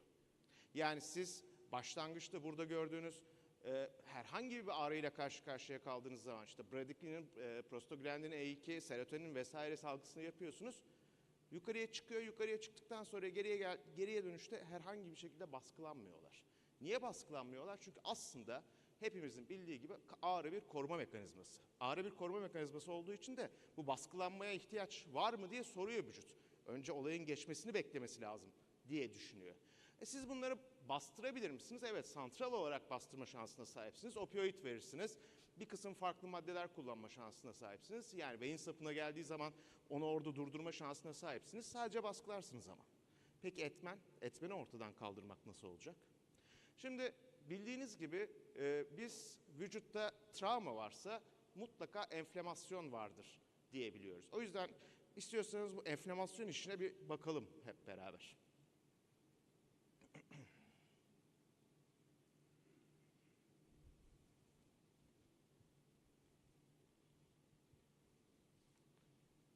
Demek ki o kadar otomatik çalışmıyormuş.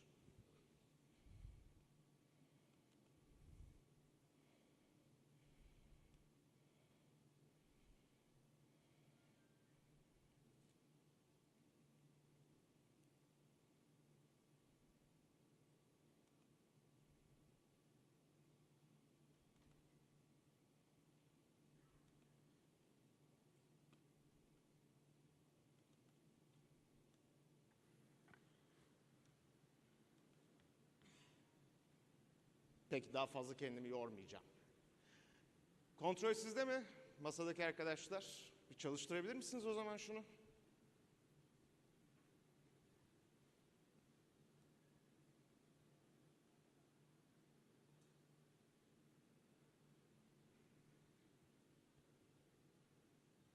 Yok, inat etti, çalışmayacak herhalde. Olsun, ben buradan yavaş yavaş anlatmaya başlayayım size. Ne oluyor elinize kıymık battığı zaman? Ne oluyor elimize kıymık battığı zaman? Doku bütünlüğümüz bozulmaya başlıyor. Doku bütünlüğümüzün bozulmasıyla beraber eğer derin bir yaralanma varsa, özellikle damar bütünlüğümüz bozulmuşsa neyle karşı karşıya kalıyoruz? Vazokonstrüksiyon. Çünkü kanamanın kapatılması lazım. Kanamanın kapatılması için ne olması gerekiyor teknik olarak? Platelletlerin orayı tutmaları gerekiyor. Platelletlerin tıkamayı sağlaması gerekiyor. Peki platelletler tıkamayı sağladığı zaman daha sonra neler başlıyor? Enflamasyon medyatörleri. Enflamasyon medyatörleri aslında dokunun koruması için gerekli olan bir materyal. Sadece ve sadece oradaki genel olarak bütün hücrelerin tamamının bir şekilde tedavi edilmesi değil, bütün sistemin uyarılması ve bütün sistemin organize edilmesi için gerekli aslında. Dikkat ederseniz ağrı ile ilgili olan medyatörlerle enflamasyonla ilgili olan medyatörler birbirinin aynısı. O yüzden normal şartlar altında bir enflamasyon yola başladığında enflamasyon yolağıyla beraber ağrı yolağı da tetiklenir hale geliyor. Arkadaşlar daha fazla uğraşmayıp slaytı verirseniz bir sonraki slayttan devam edeceğim.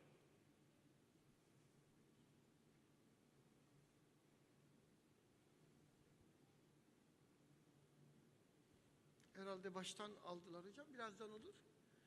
Biz bu Gerek arada... yok. Direkt şey yapalım. Bir sonraki slayttan devam edelim. Sadece slaytları verseniz yeter yani. Günün sonunda enflamasyonla ağrı aslında birbirlerine paralel giden iki şey. Ve bu paralellik de çok ciddi bir şekilde nosiseptörler tarafından algılanıyor. Peki ağrıyı durdurmayı mı tercih ediyorsunuz? Ağrıyı serbest bırakmayı mı tercih ediyorsunuz? Şöyle bir elleri görebilir miyim? Ağrıyı durdurmak mı lazım? Ağrıyı serbest bırakmak mı lazım? Ağrıyı durdurmak lazım diyenler?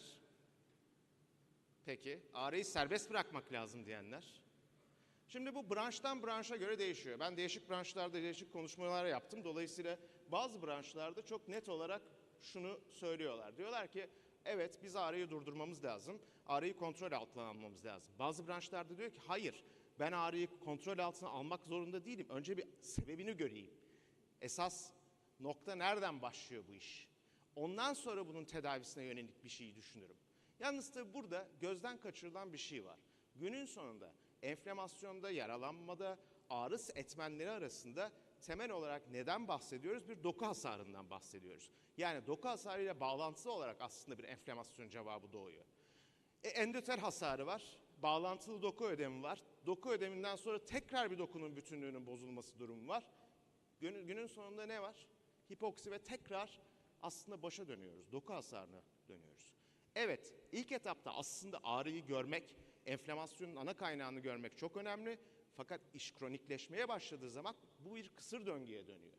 Yani kısa süreli mi, uzun süreli mi enflamasyonunuz bunu çok net bir şekilde görmek gerekiyor. Yani veya yumurta mı tavuktan çıkıyor, tavuk mu yumurtadan çıkıyor? Şurada gördüğünüz değerler bizim temel olarak kronik bir enflamasyon durumu varsa bu enflamasyonun genel kontrolü için baktığımız klinikteki değerler.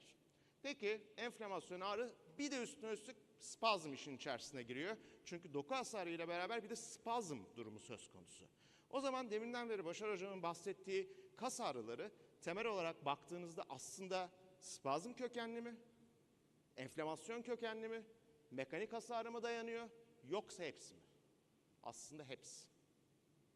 O yüzden bakıldığı zaman mekanik veya non-mekanik bir etken olsun, sonuçta bir inflamasyon durumu var. İnflamasyon ağrıyı tetikliyor, ağrı spazmı tetikliyor ve bu döngü devam ediyor. Evet, sizin branşınızda öncelikli olarak hemen hastayı ağrısını giderip ne problemi olduğunu anlamak lazım. Çünkü biliyorum hani çok uzun süre sizinle beraber çalışma yaptık.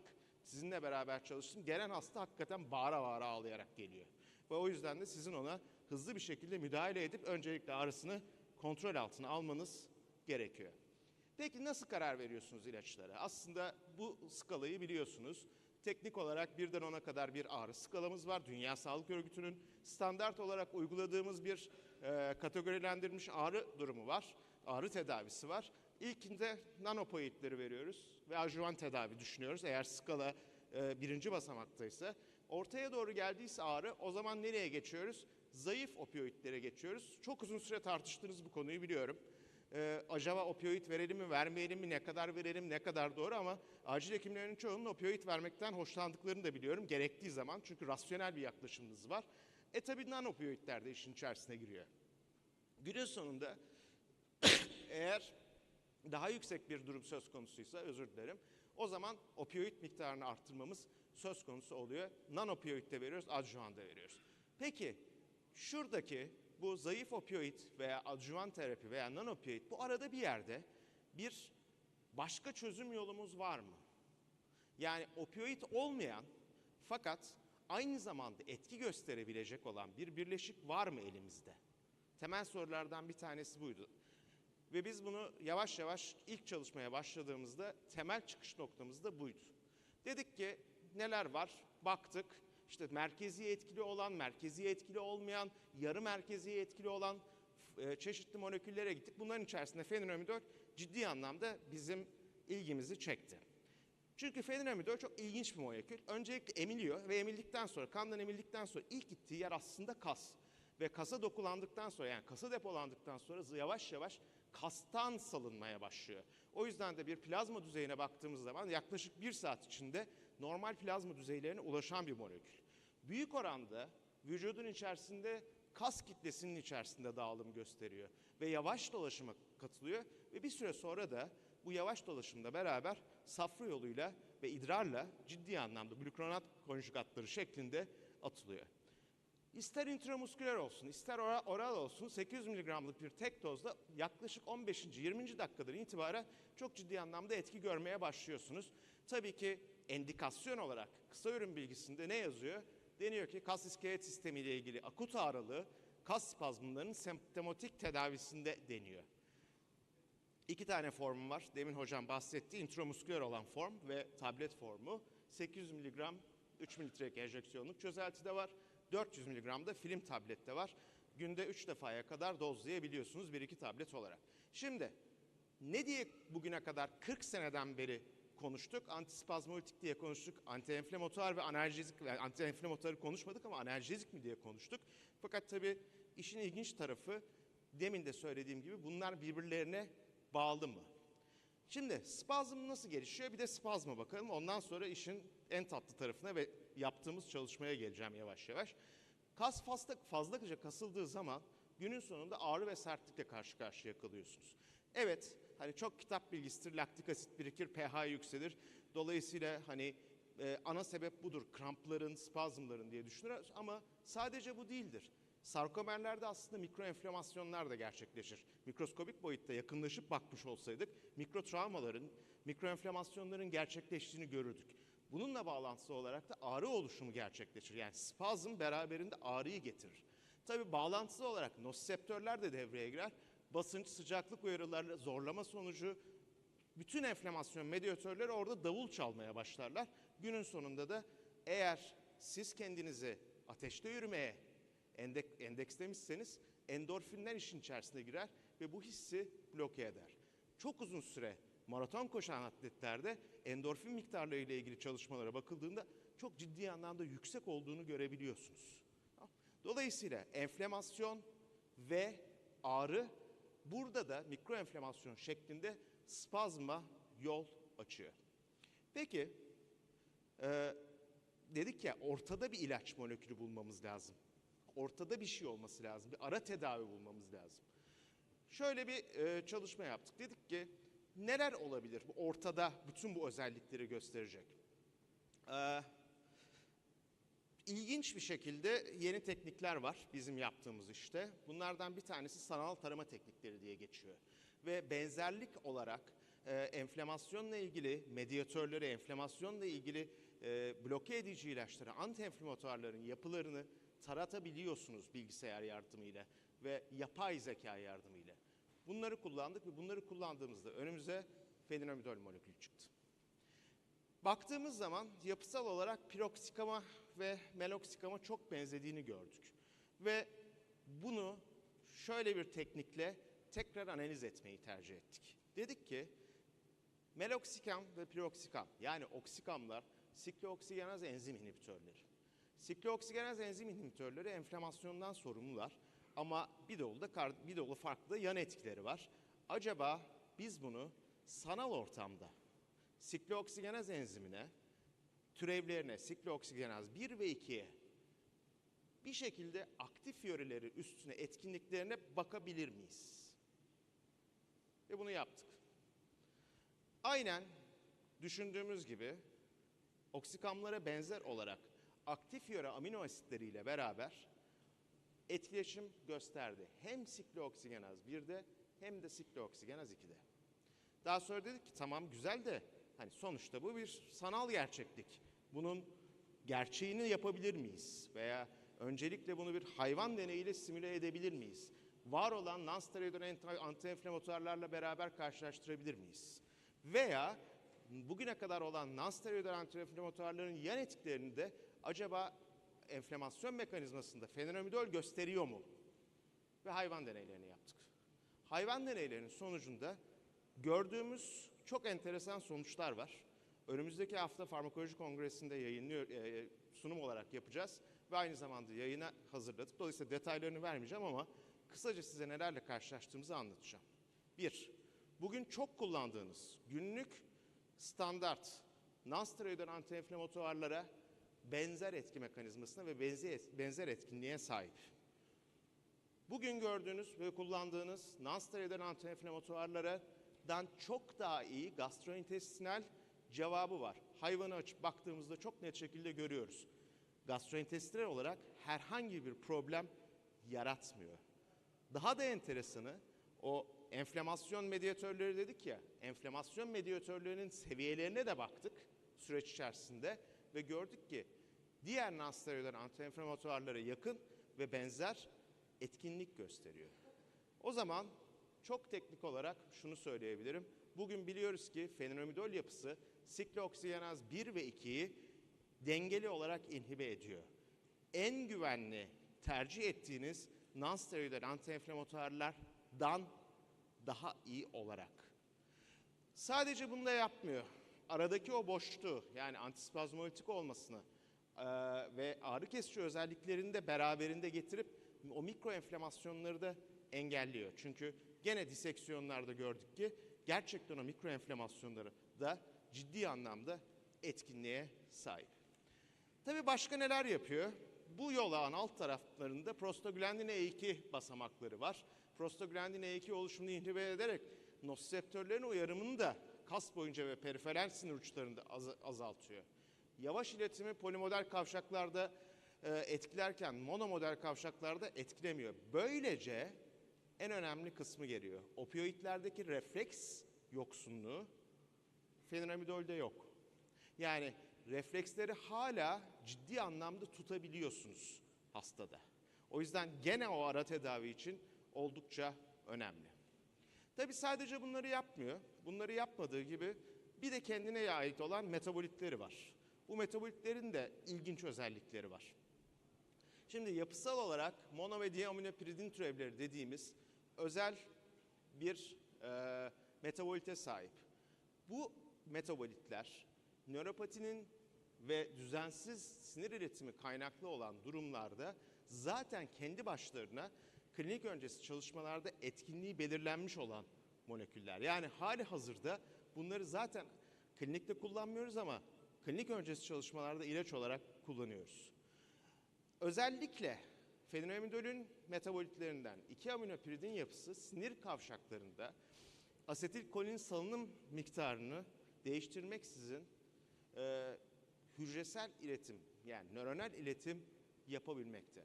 Dolayısıyla spazm oluşma olasılığını da ortadan kaldırıyor. Yani kullandığınız zaman sadece spazmın engellenmesi değil, aynı zamanda spazm oluşma olasılığını da düşürüyor.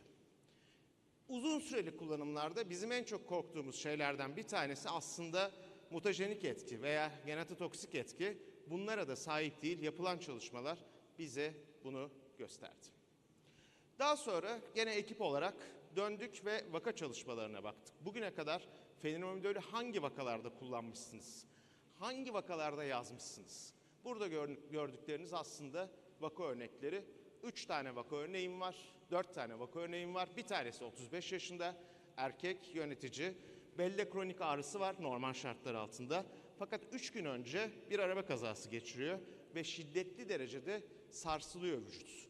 Ve ağrı gündüz hareketleri de artıyor. Dolayısıyla bakmış arkadaşlar disk hernisi olduğunu görmüşler, stenoz olduğunu görmüşler, disk jenerasyonu olduğunu görmüşler ve de L4'te kompresyon fraktürü olduğunu görmüşler ve de bağlantısı olarak Fenamidol reçetelendirmişler. Önce kullanmışlar, arkasından da reçetelendirmişler.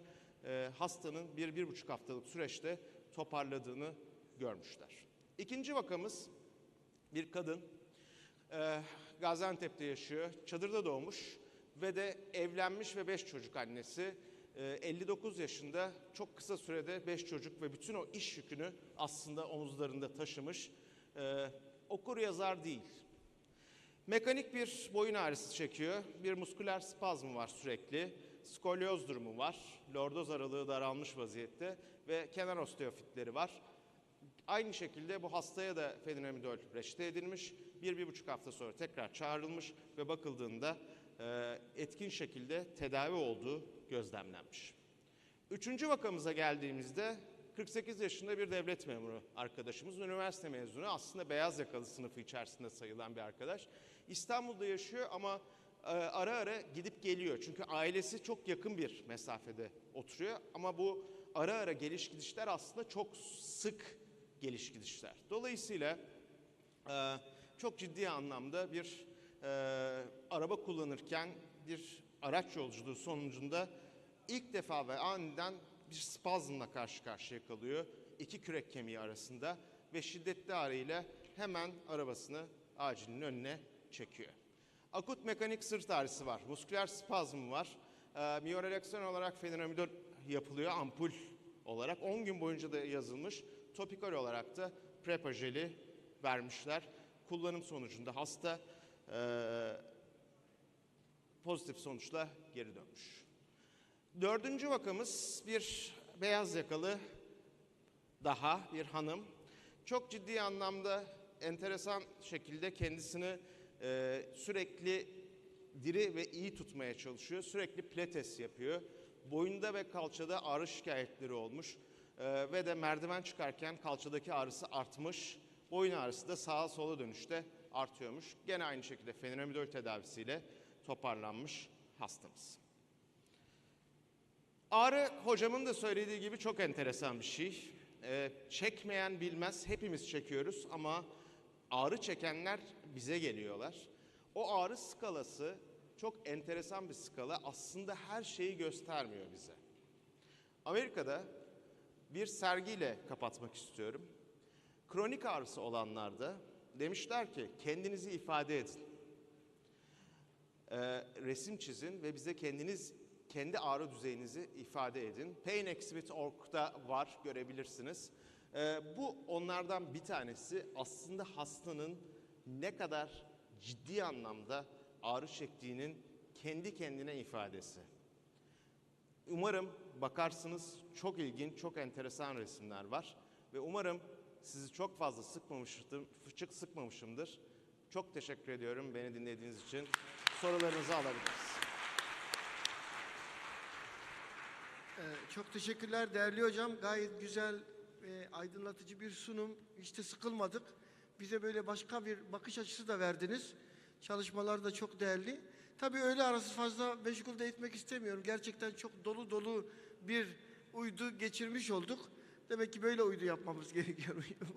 Onun için şimdi soru ve katkı varsa alabilirim. Soru ve katkı. Onun dışında ben şöyle toparlayayım. Hocamızın bahsettiği branşlarda biz ağrıyı keseriz. Bizim işimiz ağrıyı kesmek. Ama bu ağrıyı hastayı susturmak için kesmiyoruz. Yani hastanın hastalık dilini alıyoruz ama ağrısını kesmek bizim için kutsal bir vazife gibi görüyoruz. O yüzden analjezide eksik bırakmayalım. İnsanları semptomatik tedavide eksik bırakmayalım. Özellikle bu dönem semptomatik tedaviler arkadaşlar ihmal edildi. Hem pratisyen arkadaşlarımız hem aile hekimleri hem acil çalışanları. Semptomatik tedavileri ihmal etmeyin. O vücudun direnci için semptomatik tedaviye ihtiyacımız var. Ben böyle bitireyim. Hepinize teşekkür ediyorum. Saat 2'de buradayız.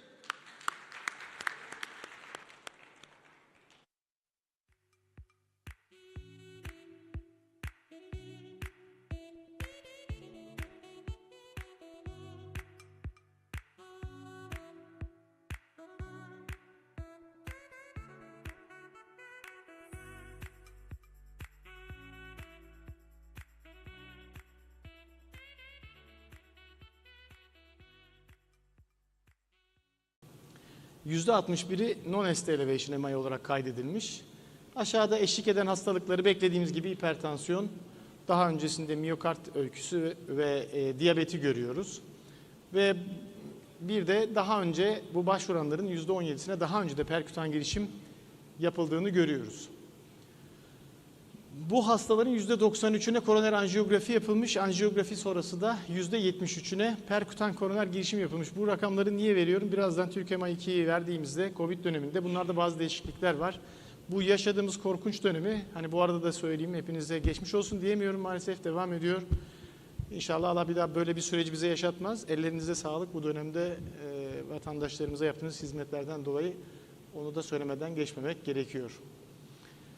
Türkiye MA2'ye baktığınızda yine aynı merkezlerde Covid-19 sürecinde yine 15 günlük süre zarfında bütün başvuran akut koroner sendromları toplamışlar. Hani aşağıdaki grafikte şurada görüyorsunuz. Bakın totalde yaklaşık 1872 başvurudan 991'e düşmüş. Ve bunları ST yükseklikli ve non-ST yükseklikli MI olarak ayırdığınızda özellikle non-ST elevation MI'larda %56'ya varan bir azalma var. ST elevation MI'larda bile %30 civarında bir azalma var. Hani bunu yorumlarken şunu düşünmek lazım. Bu hastalar yok olmuyor. Yani yapılan girişimler belki tarafsız tartışılabilir. Ama yok olmadıklarına göre bunların çok büyük bir kısmı hastaneye başvurmadıkları için daha sonra bunların ciddi komplikasyonlarıyla bize geliyorlar. Gelmeye de devam ediyorlar. Sanırım buradaki herkes de bugünlerde sahada bunların karşılığını görüyorlardır. Buraya baktığınızda oranlar %50 gibi ST elevation MI, non-ST elevation MI. Çünkü gördüğünüz gibi ST elevation MI'lardaki düşüş non-ST elevation'lardan daha az, eşitlenmiş STEMI, non-STEMI sayısı. Medyan yaş çok farklı değil, 60'larda.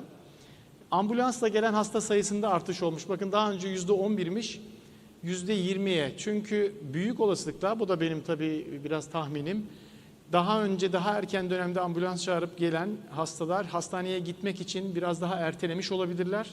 Erteleyince daha kötülemiş olabilirler ve daha kötü bir halde başvurmuş olabilirler. Böyle değerlendirilebilir diye düşünüyorum. Yine de farklı değerlenecek olanlar varsa ekleyebilirler. Hastaların semptomlarının başlamasıyla ambulans aramalarına kadar geçen süre burada görünüyor. 90 dakikadan daha önceki, daha doğrusu 90 dakika, daha önce 52 dakika bekliyorlar yani aramak için. Bu süre uzaması hastaların semptomlarının başlangıcından perkütan merkezlere ulaşma sürelerini değiştiriyor ve buna bağlı olarak bakın 270 dakikaya kadar çıkmış, normalde 215 dakikalardan hastaların perkütan girişime ulaşma süreleri. Hastane içinde uygulanan tedavilere bakıldığında hastaların %87'sine koroner anjiyografi yapılmış. Bunların daha önce %93 olan bu istatistik %87 görünüyor burada. Belli bir azalma var. 68'ine de perkütan girişim yapılmış. Bunda da keza bir şey var. 73'ten 68'e. Bunların hepsi istatistiksel anlamlı azalmalar. Yani Covid dönemi kardiyoloji hastalıklarına, bunların içinde en önemli yer tutan akut koroner sendromlara, ulaşımda da, bunların tedavilerinde de ciddi eksiklikler olmuş. Türkiye MAI çalışmasının ikincisi bize bunu biraz daha göstermiş oluyor. Türk Kardiyoloji Derneği'ne de bu nedenle teşekkür ederiz bu farkındalık için. Bu aynı zamanda bizim hizmet verdiğimiz hasta popülasyonunda yansıtıyor. Çünkü bu hastaların tamamı acil servisler aracılığıyla hastanelere giriyorlar.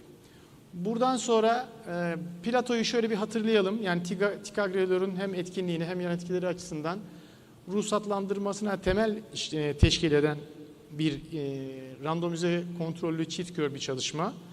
Sadece sonuçlarından, etkinliklerinden bahsedeceğim birazdan. Ama bu karşılaştırmalar hepinizin bildiği moleküller olan klopidogrel, prasugrel ve ticagrelor arasında yapılıyor birçok çalışma. Cangrelor da son zamanlarda yine kılavuzlara yavaş yavaş giren bir ilaç ama ülkemizde olmadığı için buraya eklemedim. Hani özetlenecek olursa plato çalışması aslında net bir ticagrelor klopidogrel çalışmasıdır. Çalışmanın sonucunda da %2'ye yakın, %1.9 mortalite azalması sağladığı için doğrudan kılavuzları etkilemiş ve ön plana çıkmış bir molekül. bir aktif ilaç, bir ön ilaç değil. Kısa süre onset offset çalışması yapılmıştır plato dışında, platodan önce süreleri ayarlamak için. Hem trombosit agregasyon süresi çok kısadır, yani çok kısa sürede etkisi başlar diğerlerine göre. Hem de yıkanma süresi, yani plazmanın yıkanma süresi çok kısadır. İkisi de 3 gün civarındadır. Klopidogrelle cerrahi öncesi bırakma süresi 5 gün olarak kabul edilmiştir. Prasugrelle belirgin bir fark vardır. Onlar özellikle daha uzun sürede dolaşımdan temizlendiği için cerrahi gidecek hastalar için çok tercih edilecek bir ajan olarak görünmüyor. Nasıl bir çalışma plato? Randomize kontrollü çift kör dedik. 2 grubu da değerlendiriyor. Yani bu çalışmaya katılan hastalar sistemi ve non-ST elevation sendromlar diyebiliriz. Unstable angina ve non-ST elevation MI için. Artı bu gruplarda PKG uygulananlar, uygulanmayanlar, bir de hiçbir şey uygulanmayanlar olarak alt gruplara ayrılıyor. Şöyle kısaca sonuçlarına baktığımızda bu organizasyonun sayılarını göstermek için, daha doğrusu çalışmanın, gördüğünüz gibi 18.624 hastalık bir çalışma. Neredeyse 4 kıtada 5 kıtada yapılmış bir çalışma. Her bir gruba 9.000'in üzerinden hasta alınıyor. 12 ay sürüyor çalışma. Hastanın acil servise başladığı andan 12. ayın sonuna kadar takip verilerini görüyoruz. Bir gruba ticagrelor veriliyor. 180 mg yükleme, 90 mg 2 doz artı aspirin. Diğer gruba klopidogrel bildiğimiz 300-600 mg yüklemelerde 75 mg 4 kez olmak üzere ASA'yla beraber veriliyor ve sonuçlarına bakıyoruz. Birleşik sonlanım noktası kardiyovasküler ölüm. Bu alanda mortalite azaltması az önce söyledim size. Net %1.9 yani 2 kabul edersek number needed to treat biliyorsunuz. Yani bu şu demek, 100 kişiyi verdiğinizde 2 kişinin istenmeyen olaylarını önlüyorsunuz. Mortalite inme ya da stroke, inme ya da MI diye. Yani NNT'si 50. 50 kişiyi tedavi ettiğinizde bir kişinin hayatını kurtarıyorsunuz anlamına gelir yorumlamak açısından. İnvaziv tedavi alanlarla non-invaziv tedavi edilenler açısından da fark gösteriliyor değişik oranlarda. Hatta hiç tedavi almayan grupta ticagrelor verdiğiniz zaman çalışmanın ana sonucunun üstüne çıkıyor. 1.9 yerine 2.3 mortalite farkı görüyorsunuz. Bunlar gerçek mortalite azalmaları. Altında relatif riskleri yazıyor bunun. Yani relatif azalmaları %15 diyebiliriz. Bu kardiyovasküler ölümle miyokard enfarktüsüne tek tek baktığınız zaman, yani MACE grubuna değil, bütün komplikasyonlara değil, tek tek baktığınızda da her birinde kendi oranlarında bu düşüşleri görebiliyorsunuz. Klopidogrelle primer ST elevation MI'ları ayrıca değerlendirdiğinizde, bakın yine %1.7 sadece ST elevation grubunda dahi %1.7 bir risk azalması, %15 relatif olarak relatif reduction görüyorsunuz. Bunların tamamı ticagrelor rehine görüyorsunuz. Non-ST elevation hastalarda da benzer bir şekilde bütün alanlarda mortalite azalmasını plato göstermişti. Zaten çok kuvvetli, yapısı çok kuvvetli, güvenilirliği çok yüksek bir çalışma olduğu için çok az ilaç dünyada yüksek kaliteli çalışmalarla tek başına değiştirebiliyor. Kılavuzları değiştirebiliyor. Plato öyle bir çalışmadır. Yani özellikle bu uzun süredir sunuyorum çünkü bizim yani bu çalışmaları iyi okuyup daha iyi çalışmaları yapabilmek için de iyi bir eğitim olanağı bu çalışmaları okumak. Peki bu etkiyi gösterirken neye mal oluyor? Onu hiçbir zaman hesaptan çıkarmamamız gerekiyor. Her etkiyi gördüğümüzde bu etki sonucu kaybettiklerimiz var mı diye bakıyoruz. Bu çalışmaların tamamında tabii ki ölüm ve kanama olaylarına bakılıyor. Yani primer takip noktası ölüm olduğu için burada daha çok kanamaya bakıyoruz.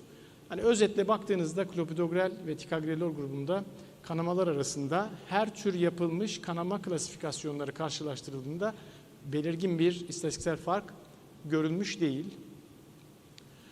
Buraya baktığınızda plato çalışmasının bir özelliği de ticagrelor kolunda yer alan hastaların yaklaşık yarısında klopidogrel kullanılmış. Yani şöyle bir şey, bu çalışma yapılmadan önce switch çalışmaları yapılmış bunun. Yani trombosit agregasyonuna etkisi açısından ticagrelorla klopidogrel uygulanan hastaları switch etmişler ve trombosit fonksiyonlarına bakmışlar. Değişmelerinde bir sakınca var mı diye switch çalışmasında.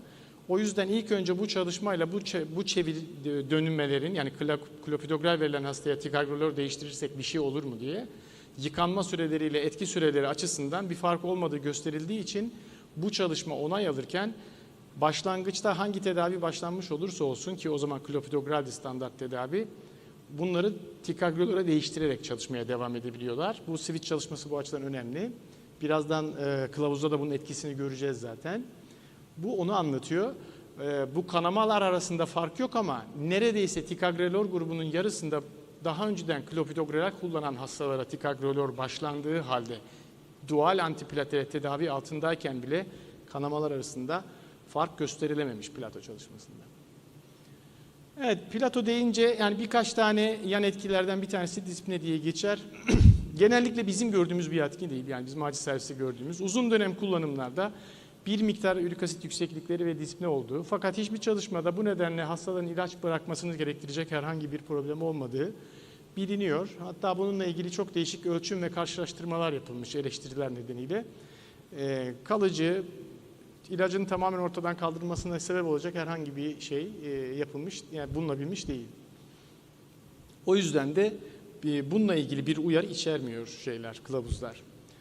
Özetle ticagrelor klopidogrel ile karşılaştırıldığında daha hızlı etkili, akut koroner sendromlarda da mortalite açısından klopidogrel'e göre çok daha iyi sonuçlar verdiğini Plato aracılığıyla sisteme gösterdi. Bu çalışmanın alt grupları var. Yine biraz hızlı anlatmaya çalışacağım çok detaya girmeden. Sorular sorabilirsiniz diye inşallah. Platon'un alt gruplarında non-invaziv tedavi diye bir grup var. Çünkü diğer çalışmalarda bunlar yok. Mesela prosedürel çalışması sadece perkutan koroner girişim yapılan hastalara verilmiş ve bu antiplateletin sadece o hastalardaki sonuçlarını değerlendirmiştir. Burada non-invaziv tedavi grubu var ki bizim ülkemizde çok fazla non-invaziv tedavi grubu hastası var. Onu da unutmamak lazım. Yani merkez sayısı çok olmasına rağmen invaziv tedaviye ulaşamayan çok fazla hasta var. Buradaki etkinliği çalışmanın ana sonuçlarının biri mortalite azaltması açısından daha yüksek. Hatırlatmakta fayda var bunu. Bu grupta da yine kanama açısından herhangi bir risk görülmeden bu etkiyi gösterebiliyor. 75 yaş üstü grubu önemli bir grup çünkü rakip olduğu moleküllerde kilo ve yaş sınırlamaları var biliyorsunuz. Gerçi biraz değiştirilmiş, konuşacağım birazdan. Ama 75 yaş üstü grupta da etkinliğini yeterince göstermiş artı herhangi bir kanama problemine yol açmamış. Alt grup analizleri sonuçları olarak. Koroner arter bypass çok önemli bir grup. Bypass çünkü bu tedavi gruplarının içinde bypass kullanan bir grup da var. Ve bu grup da az değil yaklaşık 1900 hasta bu çalışma grubunda bypass olmuş hasta. Bypass hastalarının sonuçlarına da baktığınız zaman %16 relatif risk yani %2'ye yakın bir mortalite azalmasını çok net görebiliyorsunuz bypass grubunda dahi. O yüzden bypass'a gidebilecek hastalarda eğer acil bypass değilse, acil bypass'larda yıkanma süresini hepsi için bekliyorsunuz. Bunu unutmamak lazım. Yani böyle velenle gelmiş ana koroner riskli ya da ana koroneri gördüğünüz hastalarda bypass'ı her ikisinde de 5 günden önce yapmak biraz riskli görünüyor. Plato çalışmasının çok güzel bir yanı, belki gelecekte çalışmalar yaptığımızda bunu akılda tutmak lazım. İlk defa randomize kontrollü bir çift gör kıtalar arası bir çalışmanın validasyon çalışmasını yapmak mümkün oldu. Aslında bu bir ileriye dönük çalışma değil. Bunun adı Swedish çalışması. İsveç'ti değil mi yanlış hatırlamıyorsam. İsveç'in kendi sağlık sisteminde bu yıllara sari grupta bu her iki dual antiplatelet yani tedaviyi alan klopidogrel grubuyla ticagrelor grubunu gerçek hayatta geriye dönük karşılaştırmışlar.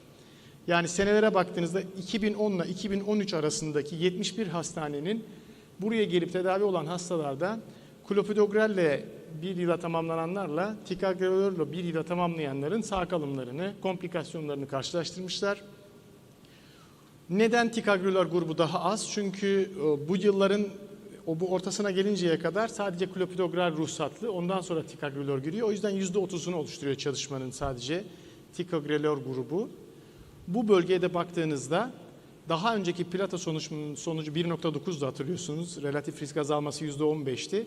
Gerçek hayattaki sonuçlarıyla da örtüştüğünü görüyoruz.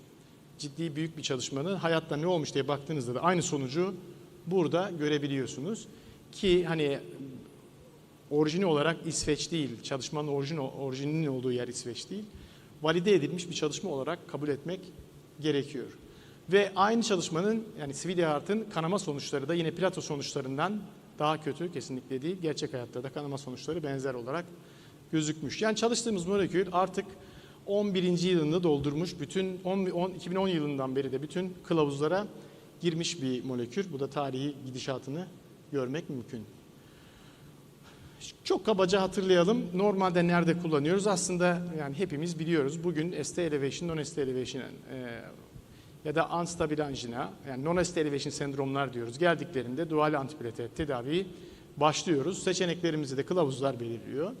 Kılavuzlara baktığınızda ticagrelor kullandığımız 180 mg yükleme dozu 2x1 90'la devam edeceğiz. Tedavi stratejisinden bağımsız olarak yani gelen hasta acaba perküten koroner girişime mi gider? Acaba hiçbir tedavi vermeden mi izleyecekler? Ya da erken PKG mi yapacaklar? Sonra mı PKG mi yapacaklar? Bunların hiçbirine bakmadan bir kullanma endikasyonu veriyor. Nereden alıyor bu endikasyonu? Plato çalışmasının organizasyon şemasından alıyor. Prasugrel kullanabilmeniz için prasugrel çalışmasında doğrudan acil servise geldiğinde verilmiyor bu ilaçlar. Hastaların anjiyografi ile koroner anatomileri görüldükten sonra yani hemen anjiyoya çıktığında orada koroner anatomiyi gördükten sonra bir de anjiyo anında verilmesi öneriliyor. O yüzden doğrudan anjiyoya gitmeyen hastalarda ticagrelor kullanmak mümkün değil. Aslına bakarsanız prasugreli bizim kullanmamız için kardiyoloğun gelip ben bunu anjiyoya alacağım kullanmayın demesi gereken bir ilaç bu. Çünkü alacak, götürecek, koroner anjiyoyu görecek, ondan sonra kullanacağı bir ilaç. Kendi çalışmasının yapısı bu çünkü onun. Ama her ikisi de klas 1. Yani sınıf 1 öneri. İkisi de çünkü o da randomize kontrollü, çok merkezli bir çalışma. İyi organize edilmiş bir çalışma. Diğeri de öyle bir çalışma. Bazı kısıtları var. Hani burada söylemedim. İşte yani daha önce 60 yaş altına 60 kilonun altına 75 yaş üstüne kullanılmıyordu prasugrel. Şimdi biraz gevşetilmiş, ondan bahsedeceğim kısaca. Bir de anjiyoyu görmeden kullanılmıyor, onu biliyoruz zaten. Bu da aynı şeylerden bahsediyor. Şimdi burada en önemli özelliği ticagrelor'un kendi benzerleriyle farklı olarak en önemli özelliği bütün hasta klopidogrel kullansa da kullanmasa da bu hastaya ticagrelor başlayabiliyorsunuz. Az önce çalışmanın dizaynında anlattığım gibi. Bu çalışmanın böyle ruhsat almasının sebebi de bunun önceden yapılmış bir switch çalışması olması. Sonra ruhsata Plato'ya girmesi, sonuçlarında konfirme etmesi. Bu keza European Heart Journal'daki kılavuzların içinde olan bir görüntü. Bakın işte klopidogreli ticagrelor'u prasugreli klopidogrel'e değiştirecekseniz hangi dozlarda değiştireceğinizi veriyor. Fakat sadece bir tanesi yeşil. Onun sebebi bunları yapacaksanız bu dozlarda verin ama değişebileceğinizi kanıtlanmış olanı budur diyor. Bu yeşil. Çünkü sadece bununla ilgili çalışması olan tek molekül ticagrelor. Evet. Tıbbi tedavi alan akut koroner sendrom hastalarında yani perkutan koronere gitmeyen akut koroner sendromlarında 12 ay süreyle kullanılacağına dair kılavuzların sonuçlarını veriyor. Her ikisi de klopidogrel'de ticagrelor'da kullanılabilir. Fakat kanama riski potansiyeli iskemik yara ağır basmadıkça ticagrelor'un klopidogrel'e tercih edilmesi daima önerilir diyor. Onun nedeni de tamamen Plato çalışmasıyla ilgili. Burada yine özellikle yıkanma süreleriyle ilgili. Bu da 3 günde etki süresi çok hızlı bir şekilde pik yapıyor. Bıraktığınız zaman da 3 günde aşağı iniyor. Bu da onset offset çalışmasının sonucu. Bunların içinde aslında etki başlaması ve etki bitme süreleri en kısa olan ticagrelor onun slaytlarından bir tanesi. Şimdi geldiğimizde bu kılavuzun ST elevasyonlu bölgesi. ST elevasyonlu bölgesinde potent bir P2-12 inhibitörü yüksek kanama riski gibi kontraindikasyonlar olmadığı sürece perkutan koroner girişim öncesi veya en geç perkutan koroner girişim anında aynı zamanda 12 ay boyunca önerilir. Hangileri? prasugrel ve ticagrelor veya ticagrelor ikisi de öğrenir. Ama eğer perkutan koroner ticagrelor'u her koşulda kullanabiliyorsunuz.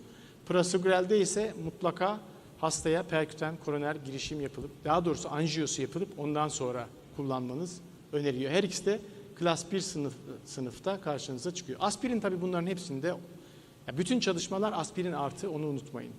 Ya bazen sahada görüyorum yani bunu vermişler ama hastanın aspirin yok, öyle bir şey söz konusu değil. Yani bugün eğer aspirin bugün icat edilmiş olsaydı herhalde kutusunu 1000 liraya falan alamazdık yani. Öyle bir durum var, onu da unutmayalım. Bütün çalışmalar hep aspirine ek olarak veriliyor çünkü. Bu 2020'de ESC kılavuzu yayınlandı. O kılavuzda önce hani elimizde neler var? Elimizde hala bunlar var. Clopidogrel, prasugrel, ticagrelor. Buna cangrelor eklendi ama henüz Türkiye'de galiba ruhsatlanmadı. Fakat bir değişiklik yaptı 2020 kılavuzu. Dedi ki eskiden hani 60 kilogramın altında kullanılmazdı. Şimdi 5 miligram kullanmanız gerekiyor. 75 yaş üstü hastalarda da dikkatli kullanmanız ve yine 5 miligram kullanmanız gerekiyor diyor. Fakat elinizdeki prasugrel tabletlerinin 10 miligram olduğunu, çentikli olmadığını, bunu da kolay kırmanın çok mümkün olmadığını hatırlatmak gerekecek herhalde burada. Yani bunu biraz gevşetmişler prasugrel için. Onu bilmenizde fayda var. Eskisi gibi değil.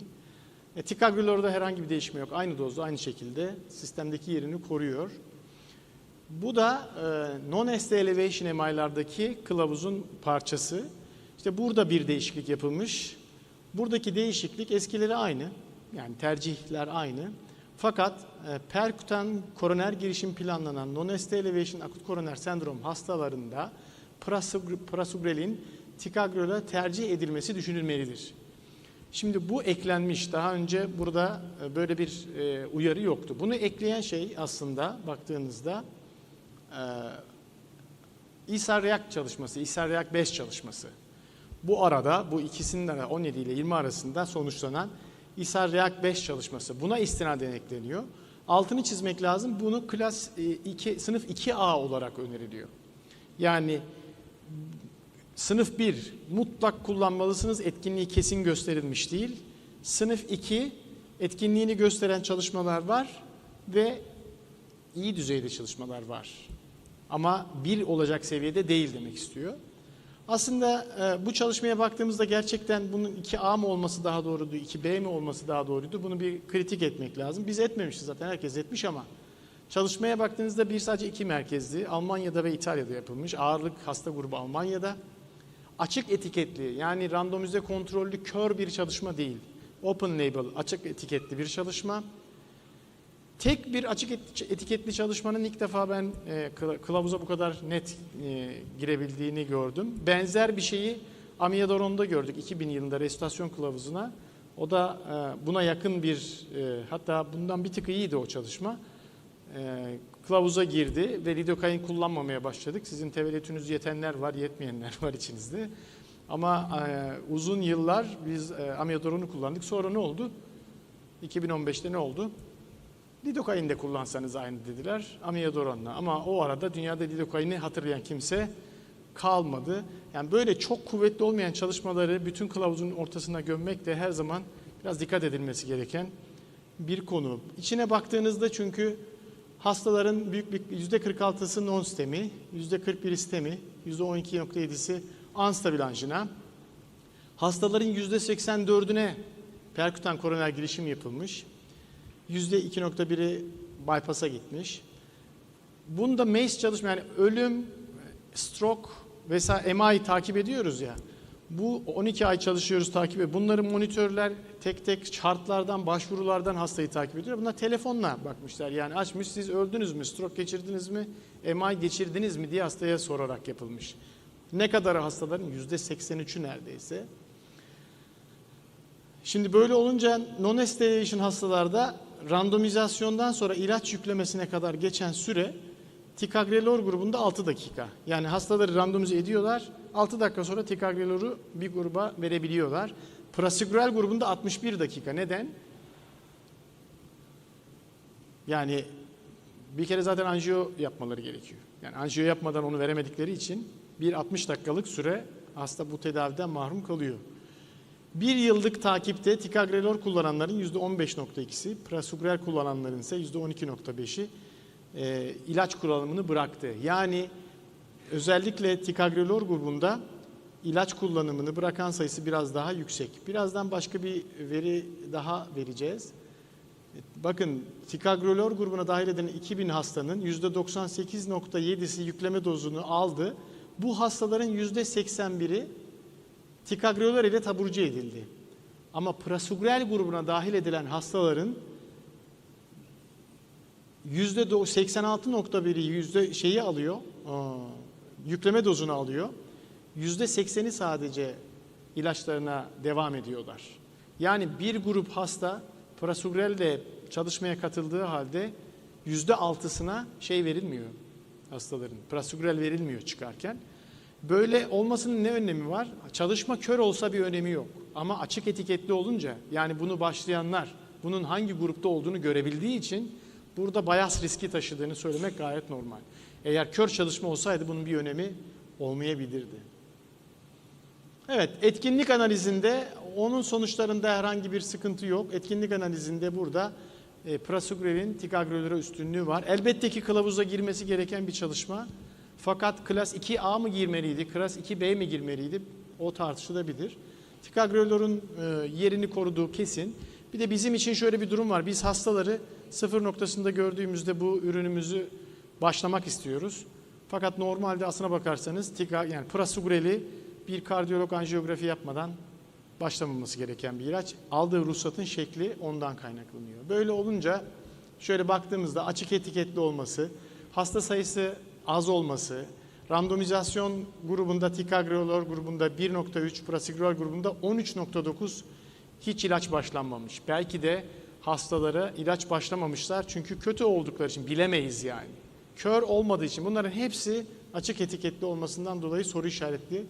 Biz böyle bir çalışmaya yollasak bunu çok daha farklı değerlendirirler, öyle söyleyeyim. Evet, eleştiri yapılacak çok şey var ama bunları zaten yazmışlar. Yani literatüre de yazmışlar. Buradaki değerlendirmenin bir etki olduğu kesin. Bunun üzerine gidilmeli ama bu düzeyde bir etki midir, klas 2A mıdır, biraz abartılı bir etki midir diye yayınlarda çıkmış. Elbette bu bir ticagrelor çalışması. Bunun mutlaka karşılığındaki çalışmalar da bu sorulara cevap veriyordur. Bence onları da dinlemenizde fayda var. Ben bu ayağın bu tarafını anlatıyorum. Ama özetlersek hızlı etki başlaması, primer sonlanım noktasında %2'ye varan mortalite azalması ve klopidogrele karşı mortalite azalması. Bakın az önce Türk-MA çalışmasında mı gördüm hatırlamıyorum ama onda gördüm. Türkiye'deki başvurularda %50 civarında şu anda hala klopidogrel kullanılıyor. %41 civarında yanlış hatırlamıyorsam ticagrelor kullanılıyor. %7-8 civarında prasugrel kullanılıyor.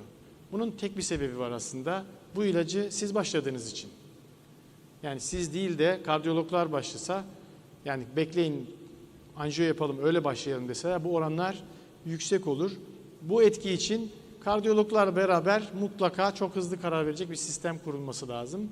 Artık bunu kendi iradenizle yorumlamak da size kalan bir şey. Benim anlatmak istediklerim bu kadar.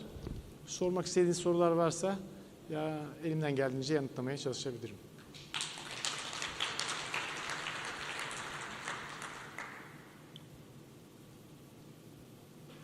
Sıkıldınız herhalde. Peki, çok teşekkür ediyorum katılımınız için. Sağ olun. So, good afternoon. We are starting now. It's a great pleasure to chairing this session with my colleague Anton Chami. And we'll talk about the COVID situation. So, we will have 4 speakers. And the 2 speakers are in the room. The 2 others will be on Zoom. So it will be a pleasure. And we'll start by Dr. Barbara Hogan. She's the past president of USIM. And she is a very close friend of me. And she will talk about the situation. And I know you are a German, so you will be on time. So I'm very concerned about that, about the new concept in emergency medicine. So please, Barbara. Thank you very much, Eric and Mr. Chairman. First of all, I would really like to thank Professor Bazakanda and Professor Bechet Al for the kind invitation here to your wonderful Congress. As well, I would like to thank the organization committee with Emre Tektik and his team. So thank you very much indeed for this. I have the pleasure to tell you something about the future strategy for Europe after COVID and more outpatient care to replace hospital inpatients. And this, of course, will be a challenge for EDs and new types of medical treatment centers. In my view, emergency medicine in Europe has gone through 5 phases of development. And when we start with the phase 1, there were not a real strategy in emergency care. The second phase saw more professionalization, such as a specialty physician for emergency medicine and proper organization of emergency departments. And here is just one example of my department in Hamburg, Germany, and with 60,000 patients a year. We have an efficient interdisciplinary work and high-performance teams as a reality. As in Germany, we don't have the specialty in emergency medicine. We have to really work interdisciplinary and multidisciplinary. In our ED, we have IT, intelligent IT solutions. We work with case management and workflow orientation. And we have a patient-focused organization like First View and Fast Track systems. So the emergency care phase 3 is, and now you will see I have now the CEO position in the hospital, so we are coming that the ED is no longer a cost center, coming to a profit center emergency department, to the interdisciplinary emergency department, to a division ED, hub ED in a big hospital group, for example, to corporate center of excellence emergency department. And this means coming just from budget control and administration to value net management. What means value net management for the emergency departments? If you are the head of the department in a hospital group, for example, there you are the head of probably 4 or more emergency departments, then every emergency department has to fill in the patients to the competence centers of the hospital group. And this means provision of coordinated hospital group network healthcare. And then the emergency departments as corporate center of excellence, really coming from cost center and profit center to competence center inside the networked healthcare holding. The international problem is ever more patients in emergency departments. And here we have a study from Jan Storwans in Belgium, 2017, about the growth of inappropriate use of the ED. And you can see with the blue thing that the non-ED patients are rising up. What is this here? We had another study in Hamburg, Germany, in 10 emergency departments, so that we have 20% of patients in the emergency departments were not in need of emergency care. The situation before COVID was huge numbers of ED patients, many of them misusing the EDs. COVID made big changes. In many countries, there were a very big fall in ED patient numbers, some up to 50%. And I have just some examples in Turkey, for example. In Turkey, the number of patients in some EDs fell by about 50% during Corona. And the question is, did this mean only serious emergency cases came during the lockdown? Or does this mean that in normal times a lot of emergency patients are not emergencies? In Germany, we have the same picture. Germany has 40% less patients in emergency departments in 2020. And in England, for example, in April 2020, the first full month of lockdown, the number of ED visits was down more than 50% compared to the same month in 2019. Before COVID, we had a lot of studies focused on the core problem: how can we reduce the massive numbers of patients misusing the emergency departments? Were we wrong to think that it is not possible to stop the rising number of emergency patients? Are about 50% of the ED patients at normal times are not emergencies? Do we need a new emergency care concept to deal with this? A new emergency care concept must also be created considering the challenge of the big trend in healthcare reducing numbers of hospitals and hospital beds. And here you see a huge difference in the number of hospital beds in major countries. Germany, for example, has 8.3 hospital beds per 1,000 inhabitants. The hospital beds per capita have fallen in all the OECD countries, except Korea and Turkey, because Turkey seems to have a positive case increasing beds linked to a lower hospitalization rate. And the average length of stay in hospital has also fallen in most OECD countries, potentially indicating efficiency gains. So here you see the number of lengths of stay in days by the OECD. So the question is, if people in a country stay longer in hospital, does it mean they live longer? Life expectancy in a country is not correlated to the number of hospital beds or length of stay in the hospital bed. So the challenge for the emergency care concept phase 4 is not get the patient out of the hospital bed, but do not get a patient in a hospital bed.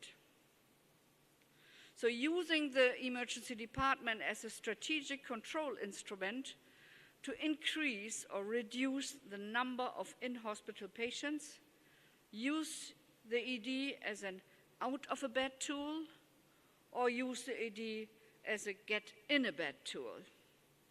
And I will give you 2 examples, what we did in our hospital. We could use the ED as a strategic control instrument for get-in-a-bed. If a hospital needs patients, the ED can provide them. You all know about these that you cannot find the beds in the hospitals, but they are some. The line in the middle, you see, is the goal of the hospital in patient bed occupancy. The ED on the left massively overachieved. Most other departments underachieved. But they could have achieved if they accepted the ED patients. Here you can see that we have 150 sick in the ED for 1 month, and the others are a little better because they accepted the ED patients. The ED as a strategic control instrument for not in a hospital bed is much easier because we have this exit block everywhere. These graphics show a rising number of ED patients, and we have 38,000 in 2009 and currently about 60,000 emergency patients per year, and, but reduced the number transferred as inpatient to the hospital. So now we come to the emergency care phase 5, using new care centers with cross-sector boundaries. And I'm talking about the sector outpatient care and the sector inpatient care. But crossing sector boundaries need a transformation away from the silo hospital hierarchy, with their orientation on function plus their hierarchy working like operational islands, and we leave the silo mentality behind towards a process-oriented and patient-centered expert organizations. And what I mean is that outpatient clinic, treatment clinic, EDs, and hospital and aftercare are working together in an integrated healthcare to be a high-performance healthcare organization. And for this, we need some kind of hybrid outpatient clinics for treatment and diagnostics. And this could be like this. We have the treatment clinic, some kind of diagnostic center, where all the basis emergency care for all outpatients are coming. We have specialists there, using by these treatment clinic and using by the hospital. And we have a joint clinical decision unit award for daytime observation of patients, and this could be used by the hospital, by the emergency department. And if patients from the clinical decision unit necessarily have to go to hospital, then they can immediately go there. So at my new clinic in Hamburg, I'm just building such a hybrid thing with general practitioner and specialist physician care, and we're starting this new hybrid emergency care, and we started already in 2019, and just with 6,000 emergency and acute patients, and only 7% transferred to the hospital. As well, we make consultation with telemedicine, live stream for homes for the elderly, that they are not coming for everything and anything to the emergency department. And this means big time savings for ambulances and doctors. This is a new photo of our Elbe Medical Care Center as a regional care campus, and of course it's already published. The next generation of emergency care, and we talked this morning about artificial intelligence, many new possibilities are being developed with digital technology. For example, in Germany, we have a Medibus railway to fill gaps in the healthcare network in rural areas. We have Henry the dentist. This is a clinic on wheels, a mobile dentist practices. And we have a self-driving medical clinic on demand, which patient can get consulted and diagnosed by video link, get a prescription, or transported to an ED. Visits could be ordered with a mobile app. And in China already, we have the artificial intelligence-powered unstaffed one-minute clinics in public areas, provide a range of smart medical examination devices, and provide users with one-stop medical and healthcare services, including consultation and medicine. Thank you very much, and teşekkür. Thank you, Barbara, for this excellent presentation. Do we have any question? Yes, please. Chat.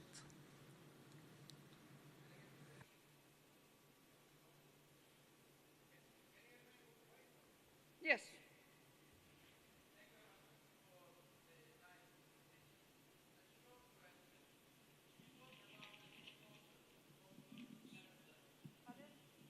You talk about the new concept of emergency medicine. Let us talk for the future, further concepts. One day, if you become the Ministry of the Health in Germany, what do you want to change in the emergency department? Hopefully you will become. Yeah, thank you for this question. Immediately implement the specialty in emergency medicine, because now in Germany we have in the emergency department 27 specialties around the clock every day. So we need just one SU in Turkey. So we are very, very happy to invite you to the USEM Congress to Berlin next year to tell the Germans how to do it in Turkey, how to do it in France, how to do it in Spain, how to do it in Italy and wherever. So this is what I really would do. But the reduction of beds and the reduction of hospitals, even in countries which has so many beds per 1,000 inhabitants, like Germany and Korea and US, for example, they have really to reduce it, because the best countries are Turkey, are Sweden with 2.3 beds per 1,000 patients, 1,000 inhabitants. No further question? Thank you, Barbara.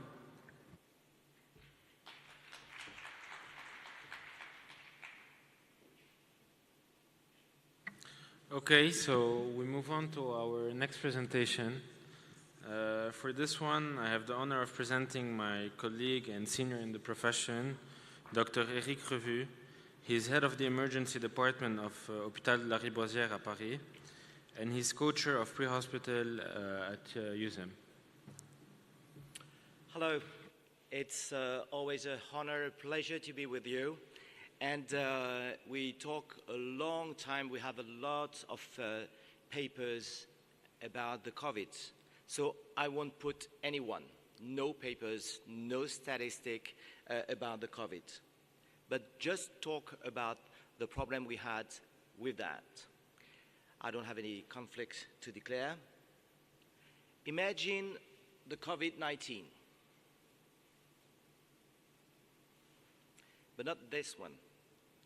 COVID 1999.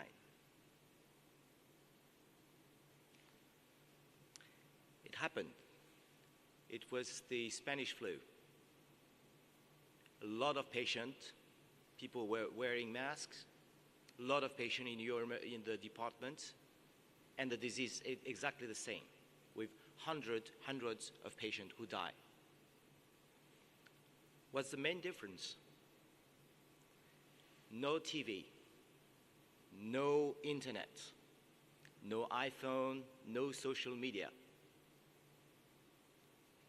With the same pandemic, they have to face the same disease, but there is nothing at all that the problem. Historical, from before 1919 to now, we always had to face with the anti-vaccine people. People that don't trust vaccine for many years. At the beginning, for Jenner to Pasteur, it was really our problem. Why that? Because we just understand a few decades before, that's the mechanism of the vaccination. We didn't know how it works really. So it's hard to explain to the population that need to have the vaccine. It's not natural, the vaccine. Vaccination for people, for kids, you'd have to explain to babies, to the family that they need to use that. And we always have criticism about the anti-science force. A lot of people everywhere, since the beginning of the vaccination, were against the government, it was politics, against doctors. Maybe you have to know that even Jenner or Pasteur, he had to face because all the population said, maybe you want to put the vaccine because you want to make money with that. So it's the same that happened before.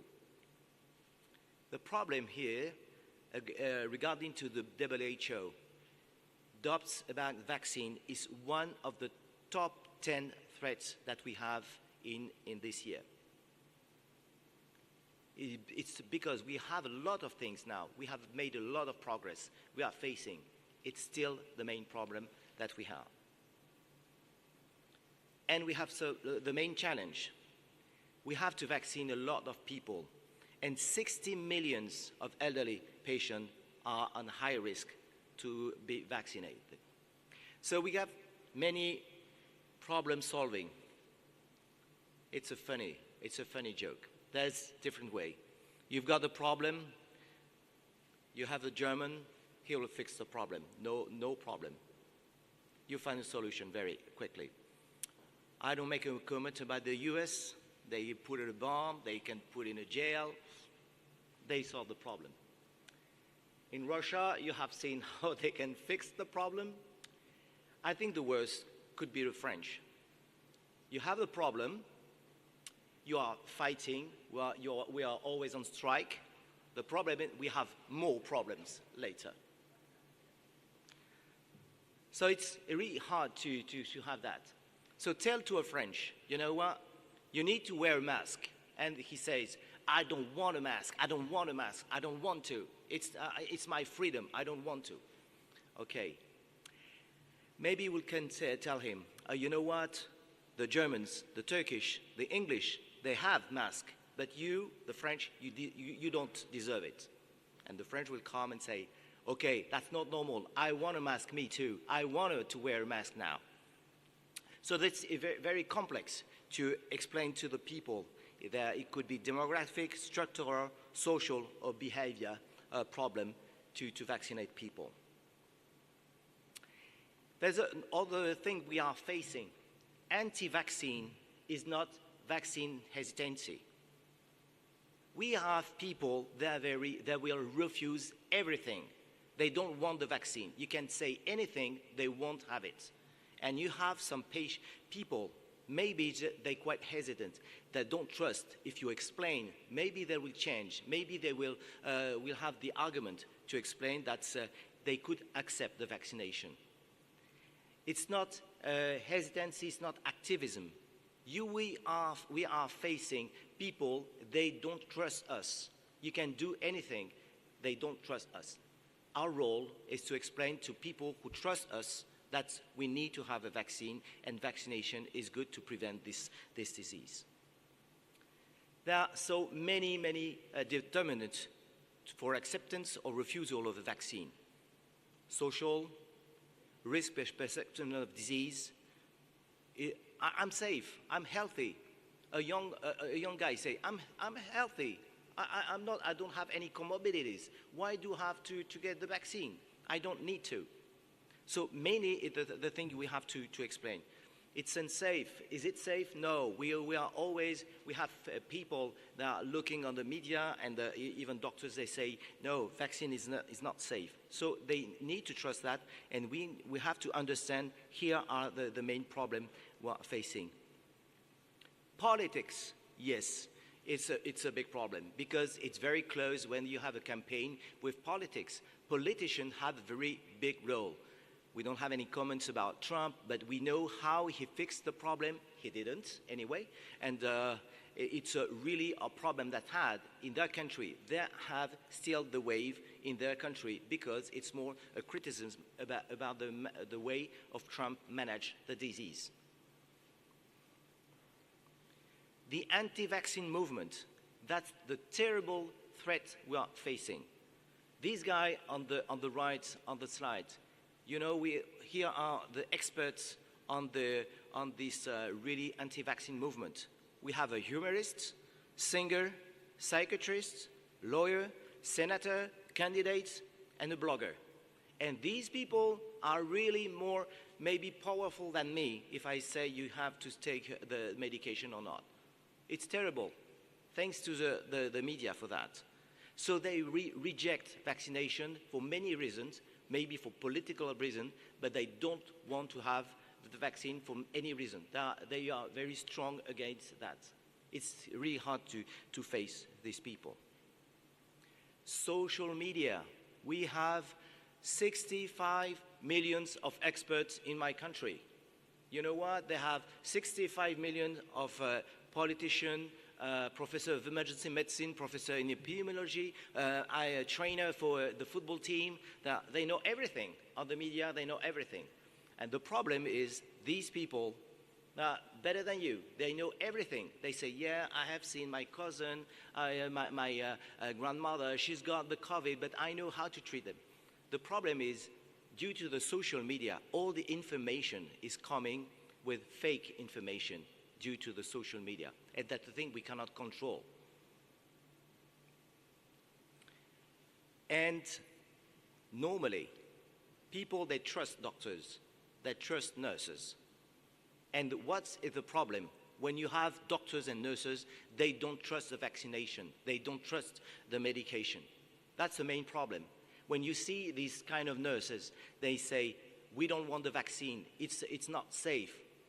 People, they trust the nurses. They trust these fake doctors giving this fake information. So it's a growing problem with these people that's with the media, with the social media. You want to trust, and they say a lot of bad stories that happen. So, the problem you have to deal with this criticism. Information, if you give more and more information, it's not more and more trust in vaccine. Maybe we give a lot and maybe too much information to people. And you have anti-vaccine people, you can say anything, they won't have the vaccine. They don't want to hear anything. So the more way you try to explain to people to have the vaccine, to wear masks, they don't want to. So these very strong people, they don't want to listen to you. Maybe psychiatry could help us. Maybe that's a Dunning-Kruger effect. It's the perception of people, they have the feeling that they are experts. The more stupid they are, maybe the more expert they should be. So they know, I know everything. These people are on the TV and they explain that I am an expert. You know, remember, I have the vaccine, so I can put a spoon here on my arm. Look, I told you, there's a magnet inside the vaccine. These people just show off on the TV because they have a spoon on the arm. So we have a strategy with 3 steps. Identify the technique, identify the topic, and maybe use a key message. Identify the technique. We have a famous video and movie that's it's all the combination of anti-vaccine arguments with all anti-vaccine experts, nurses, doctors, the conspiracy theory, and these people are against that. And that's the way it was really, really bad that happened in France. But they have also other film about the conspiracy theory. They are fake experts, and this kind, you can fight any fray. They will trust about this kind of information. Identify the topic, mistrust of and distrust of health authority and healthcare provider. That's a problem. They don't trust us. We have a low threat of disease. That's a problem. They say, I'm not sick. I'm healthy, so maybe I don't need to have the vaccine. And we have to explain that. They have to use, we try to explain that all the patients are in ICU are not vaccinated. We try to explain and say that's fake, it's not true. But we try to explain, we have this patient in our emergency department, in our ICU. So we have to deal with that. Use a very simple key message. If you get vaccinated, you won't have to go to the ICU. That's the only way to explain. I think you can put any papers. I think it's the most simple way to explain to people. So, if it still increases, if they don't understand, mandatory. Put the police. It's like when you want to road traffic control, put it seatbelt, don't drink to drive too fast, and we put a policeman. It's exactly the same. Put a mask, wear a mask, get a vaccine, social distancing. If you don't, we'll put the police.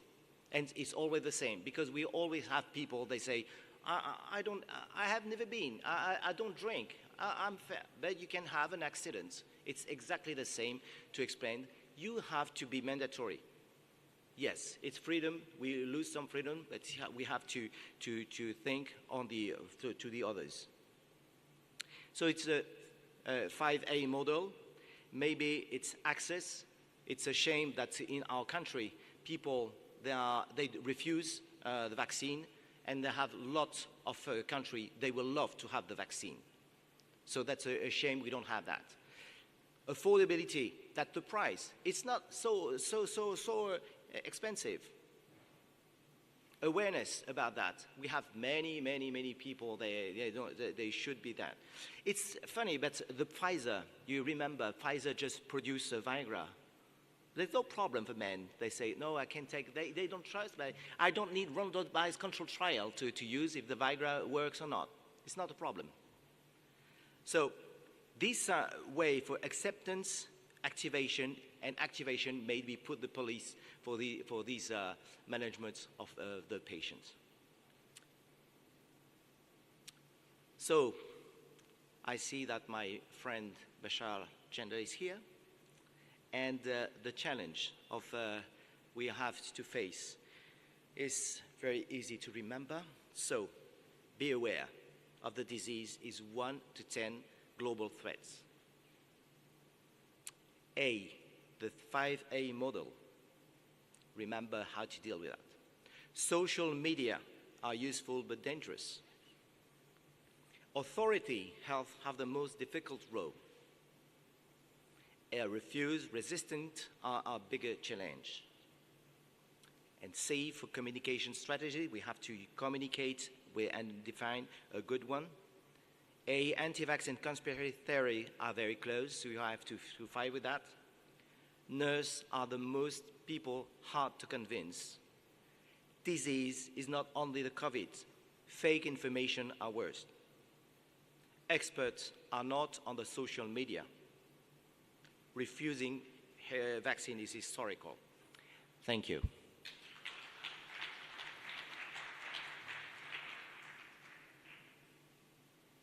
Thank you, Eric, for this presentation. I really liked your slide on the Facebook and Twitter experts. Does anyone have any question to? Please go ahead.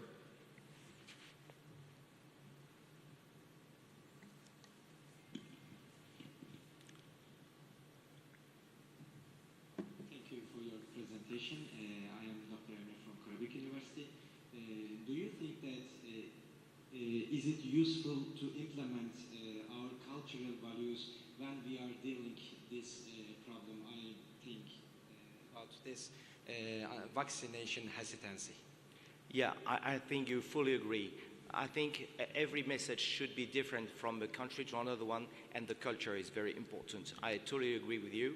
The thing is, I think globally, people that trust doctors, but the thing is, culture is a very important way to explain. You're right. Thank you.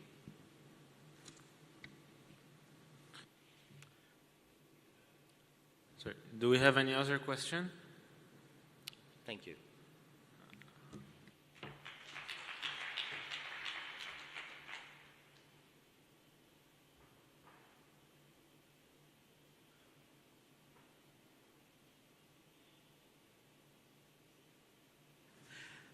So now we are online with the Zoom, and we have the privilege to have Professor Abdel Balou.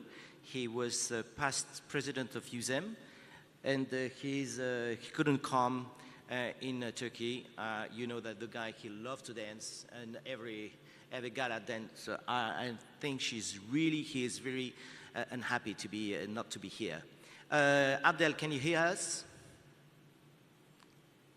Abdel, Professor Balou.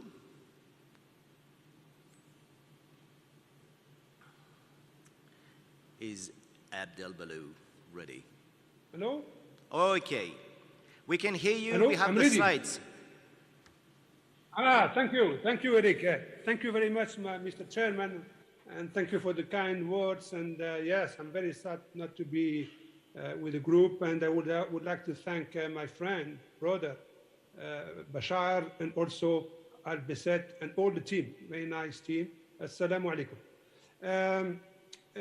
You give me a very, very important task to share with you the recent information about the treatment of COVID-19. And you know that it's important to go to scientific evidence when we decide to approve different drugs. I don't have any conflict of interest for this Congress. and the question is, do we have any drug that improve COVID-19 outcome? You know very well that we need a scientific approach about pharmacology and to decide which treatment would be the best. You know that the randomized trial highest evidence for a decision, and you know also that the RCTs are on the top on the clinical studies, but in the top of the top is systematic reviews with meta-analysis. I will show you all data according to the result coming from systematic review and meta-analysis. You know very well the story of this pandemic is it's an enormous impact on all domains of activity in the world, and the world is involved in this extraordinary scientific production to control this pandemic. Is a fantastic race, and the scientific did a good job to get the treatment. I know I will not go, but you know that some patients, some people, not patients, people will not have symptoms, but they can transmit the infection to another one. And globally, you can see that the critical patient in the world represent 0.4 of the global active cases. Hopefully, the mortality is close to 2%. More you are sick, more you are in a severe disease, more you have dysregulation of the immune system. And we know also that the first step in the immune system is to develop quickly the response from the immune cells, T lymphocyte, at the beginning, and then activated will produce antibodies against the virus. And the peak of the IgG start at 7 weeks and then decrease unless you get a new infection or, of course, you are vaccinated. We know also is the most important factor, and more you are old, more the risk to go is high, and also the risk to die is high. Hopefully, we are seeing now that the decrease in mortality, okay, and we think that vaccine has a very important role, of course, combined with the protective measures, and also we're seeing a decrease of the cases. All over the world, we are now, we hope, we are now in a plateau. In Asia, Europe, Middle East, not too much, North America, Latin America, and very, very low in Africa. No, we are in the plateau now. Quickly, you know very well this virus now, and it's a complex virus. You know that this virus comes from the bat, the human transmission, and the ACE2 receptor is very important for the entry of the virus. And we know that the spike S protein is the most important protein that will attack the cells in our body, starting in the lung. It's a RNA virus, and you have a multiple different protein around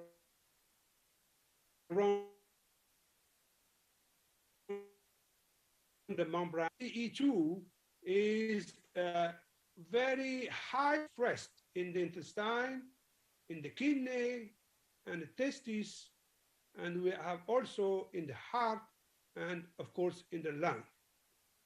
And the virus will enter through this receptor. It is a very nice picture here. You can see the entry of the virus here, endosome here, and then release of the viral RNA, and then translation, then traduction, and then all the protein of the virus, and then you get a new virus here that will affect other cells. This slide, I show this slide because I want to show you this phase. This is the cytokine storm. I think you know very well this phase. And this phase is responsible of this very severe infection and all the patients are in ICU. Many cytokines were released from the cells, macrophages, and T lymphocytes. We will talk about these cytokine storm later. And you can see here, severe patient, this cytokine is very highly increased, inducing heart problem and lung problem. Just to show you this slide, because it's very important.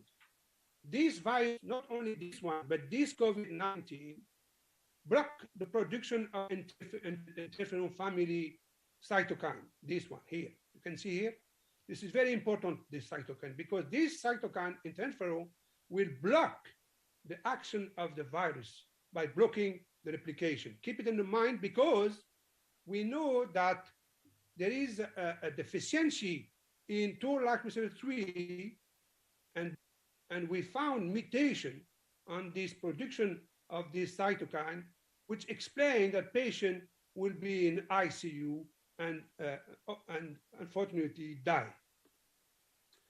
Finally, a group from France, or international group, showed that in people in ICU infected by COVID produce also autoantibodies against type 1 interferon. And you can imagine why those patients had a severe disease and can die in the ICU. Let's go now deeply in the drugs we know so far. You know that chloroquine, you know the story of the chloroquine from one famous professor in France, Didier Raoult, very famous in infectious disease.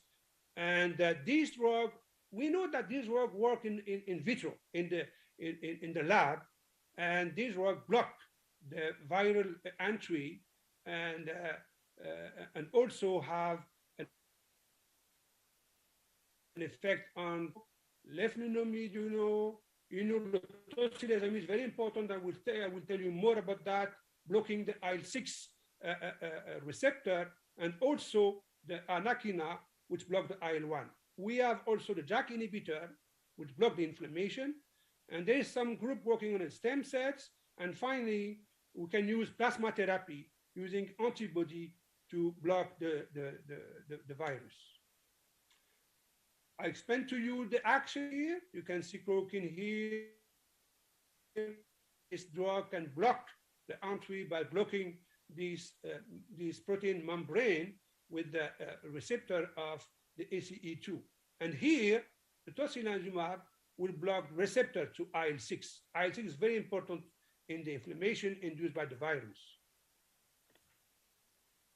Just to show you this slide, to see how it works with the convalescent plasma, the recovered patient produce different antibodies, and these antibodies can block different antigen in the virus. But you will see that it was not very convincing in trials. This is a very important slide, and now I can give you the information here that in the world we had 4,553 trials different drugs. Okay, at the end, 516 trials were not published. We don't have the results.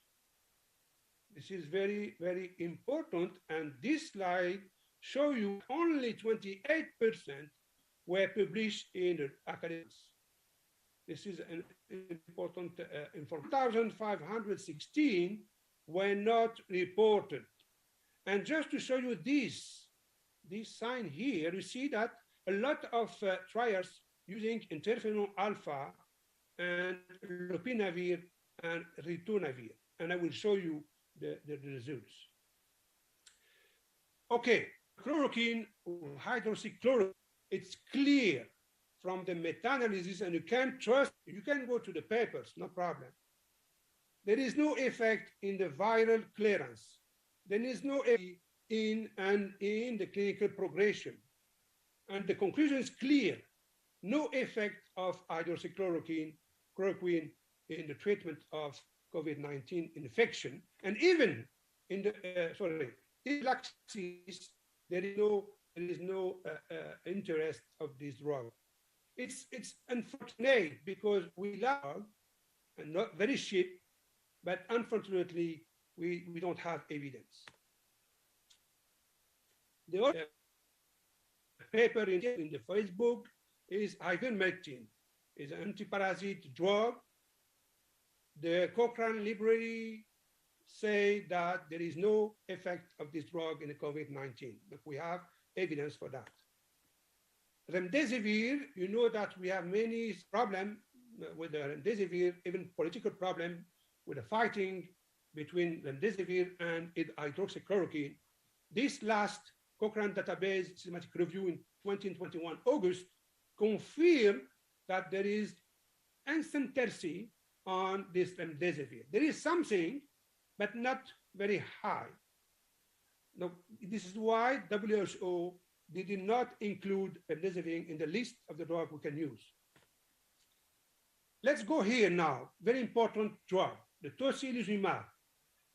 It's an anti-IL-6 receptor. You know, IL-6 is an inflammatory cytokine, induce a lot of damage in the cells everywhere in the body, and we had many trials, and this one is a meta-analysis analyzing all the publication. At the end, you see here 24 with 5 RCT. The conclusion is clear. This drug, anti-IL-6 receptor, reduces the risk of mechanical ventilation. Look, maybe there's a decrease of the risk to have a severe or critical manifestation, but there is no really effect on the short-term mortality. Look, we need more RCT to demonstrate that. Okay, the interferon, I show you, block the virus attack and the virus replication. Many people want to study these different drugs. Unfortunately, there is no strong evidence to use this drug in the COVID-19.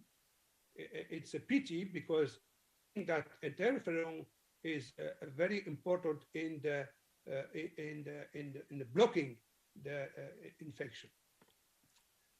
The IL-6 antagonist, you can block the receptor and you can block the IL-6 by itself, because IL-6 is a very important pro-inflammatory cytokine. And hopefully we found from the meta-analysis an association with a lower mortality. So we can conclude that anti-IL-6 antagonist is good for this infection. I want to finish with these slides to show you the convalescent plasma therapy. You know very well the procedure. We take the blood, then we get the antibody, and then transfuse this antibody to the COVID patient. Unfortunately, there is no evidence to use convalescent plasma therapy in COVID-19 patient. In conclusion, I have three. Please give me a few minutes. Maybe I'm late. COVID-19 infection is a multi-systemic disease. This inflammatory response involves innate and adaptive immunity, cells and humoral immunity. The pharmacological approach include the blockade of the virus action and the blockade of the pro-inflammatory cytokines responsible of the cytokine storm. So far, what we know now, we know that the corticosteroid has an effect by blocking the inflammation and immune responses. And RCT shows some interest in the mortality, by degree of mortality, as shown by this famous recovery trial. We have also the anti-JAK and corticosteroid, which improve the PO2 over IO2. The IL-6 antagonist seems to reduce mortality, and the anti-IL-6 receptor decrease the risk of mechanical ventilation. Let me finish. The last big miss is the Living Project, published in PLOS ONE. This study showed that corticosteroid might reduce the risk of death, serious adverse event, and mechanical ventilation.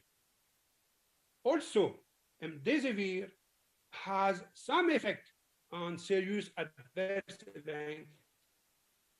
The other drugs, intravenous immunoglobulin, tocilizumab has an effect, romexin doesn't work, lopinavir, ritonavir, interferon beta alpha, plasma and colchicine don't have significant effect. That means we need more trials to get more scientific evidence. This is the conclusion here. According to the stage of the infection, stage 1, 2, 3. In the stage 1, we have only the remdesivir, but we don't have too much evidence for these drugs.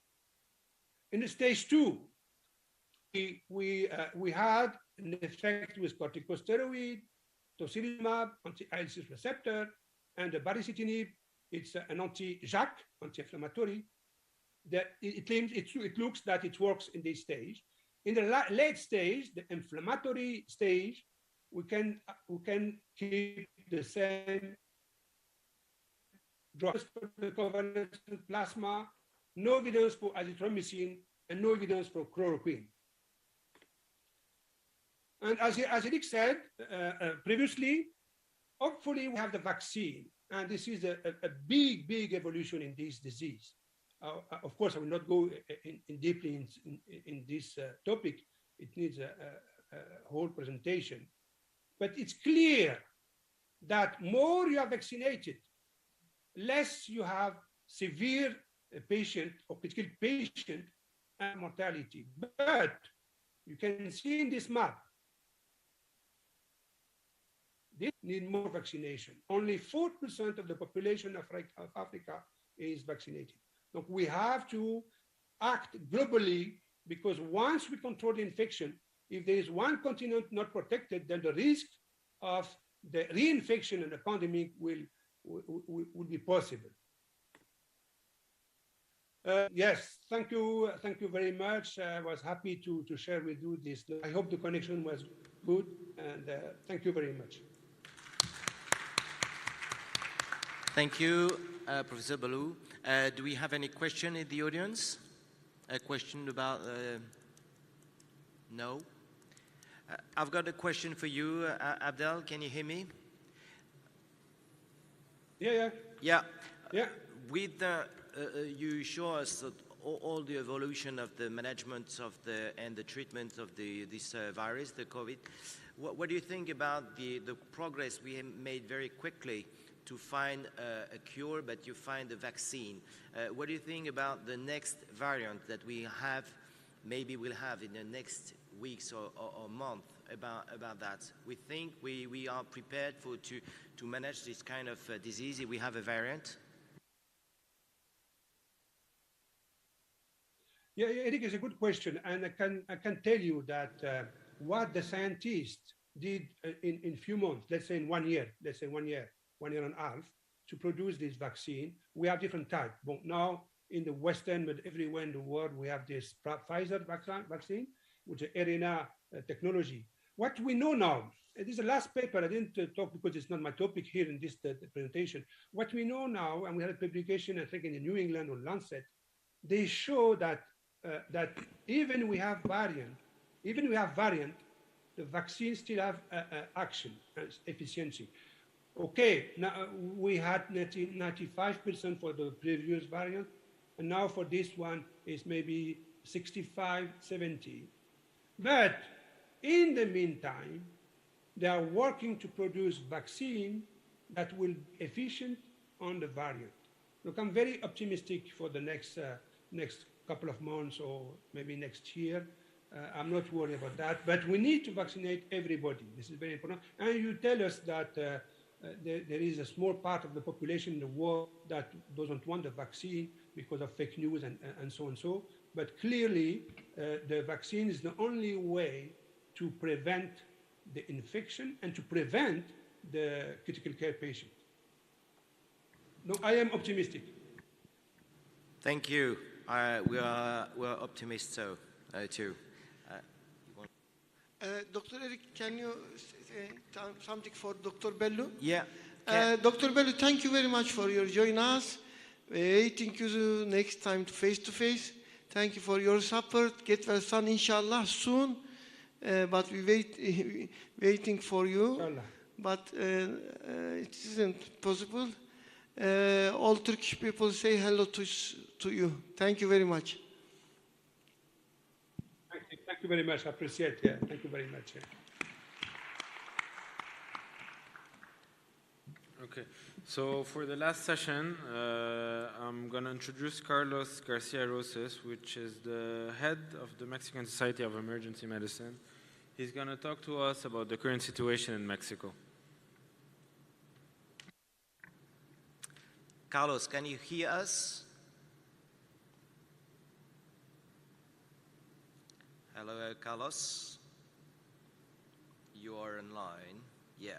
Hello. We see you. We put on your microphone. We can hear you.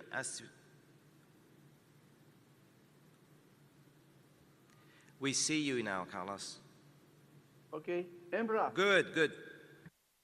Okay, now you hear me? Yes. Okay. Well, first of all, thank you for the invitation for the committee to organize this excellent conference. Thank you, Eric, for presentation and everything. And I only correct, I am the president of the academy, not the society, okay? I don't want to conflict with somebody else. Okay, anyway, we want to talk, next please. We want to talk about what is the situation, but we need to see in real situation that the epidemics always exist and have a potential threat for the humanity. Next please, when we see the history about that, we see that the epidemic start and continue to produce many deaths in different parts of the world. Next.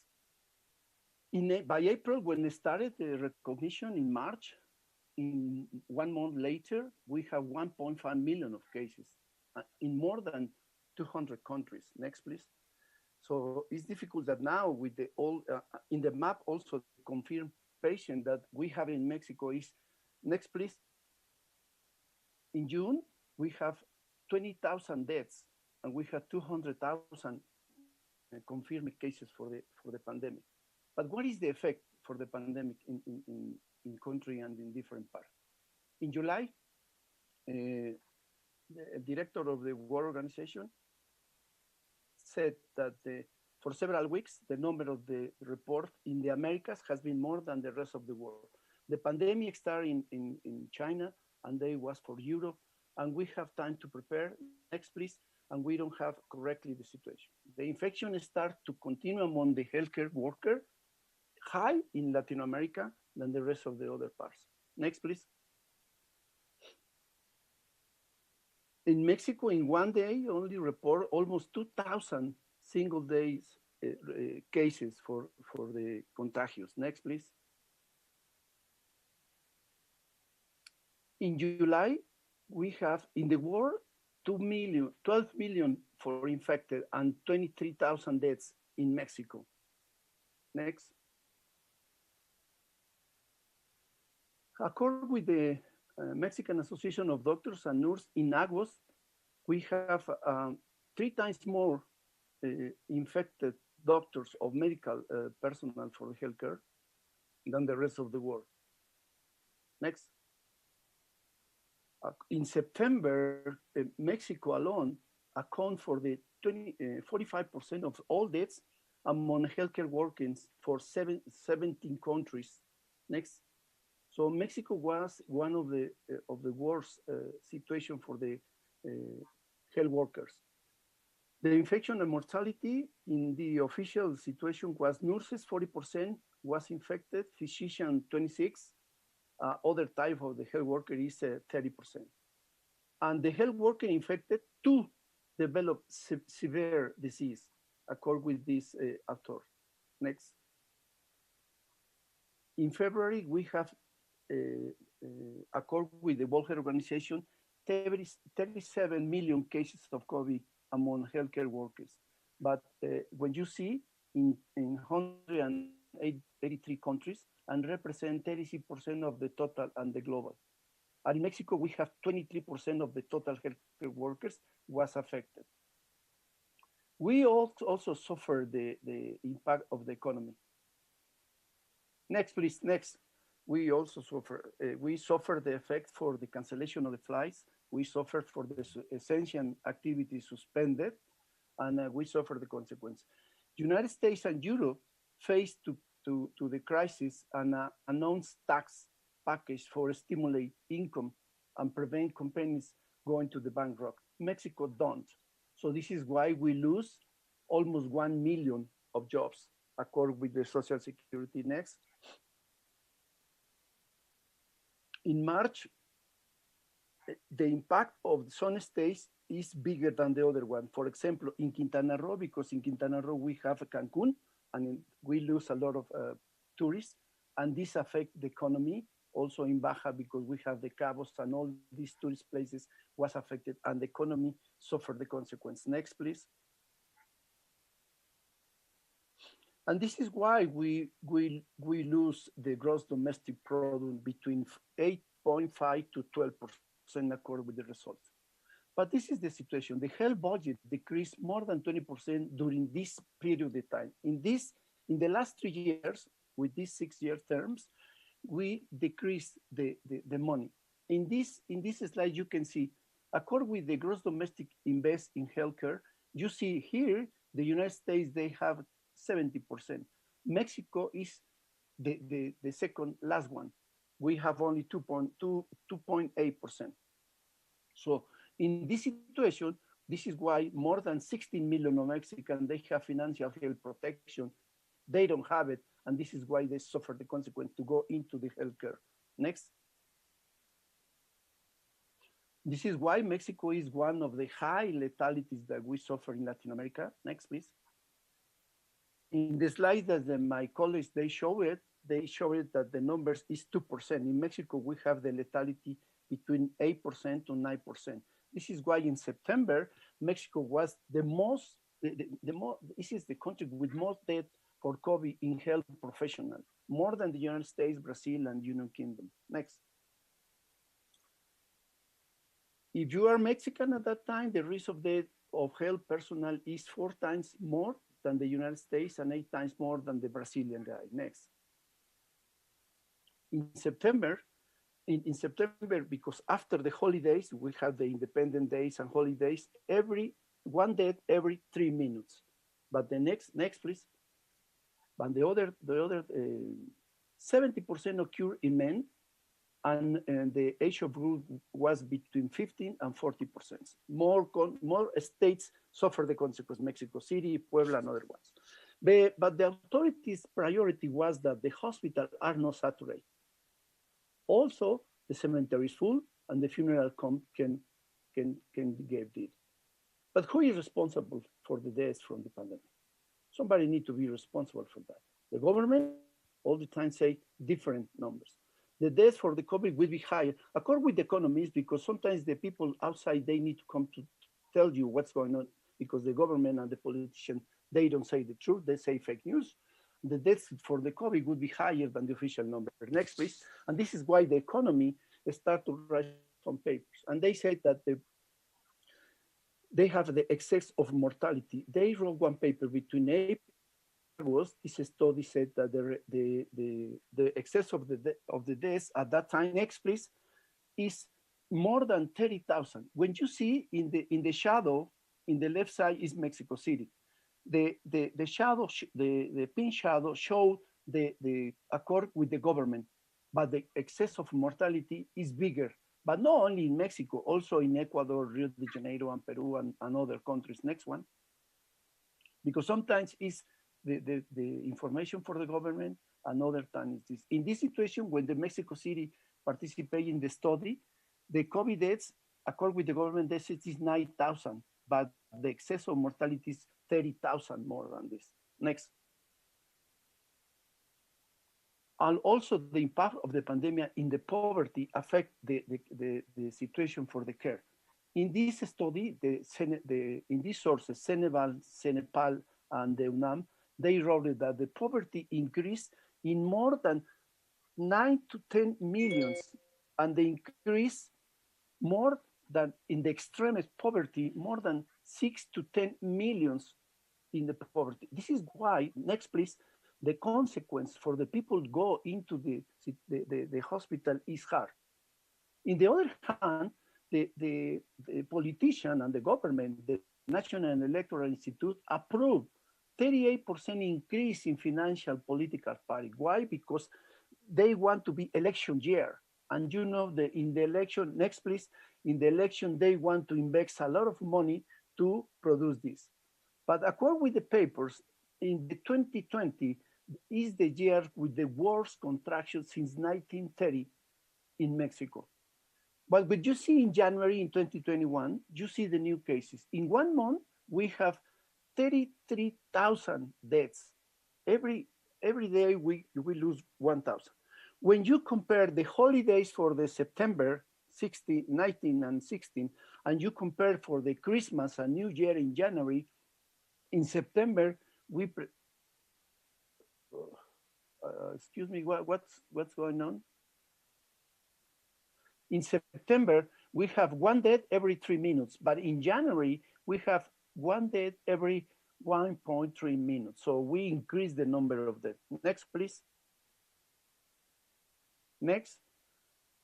The COVID deaths in the world in October, the last week, so we can see the first one. Mexico is in the fourth place. But when you put into the real numbers and excess of mortality, probably will be in the third or in the second place. Next one. Confirmed cases in Mexico is lower. Why? Because we low testing and high COVID positive according with this graphic. Next one. The real numbers confirmed for the COVID according with the Institute of the Statistics said that the COVID is almost 50% higher than the report of the daily report for the government. Next. So with this situation, COVID is the second cause of death, only behind of the heart disease. Next. 50% of the people die outside of the hospital. They are afraid to go into the hospital because they go to the hospital in case that you die. They don't give you the body because they give you only chance to go into this. This paper is interesting. The BBC wrote one paper for the excess of mortality reported by the government. Finally, next one, the government recognized that they have excess of mortality. You see in the first line, the number for the government notified is 200,000. But in the real numbers, we have almost 300,000 deaths associated with the COVID. So they start recognized because the pressure for the outside of the country is hard to push them to say that they don't have other numbers because they have. So the government admit finally that we have excess of mortality. Next one, and with this number at that time we have the second country with most deaths ahead to the Brazil. But who are the responsible for this? Two merolicos. They are liars all the time. In the morning, the president, they have the mañaneras in the morning show. They say fake news all the time, and they say that they have other data for the and the other one in the afternoon, the subsecretary of health, they say the same situation at night. So two shows, they are shame for Mexico and for the world. So they lie all the time for the people. But in this study, next one, in this study is very interesting. Next, this study was developed by the University of California in San Diego. Was ordered to commission it by the World Health Organization, and they said that almost 190,000 deaths from all causes could be had prevented in Mexico during the pandemic. Next one, if they want management correctly. The main fail for the management of the pandemic was the excessive of concentration in the authority in the president and also for the one executive branch for the health care, for the health secretary. According with the report, the Mexican authorities report excess of mortality more than 300,000. Next one. And you can see in this graphic, in the blue, you can see the mortality accord with the government. In the orange, you can see the excess of mortality every week. Next one. But what happens when the politician is wrong? For example, the World Health Organization recommends vaccination for entire health sector first. The president said, it's not appropriate to vaccinate private doctors. So it's ridiculous. Next one. And also the president is not appropriate to vaccinate the doctors in the first line in the private. And why? This is wrong because the pharmacy doctors in Mexico get in the private sector, they get more than 10 million per month consult. So it's ridiculous. Next one. When in October, you see the situation, vaccinated countries, China, 70%, United States, 50%, Germany, 60%, France, 70%, 74%, and blah, blah, blah. And Mexico, they have only 36, 35% vaccinated. So, according with the vaccination in the world, the full vaccinated population is also 36 only. Next one. The population complete vaccinated in Mexico is only 36%. Next one. What is the situation? Why the people die? Because we have comorbidities. The first principal comorbidity that we have in Mexico, this is why increase the mortality, is hypertension, diabetes, and obesity. Next one. In the last week, the Americans registered more than 1.1 million on new cases and 24,000 deaths for COVID.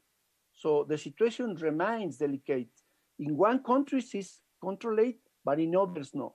This is the fatality. Mexico is one of the first countries that they have the high mortality in the world. Next one.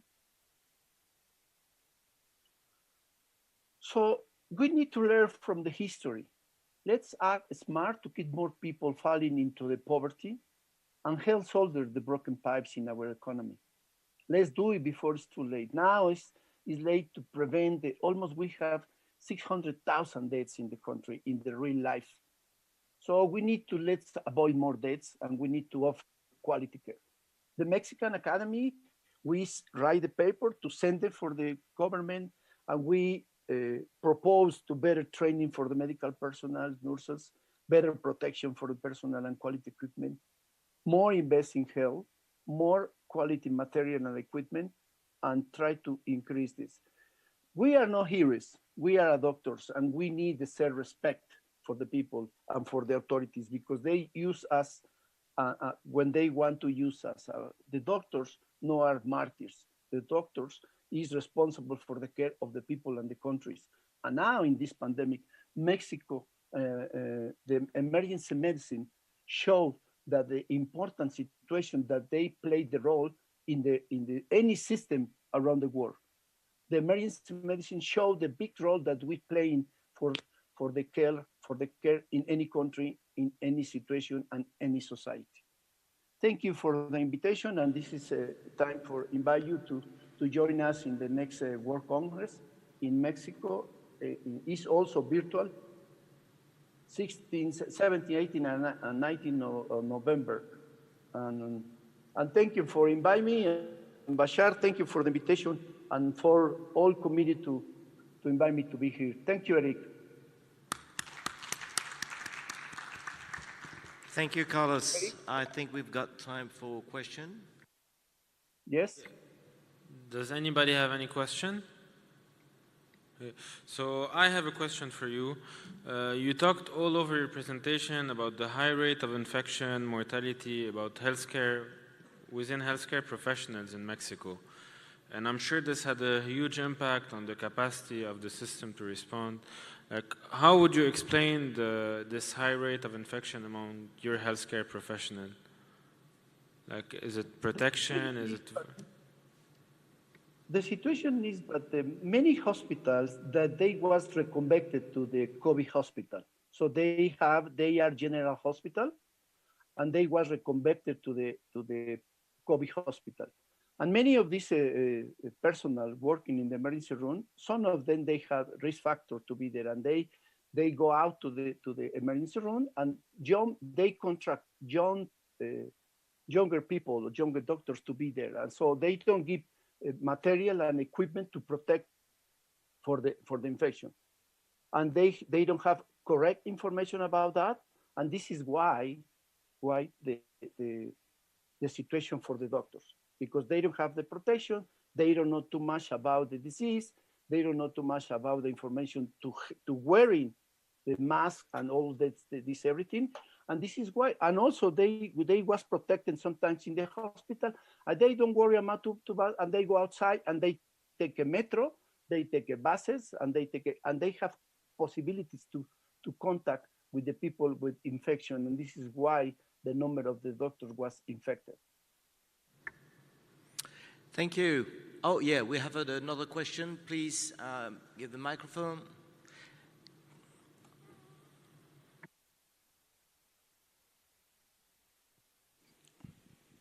Thank you very much, Dr. Carlos. This is Dr. Behçet.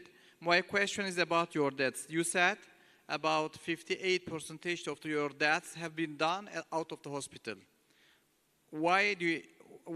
My question is about your deaths. You said, I will repeat it again, about 58% of your deaths, or Mexico deaths, happen out of the hospital. Do you think it happened due to lack of diagnosis, or lack of the treatment, or they afraid to come to hospital, or lack of the staff? The situation was that I told you the reconversion for the hospital, they don't give treatment for the regular pathology. So the people start with the medias, they start to be afraid that what's going on with this. And the people in Mexico, they don't want to go into the emergency room, because when they go into the emergency room or into the hospital, they don't have contact with the family. So this is cultural things. When you go to the hospital, the family is close to you, next to you in the hospital. So when they go into the hospital, you don't see anymore your family, only by cellular or iPad or whatever, to have contact with them. So if the people died, so they call you and say you, well, your family is dead, so you need to come for the body. And they got into the black package and give you the body, and you don't have contact again with your relative or with your family. In our culture, part of the situation in Mexico is big contact with the dead. So when the people, they don't close the cycle for the dead, they suffer too much the consequence, and they don't give you chance to go into the cemetery, because they don't want to they want to the crematory, but you need to wait 4 or 5 days waiting because the crematory is full. So in our culture, they don't want to be in this situation. This is why they are afraid, and they say, I don't want to be in this situation. I don't go to the hospital. I wait in the last minute to be into the hospital. But they let the disease increase, and when they arrive to the hospital, it's too late, and some people die at home, and also die for the pathology, for comorbidities, heart attack, diabetes, ketoacidosis, and other ones, because the hospital was reconverted for the COVID hospital, and the regular pathology, diabetes, hypertension, and all these things, they don't care about that in 1 year. If you have one situation for regular consult, they don't give you situation for accept your patient. So this is why the excess of mortality is not for COVID, it's for the comorbidities plus COVID affected the situation for the healthcare in Mexico. Thank you. So we are getting close now. I would like to thank the speakers for the lecture, and we hope we'll see you for real, physically, face-to-face, and not with the Zoom. So I hope you enjoy. Thank you for coming, and thank you for being in the room. Thank you. Bye. Thank you, Carlos. Thank you. I can see you. We waiting for next time. Thank you very much for your support. Thank you. Okay, thank you. Bye-bye.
Evet, tekrar merhaba.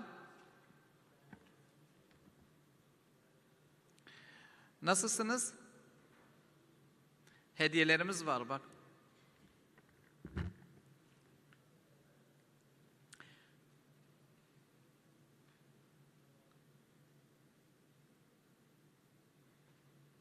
Evet. Baklava yediniz mi? Afiyet olsun. Kim yemedi? Senin suçun. Kim beğendi? Bak sadece bir Zeynep Hoca beğenmiş. Beğendiniz mi? Bir daha getirelim mi? Getirelim. Peki. Evet değerli arkadaşlar hepinize tekrar merhaba. Oturumu açıyorum. Bu oturumda gelen arkadaşlar var değil mi? Evet. Bu oturumun yapılmasında destek olan Roche firmasına çok teşekkür ediyoruz. Onlara teşekkür ederek başlıyoruz. Konumuz yeni biyomarkerlardan prokalsitlerin acil serviste kullanılması ile ilgili bir sunum olacak. Bu sunumu Atatürk Üniversitesi'nden Acil Tıp Anabilim Dalı'ndan profesör aynı zamanda ana bilim dalının başkanı Profesör Doktor Zeynep Gökçen Çakır hocamızı hem ATÜDER'in First Lady'si hem başkan yardımcısı ben de kendisinden çok şey öğrendim. Kendisine çok teşekkür ederek bu sunumu yapmak üzere kürsüye davet ediyorum. Gelmiş zaten. Behçet Hocama nazik takdimi için çok teşekkür ediyorum. Estağfurullah hocam ne demek. Birlikte bilgiyi paylaşmaktan keyif aldığımız bilgi dolu arkadaşlarımız hep etrafımızda. Çok teşekkür ediyoruz size de. Zeynep Gökcan Çakır, Behçet Hocam da takdim etti Atatürk Üniversitesi Tıp Fakültesinden, ama beni tanıdınız zaten. Hiç sahnede inmedim geldiğim günden beri. Ben bugün size Roche Diagnostik'in katkılarıyla son zamanda özellikle de Covid-19 pandemisinin patlamasıyla hayatımızda daha belirleyici bir rol alan ve daha çok konuşulan, hatta televizyonlardaki tartışma programlarına kadar inen bir konudan bahsetmek istiyorum. İnen derken burada bir irtifa azalmasından söz etmiyorum. Yani oraları bile kapladığı anlamında söylemek istiyorum. Bu güncel biomarkerımız prokalsitonin acaba acil servislerde nasıl kullanım alanı buldu? Nasıl kullanılacak? Bugün sizlerle onu konuşacağız. Öncelikle bir biomarker nedir? Kabaca hepimizin kafasında biomarkerla ilgili bir tanım var. Normal biyolojik süreçlerin, patolojik süreçlerin, hastalıkların gidişatının veya terapetik bir girişimin sonucunun test edildiği, denendiği, farmakolojik yanıtın bir göstergesi olabilecek ya da hastalığın bir göstergesi olabilecek, objektif olarak test edilebilen, ölçülebilen, değerlendirilebilen herhangi bir protein ya da makromoleküle biyobelirteç diyebiliriz. Dediğim gibi bu herhangi bir protein ya da makromolekül olabilir.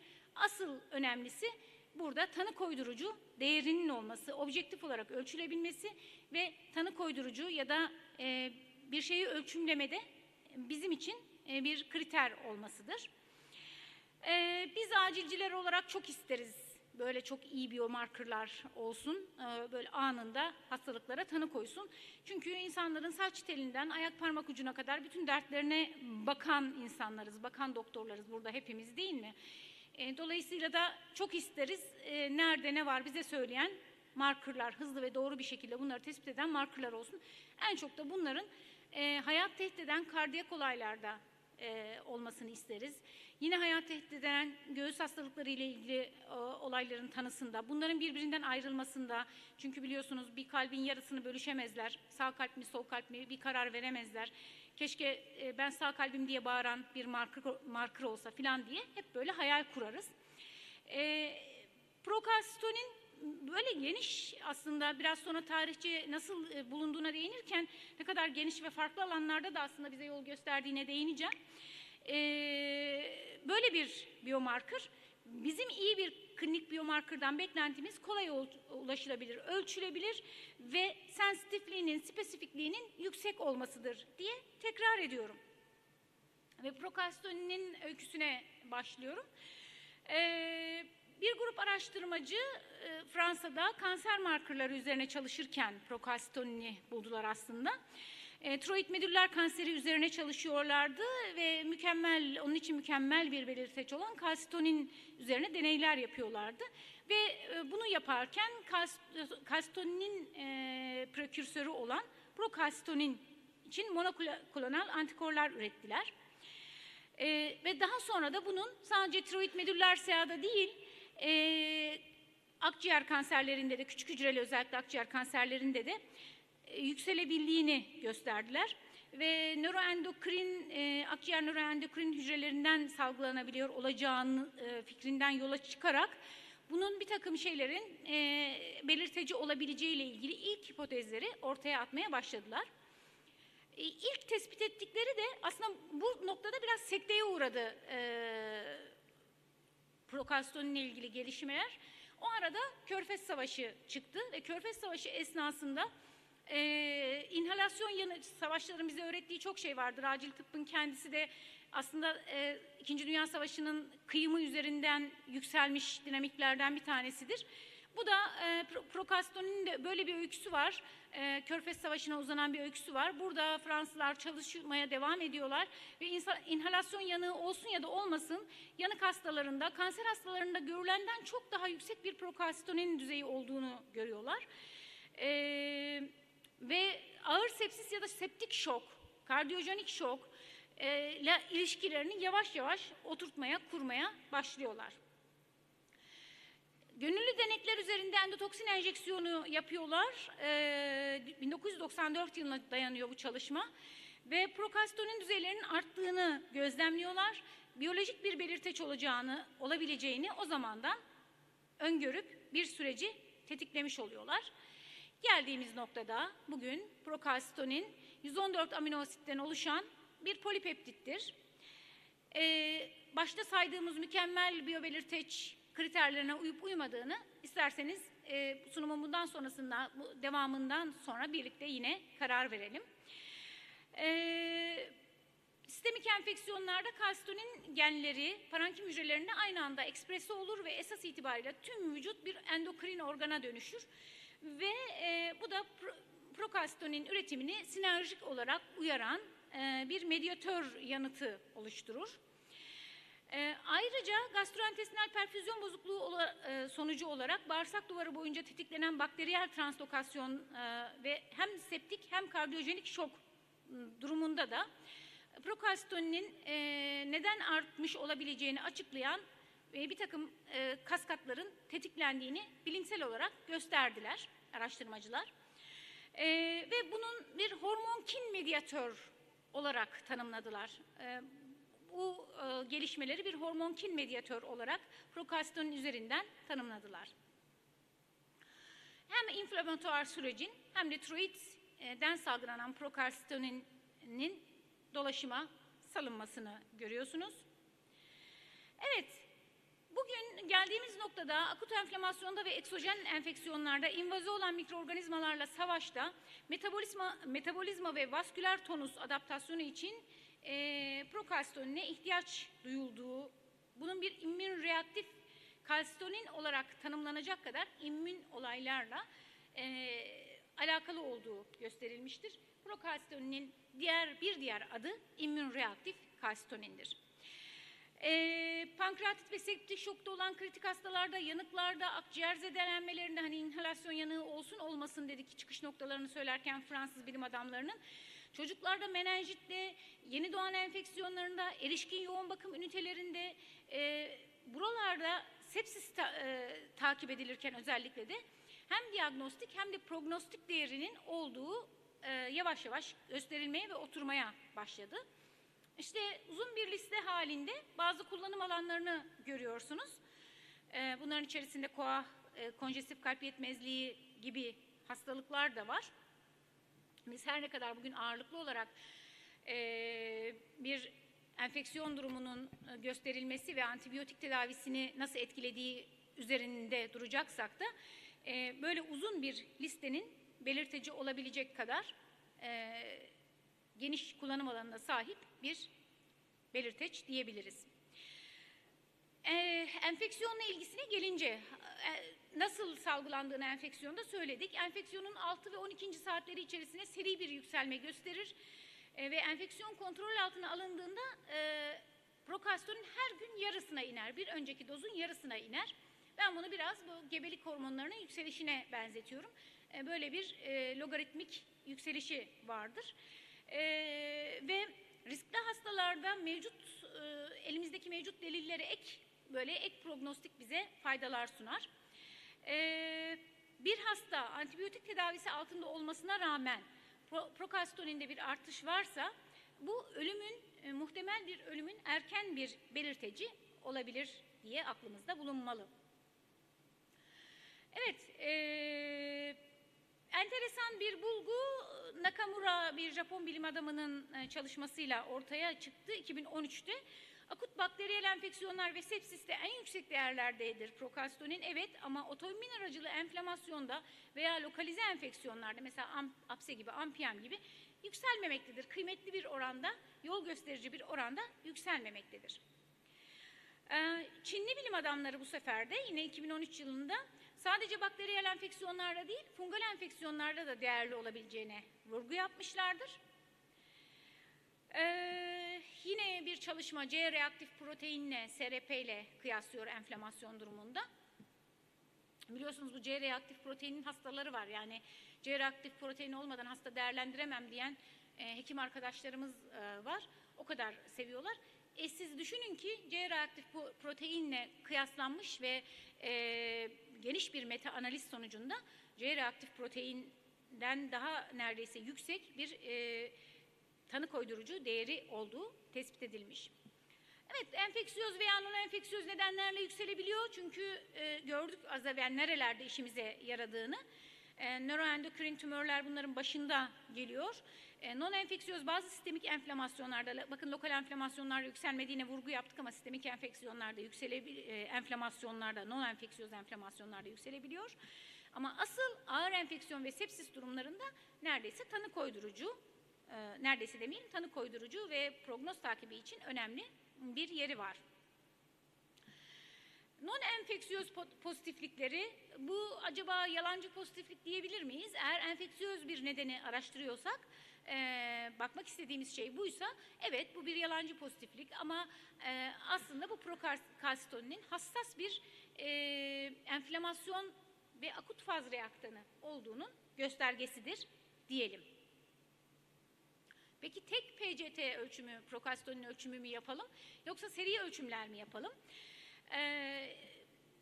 İlk 3-4 saat için yükselmeye başlıyor ama kan düzeyi 12-24 saat içerisinde pik yapıyor ve dolayısıyla da hasta takibi sırasında henüz böyle troponin gibi filan tanımlanmış şu aralıklarla ölçülmelidir diye bir şey ortaya konmadıysa da hasta takibi sırasında belirli aralıklarla ölçülmesinde fayda var.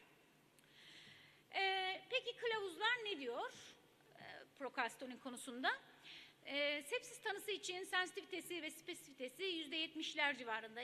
Biri %77, biri %79. Ama alt solunum yolu enfeksiyonları için sensitivitesi %94.1, spesifitesi %88.4, yani çok daha yüksek. Neden alt solunum yollarında bu kadar yüksek olması bizim için önemli? Çünkü COVID ile hayatımıza giren pnömoni bunu bizim için böyle prokalsitonini altın değerinde bir şey haline getirme üzere, o yüzden. Evet, negatif prediktif değeri de %89'da 94 aralığındadır. Hem sepsis hem alt solunum yolu enfeksiyonlarında. 2016 kılavuzunda enfeksiyon hastalıkları, Amerikan Enfeksiyon Hastalıkları Birliği'nin 2016 kılavuzunda hem hastane kaynaklı hem de ventilatör kaynaklı pnömoninin yönetiminde antibiyotik tedavisinin başlanmasına karar aşamasında başlanması durumunda ve karar aşamasında buna karar vermede prokalsitonin kullanımını önermiyor hiçbir şekilde. Ve bu öneri düzeyi de oldukça yüksek. Güçlü bir öneri ve orta düzeyde kanıt düzeyine sahip. Önermiyoruz diyorlar. Hem ventilatöre bağlı hastalarda hem de ventilatöre bağlı olmayan hastalarda. Avrupa Kardiyoloji Birliği ise kalp yetmezliği kılavuzlarında akut kalp yetmezlikli hastalarda prokalsitonin seviyelerinin belirlenmesinin pnömoni ayrıcı tanısının tespit edilmesi ve antibiyotik tedavi kararlarına rehberlik etmesi için önermektedir. Bu da yine kanıt değeri yüksek bir öneridir. Koa alevlenmesiyle başvuran hastalarda antibiyoterapi verilip verilmemesi kararında prokalsitoninin rolüne kesin karar verilememiştir. Henüz koahla ilgili kılavuzlarda bununla belirleyici bir cümle kurulmamıştır. Çok sayıda randomize kontrollü çalışma yan etki sıklığında herhangi bir artış olmadan daha az antibiyotik reçete edilmesini ve daha kısa antibiyotik kullanım sürelerini, ki bunlar bizim için çok değerli, bu iyi sonuçlara yol açabileceğine vurgu yapmıştır. Randomize kontrollü klinik çalışmalarda elimizdeki değerli kanıt düzeyleridir aslında. Henüz kılavuzlarla da yer almamakla birlikte. Evet, doğru tanılara katkıda bulunmanın yanı sıra prokalsitonin için mikrobiyal invazyonun şiddetini, yayılımını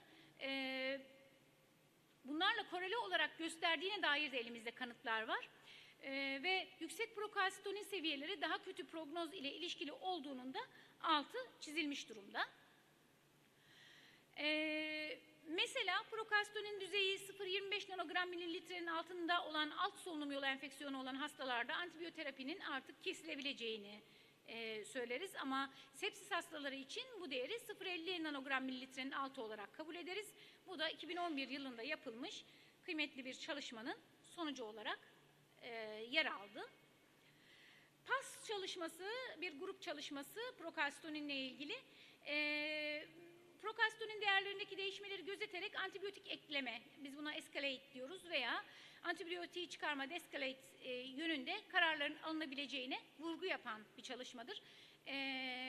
akılcı antibiyotik kullanımı, antibiyotiklerin toplum halk sağlığını kötü etkileyici antibiyotik kullanımının, kötü antibiyotik kullanımının halk sağlığını derinden kötü etkilediğini biliyoruz. Bunların önüne geçmesi açısından. Ama sepsis yalnızca tam tanımlanmamış heterojen bir klinik sendrom. Yani farklı nedenlere bağlı olabilir, tanısını koymak çok zor olabilir. Biliyorsunuz sepsisi tanıyabilmek için, klinik olarak sepsistir diyebilmek için bir sürü farklı algoritmalar geliştiriyoruz. Dolayısıyla buradaki bir tanı kriteri bizim için değerli olacaktır. Gördüğünüz gibi böyle bir gözlemsel ve müdahale içeren çalışmalar, yani kontrollü randomize çalışmalarla gözlemsel çalışmaların kıyaslandığı bir meta-analiz var ve mevcut kanıtlar gözlemsel ve randomize kontrollü çalışmalar incelenerek derleniyor ve prokalstonik kullanımının yararlarıyla zararlarını detaylı olarak incelemiş oluyor. Burada görmüş olduğunuz soru işaretleri yeteri kadar aydınlatılmamış durumları. Çift pozitiflikler iyi çalıştığı, prokalstoninle ilgili göstergelerin iyi çalıştığı yerleri gösteriyor. 3 pozitiflikte daha ciddi çalıştığı yerleri gösteriyor diye özetleyebiliriz bu çalışmayı. Evet, bu çalışmada da yine artık COVID'e de değinmeden, birkaç slaytta da COVID'den bahsetmeden prokalstonin sunumunu sonuçlandıramayız diye düşünüyorum. Bu kadar alt solunum yolu enfeksiyonları için belirleyiciyken. Tabii ki 2019 yılında tanıştığımız COVID'in 2020 yılında menşeini aldığı, çıktığı topraklarda Çin'de yapılmış bir çalışması prokalstonin değerinin yoğun bakım alınan hastalarda anlamlı derecede yüksek olduğunu buldu. Ve bu da COVID-19 olduğu onaylanan hastalarda yapılan 4 çalışmadan derlenen bir meta-analiz. Bu meta-analizin sonuçları ve COVID-19 şiddetinin artması riskiyle ilişkilendirildi. Bu meta-analizin sonuçları prokalstoninin yüksekliğinin COVID-19 şiddetinin artmasıyla bağlantılı olduğunu gösterdi. Ve bakteriyel bir koenfeksiyona da işaret edebileceğine vurgu yaptı. Evet, sonuç olarak biz istiyoruz ki, gönül istiyor ki işte acil yoğunluğu içinde konuşmamın en başında da söylediğim gibi çok fazla bizi yormayacak, böyle çok fazla bizi klinik değerlendirmeler içerisinde tekrar muayene edeyim, tekrar anemnez alayım, hangi görüntülemeyi istediğim şeyine sokmayacak, böyle tıkır tıkır biyobelirteçler olsun ama henüz hiçbir biyobelirteç bu özelliğe sahip değil. Ama buraya kadar anlattıklarımdan herhalde prokalstoninin burada önemli bir yer alabilecek bir biyobelirteç olarak kendini göstermeye başladığına vurgu yapmıştır diye düşünüyorum. Ve acil servislerde, ilk basamak sağlık hizmetlerinde, yoğun bakım ünitelerinde hekim kararlarını yönlendirmede etkin olarak kullanılabileceğine vurgu yapmak istiyorum tekrar. Çok teşekkür ediyorum ben sabrınız, dikkatiniz burada olduğunuz için. Çok teşekkür ediyorum Zeynep Hocam. Hem erken dönemde bitirdiniz hem de güzel bir şekilde özetlediniz. Ben de bir cümleyle özetlemiş olayım. Bu yeni biyobelirteçlerden olan prokalsitonin acil servislerde bir hastalığın enflamasyonu ve enfeksiyonun birisi ciddiyetini anlamakta, ikincisi prognozunu anlatmakta, üçüncüsü de verdiğimiz tedaviye olan yanıtını anlamak açısından kullanabiliriz.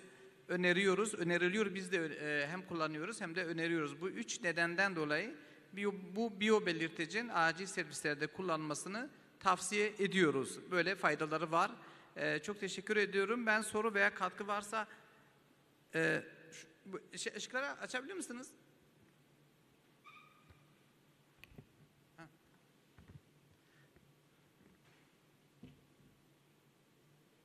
Sayın Hocam öncelikle çok teşekkürler. Doktor Ahmet İstanbul Kanuni'nden.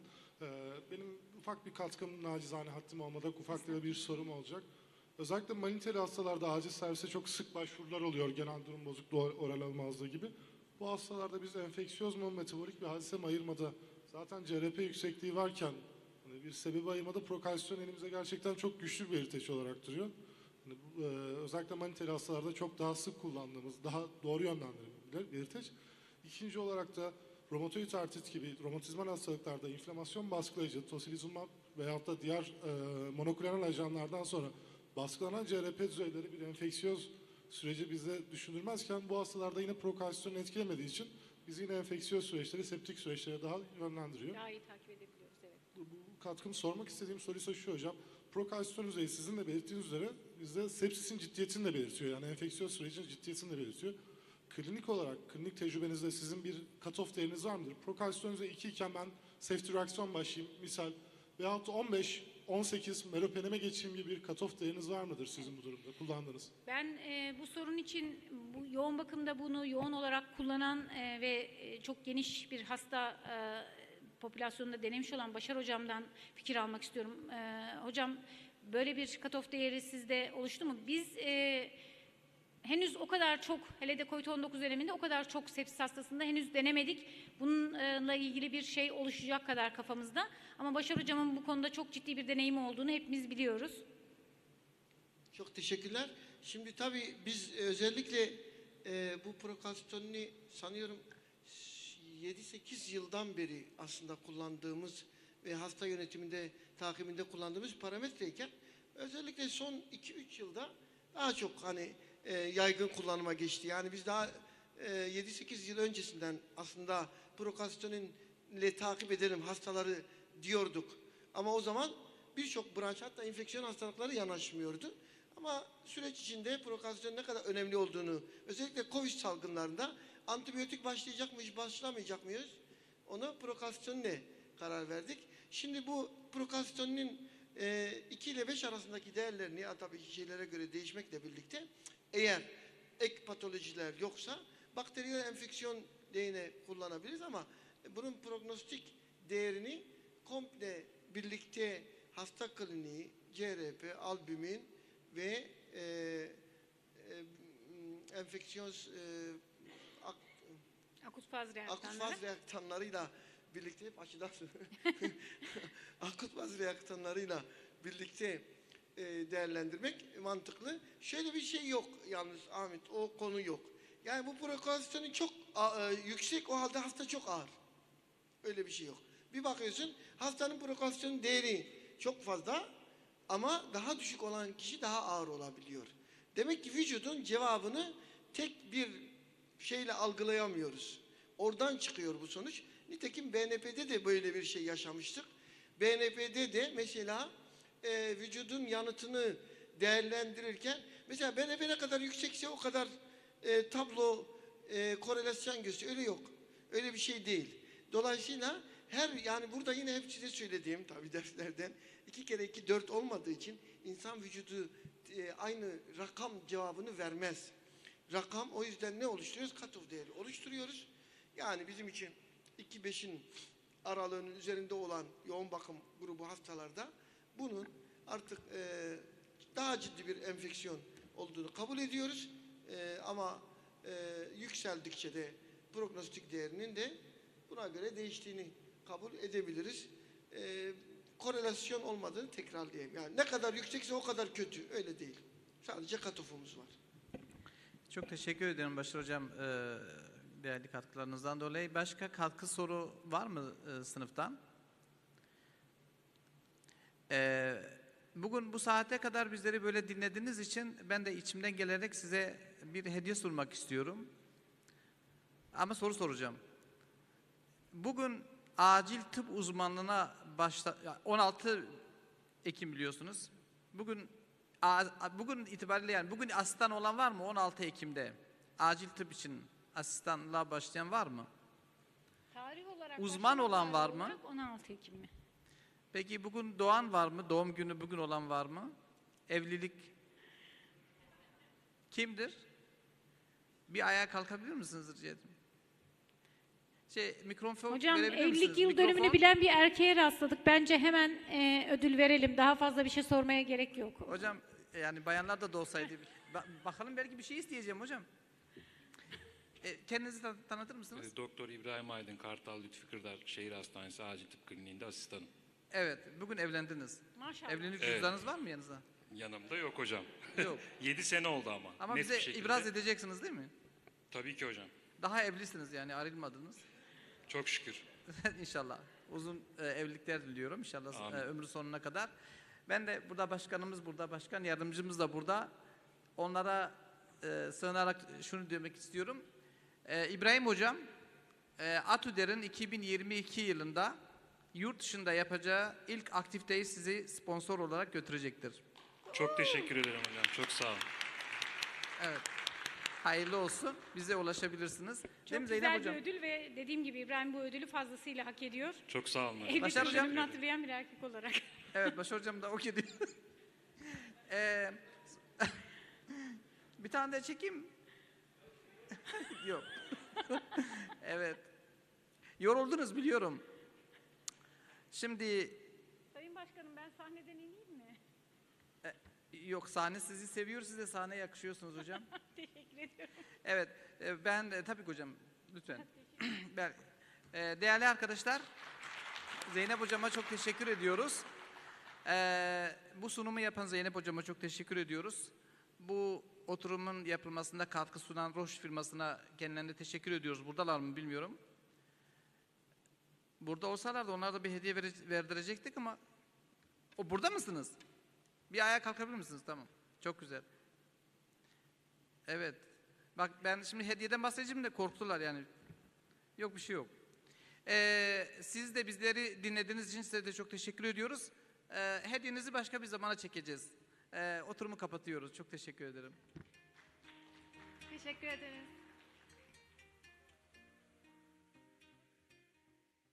To improve recognition of early sepsis at the ED and develop novel therapy for patients with sepsis. In this presentation, I will share you some results of preclinical research. Still closer? Yeah, okay, thanks. So I will share you results from our preclinical research. It's very fundamental, so in contrast to some of the other talks we saw, in which we identified the molecular mechanisms that we think that lead to organ failure in sepsis. So why sepsis? Well, sepsis is a very common disease. The Global Burden of Disease study estimated that it's the most common cause of death worldwide. And annually, around 50 million people per year are affected by sepsis. And these estimates are from 2017, meaning that it's even before the COVID-19 pandemic. So numbers are even higher. Approximately 1 in 4 to 1 in 5 cases is fatal, which means that every 4 seconds someone dies of sepsis somewhere in the world. 2% of all hospital admissions are because of sepsis. So it's something that we see very commonly and is unfortunately all around the world still has a high mortality rate. However, the exact mechanisms that lead to organ failure remain not precisely known. Although we do appreciate that sepsis is caused by an infection, which might be a bacteria, a virus, or another pathogen, we do not understand why some people develop organ failure and other people do not. So that's the main question. And here in this talk, I will focus on the role of the mitochondrion. So our cellular powerhouses responsible for maintaining cellular homeostasis by producing our energy in the form of ATP. And at the same moment, these mitochondria always produce a bit of some small amount of free radicals that are toxic to the cells. The reason that I'm interested in mitochondria and sepsis is based on this paper and also other papers demonstrating that there is an association between biomarkers for mitochondrial failure and outcome in sepsis. And in this study, they measured the mitochondrial membrane potential in platelets in patients admitted to the ICU because of sepsis. And as you can see, upon admission, in patients with sepsis, both survivors and non-survivors, the mitochondrial membrane potential was lower as compared to patients without sepsis, the control. And in patients who survived sepsis, during follow-up, the mitochondrial membrane potential was restored. Well, similar data is available from muscle biopsies from patients with sepsis at the ICU, demonstrating that there is an association between mitochondrial failure and outcome in sepsis. If you look into preclinical studies in mice, we found this data published in 2015 by another group, not me. They demonstrated that if you induce sepsis in mice and you investigate mitochondrial damage by looking at the mitochondrial DNA in muscles, that there was persisting mitochondrial DNA damage in sepsis. And you can see it here in the graph. And what they did is they performed this gel electrophoresis. They amplified part of the mitochondrial DNA. Under normal circumstances, it should give one band, as you can see in the control groups, but in the septic mice, you see this smear, which means that the mitochondrial DNA is damaged, it's fragmented. And we were wondering whether this also occurs in humans or whether this is something specific to animals. So what we did is that we took renal biopsies from patients with sepsis, and because it's ethically unacceptable to do it at the ED, we had to use biopsies from patients who died of sepsis, and we took these biopsies within 30 minutes post-mortem. And as control tissue, we had a piece of healthy tissue that was removed during a nephrectomy from patients with a renal cell carcinoma. If you look at these biopsies, you can see that there are increased signs of oxidation of mitochondrial DNA. And the oxidation is shown in panel D, where you can see the brown staining, and this brown is oxidized DNA. You can see the same if you look in panel M, the 8-oxo-G, which is also oxidation of DNA. And this oxidation is the first step, damage due to free radicals that could lead to damage to the DNA. So it might be that free radicals derived from mitochondrial failure lead to oxidation of DNA. In the same biopsies, we also investigated DNA damage. And if you look at the right-hand corner, you can see that in the control we have nice bands, but these upper bands disappear in patients with sepsis, which is a clear sign of mitochondrial DNA damage. We investigated several markers associated with mitochondrial DNA repair, mitochondrial repair, that are termed together the mitochondrial quality control. And we found that these were actually reduced in expression. So even though patients with sepsis have increased signs of mitochondrial DNA damage in the kidney, there's no or even downregulation of repair programs in the kidney. And ultimately, we demonstrated that, that it leads to a reduced mitochondrial mass that we measured using the mitochondrial DNA copy number in the kidney. So the next question was, now that we know that on the one hand, sepsis is associated with increased biomarkers for mitochondrial dysfunction is associated with poor survival, and we have direct evidence for mitochondrial damage in the kidney, what causes this mitochondrial dysfunction? So we moved to preclinical models, and here we used endothelial cells. Endothelial cells derived from human umbilical cords, so it's a human cell model. What we did is that we used LPS to stimulate the cells and to mimic sepsis. And the first question was, does it lead to mitochondrial dysfunction?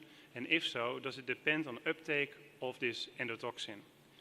And as you can see in the fluorescent images, you see that the green, the LPS, is taken up in the cells, and it's co-localized with TOM20, which are mitochondria.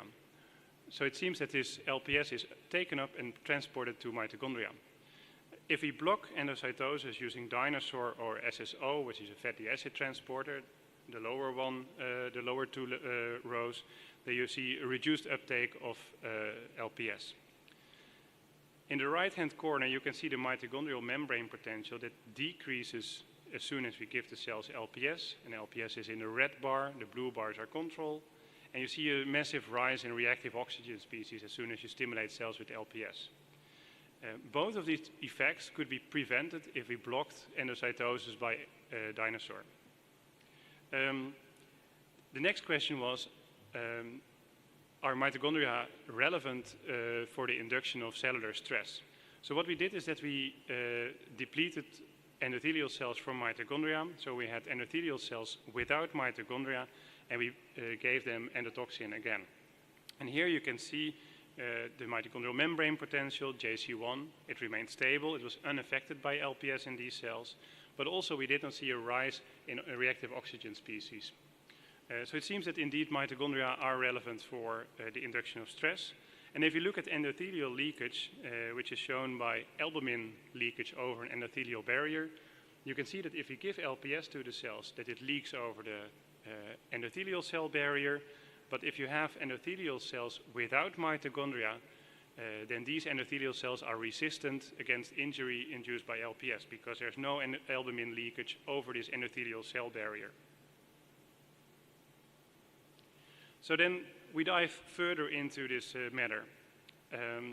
For those who might not use their biochemical knowledge on a daily basis, I've shown here the electron transport chain in the mitochondria. And what we did here is that we identified the position, the place in the electron transport chain where LPS leads to damage. And you can see that using the substrates for complex 1, 2, and 3, we have a reduced oxygen consumption that's shown in the graph. But if we bypass cytochrome C, complex 3 and cytochrome C, then we don't see any effects of LPS, meaning that the injury induced by LPS is around complex 3 or cytochrome C. It's between complex 2 and complex 4. And that's what you can see in the graphs here. Using isolated cytochrome C, we demonstrated that LPS actually binds cytochrome C, and we also demonstrated that LPS oxidizes cytochrome C after this direct binding. And now we come to the next question, which is this relevant and does it lead to mitochondrial dysfunction and can we prevent it? So we demonstrated that LPS is taken up in cells. It's transported towards mitochondria. Within mitochondria, it oxidizes cytochrome C. So the next question is, can we prevent it? Which means, can we reduce cytochrome C and thereby prevent the injury induced by LPS? Hydrogen sulfide, well known for its toxicity if you are exposed to it in increased levels. We also produce it endogenously in our body in very low levels. And hydrogen sulfide is a very important molecule in our body. It has anti-inflammatory properties, antioxidant properties, and in very low levels you also use it to produce ATP. So it's an alternative electron donor in contrast to, for example, glutamate and malate that are derived from glucose. That donates our electrons in the electron transport chain and ultimately stimulates ATP production. For this experiment, it's relevant that hydrogen sulfide is also a reductor of cytochrome C. And in the line graph on the right upper hand corner, you can see that if we incubate cytochrome C with LPS, you see this peak arising, which means that there is oxidation of cytochrome C. And if we give hydrogen sulfide using the GYY compound, we can prevent oxidation of cytochrome C. Okay, so this is very molecular. What does it mean for a whole organism and might it mean for humans? If we induce sepsis in mice, we can also see in the kidney that there's localization of LPS in the kidney that you can see here in the microscopy images.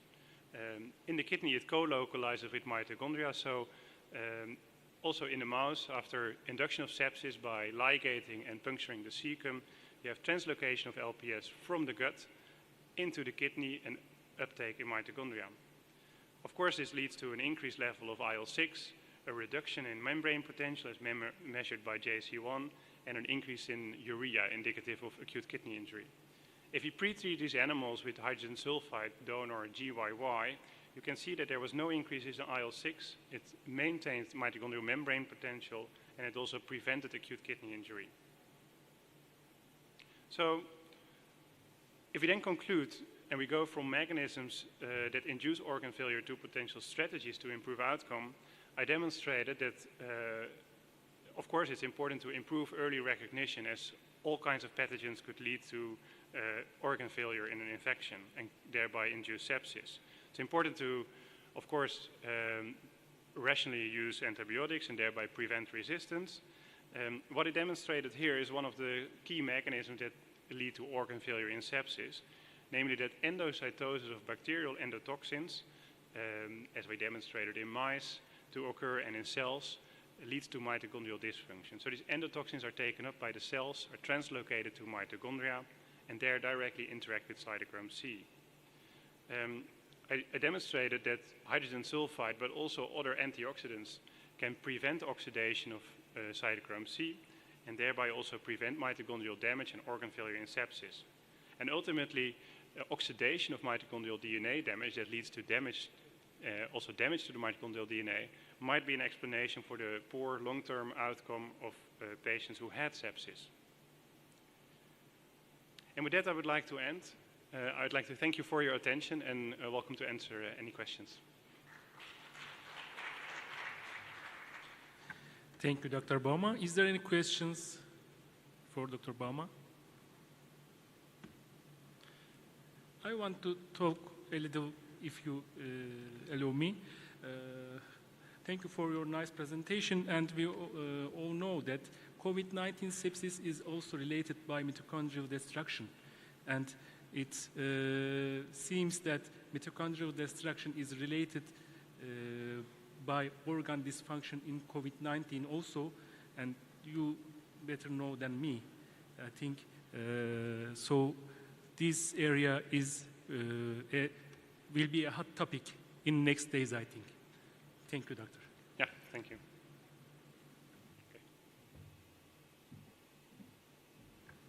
Now, for the second lecture, Dr. Umut Ocak from Bursa, Turkey.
Dear Chair and dear colleagues, I'm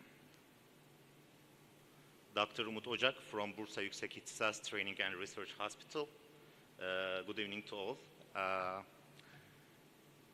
At first, I would like to thank EPAD and the president of EPAD, Professor Dr. Bashar Jander, for having me here. You know, all the emergency physicians know stroke very well. So today we're going to go over acute ischemic stroke as quickly as possible. And there's nothing to declare. And the presentation content is as shown. And stroke has been defined as an episode of neurological dysfunction caused by focal, cerebral, spinal, or retinal infarction or hemorrhage lasting more than 24 hours or for any duration with evidence of focal infarction or hemorrhage associated with the symptoms. And stroke is a life-threatening disorder and remains a major cause of long-term disability and mortality despite recent advances in both the diagnosis and management strategies. Provision of appropriate care to the patients suffering acute ischemic stroke requires a multidisciplinary approach given the well-established relation of timely and accurate management on post-stroke outcomes. The etiology of ischemic stroke is due to either a thrombotic or embolic event that causes a decrease in blood flow to the brain. In a thrombotic event, the blood flow to the brain is obstructed within the blood vessel due to dysfunction within the vessel itself, usually secondary to atherosclerotic disease, arterial dissection, fibromuscular dysplasia, or inflammatory condition. In an embolic event, debris from elsewhere in the body blocks blood flow through the affected vessel. The etiology of stroke affects both prognosis and outcomes. Stroke is the second leading cause of death and disability worldwide beyond ischemic heart disease. And unfortunately, stroke is responsible for 10% of all deaths worldwide. And age, sex, geography, ethnicity, and socioeconomic status have considerable influence on stroke incidence and prevalence. And patients typically present with sudden onset of a focal neurologic deficit, and the most common findings of physical examination are unilateral weakness and speech disturbance. Patients with suspected acute stroke should have a rapid initial evaluation for airway, breathing, and circulation. A neurological examination should be conducted to determine focal neurological deficits and assess stroke severity. A standardized stroke scale should be used, such as the National Institutes of Health Stroke Scale, and assessment in the acute phase should include heart rate and rhythm, blood pressure, temperature, oxygen saturation, hydration status, and presence of seizure activity. Acute blood work should be conducted as part of the initial evaluation. And the National Institute of Health Stroke Scale is most commonly used to measure the severity of the stroke and has 11 categories and a score that ranges from 0 to 42. This evaluation yields a NIHSS score ranging between 0 means no obvious deficit and 42 means tetraplegia and deep coma, which determines stroke severity as mild stroke when the score is below 8. A moderate stroke when the score is from 9 to 15, and severe stroke when the score is greater than 16. The stroke scale should be performed in the order listed, and each score is based on the patient's action on the exam, and it is not prediction of what the patient can do. And with the use of NIHSS, level of consciousness, language, extraocular movements, and etc. are evaluated within minutes. And differentials include complicated migraines, drug toxicity, and hypoglycemia, hyperglycemia, seizure, syncope, and etc. So, what should emergency physician do during the management phase, acute management phase of stroke? First, we should identify signs and symptoms of possible acute ischemic stroke and we should activate emergency response if needed.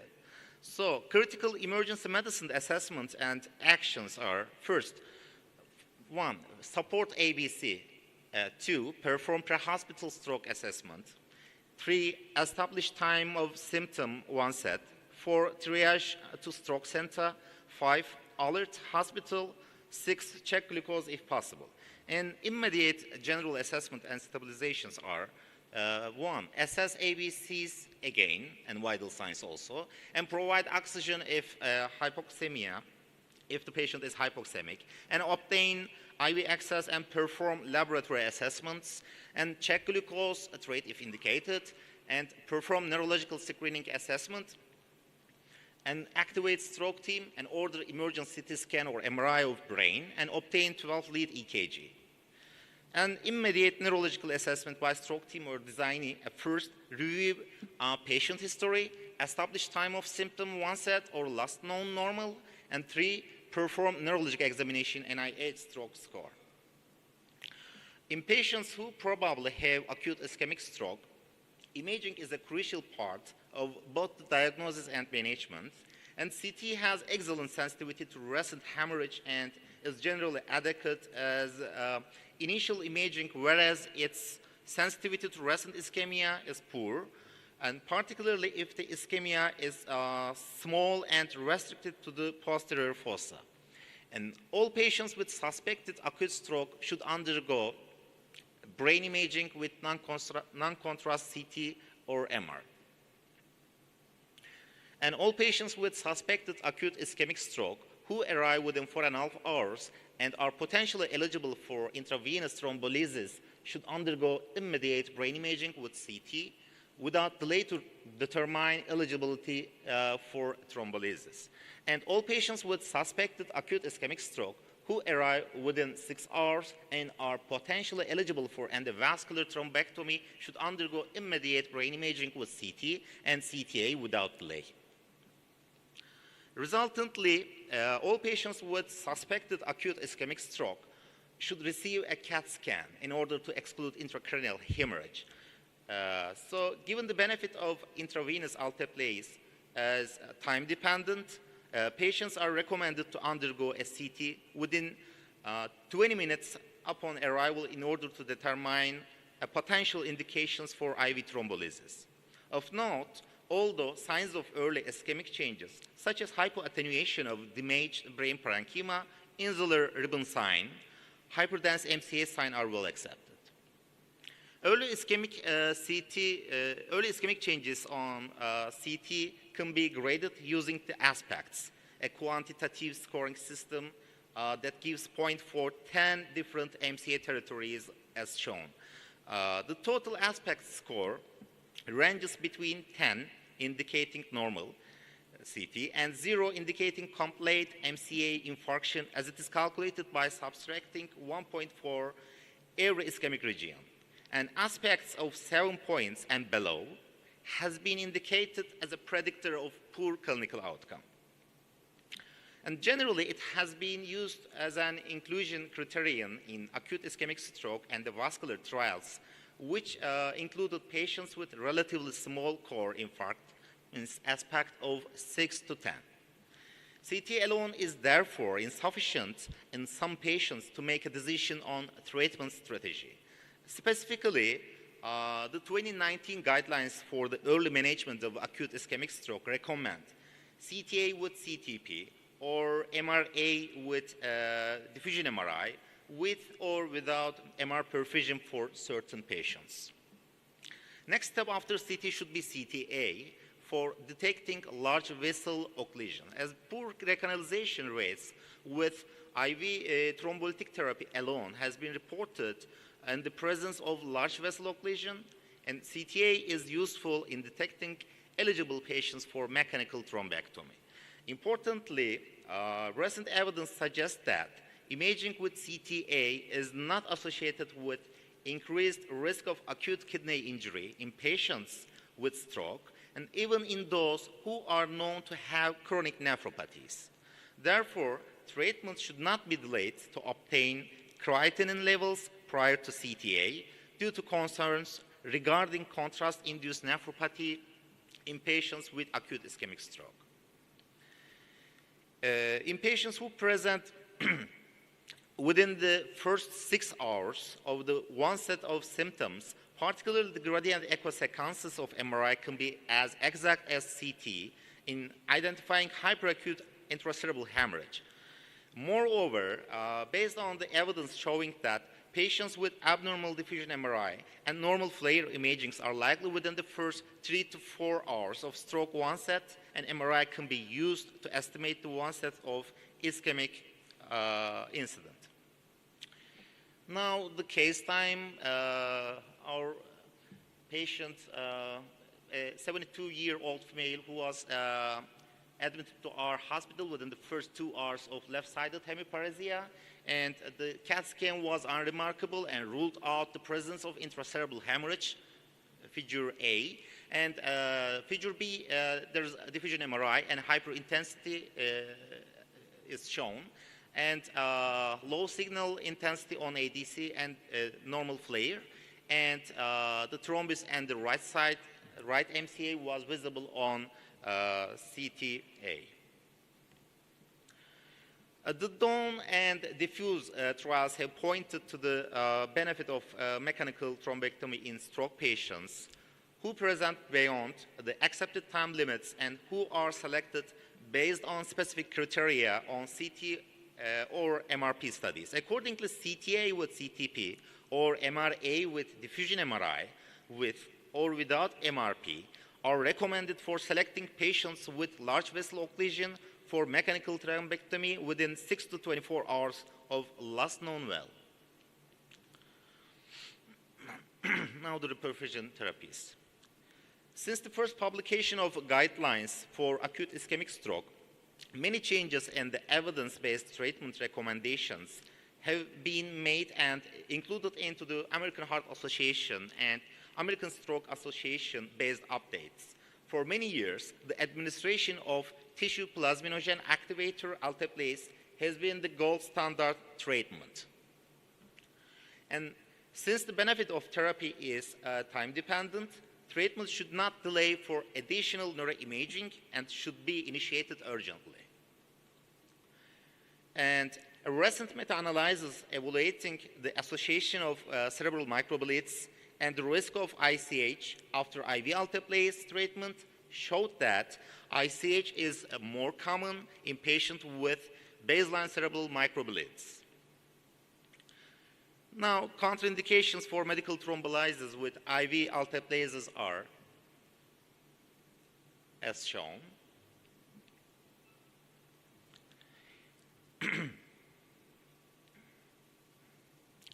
And other intravenous fibrinolytics, and tenecteplase, a genetically modified variant of alteplase with greater fibrin specificity, demonstrated lower hemorrhagic complications in previous trials of acute myocardial infarction, but better functional outcomes were achieved with IV tenecteplase. Although there are studies regarding IV streptokinase or desmoteplase usage, no difference in functional outcomes was observed after the administration of IV streptokinase within 6 hours or desmoteplase within 3 to 9 hours after acute ischemic stroke compared to placebo-treated patients.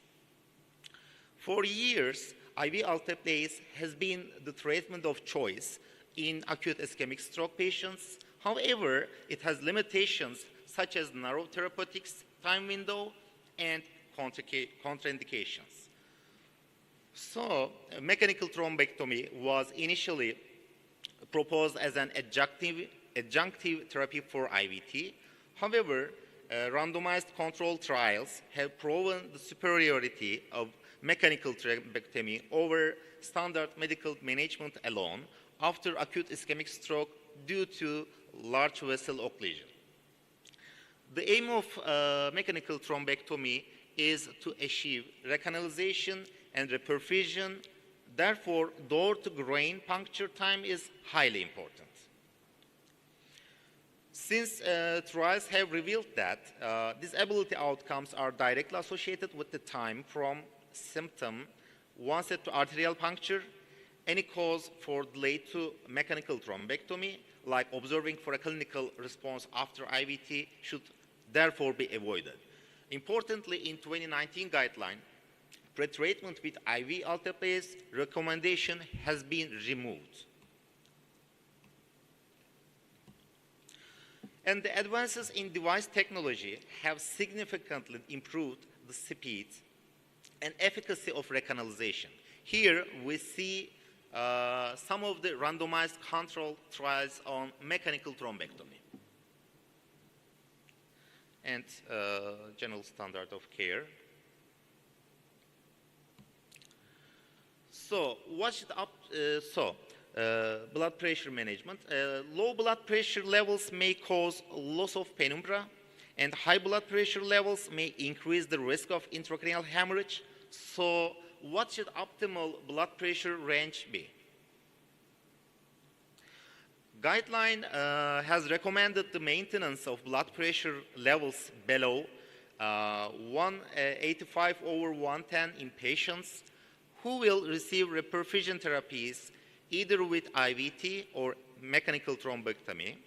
On the other side, in patients with blood pressure over 220/120 who will not undergo IV alteplase or mechanical thrombectomy and have no comorbid conditions requiring acute antihypertensive treatment.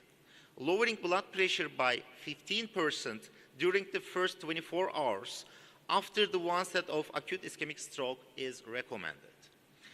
And recommended first-line antihypertensive drugs are labetalol, nicardipine, and clevidipine, and alternatively nitroprusside and hydrolazine and enalaprolate can be considered for selected patients.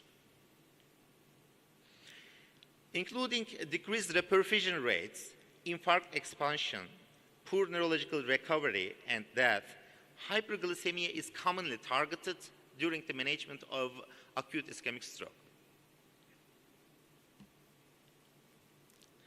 So, hypo or hyperglycemia should be avoided and treated accordingly in patients with acute ischemic stroke.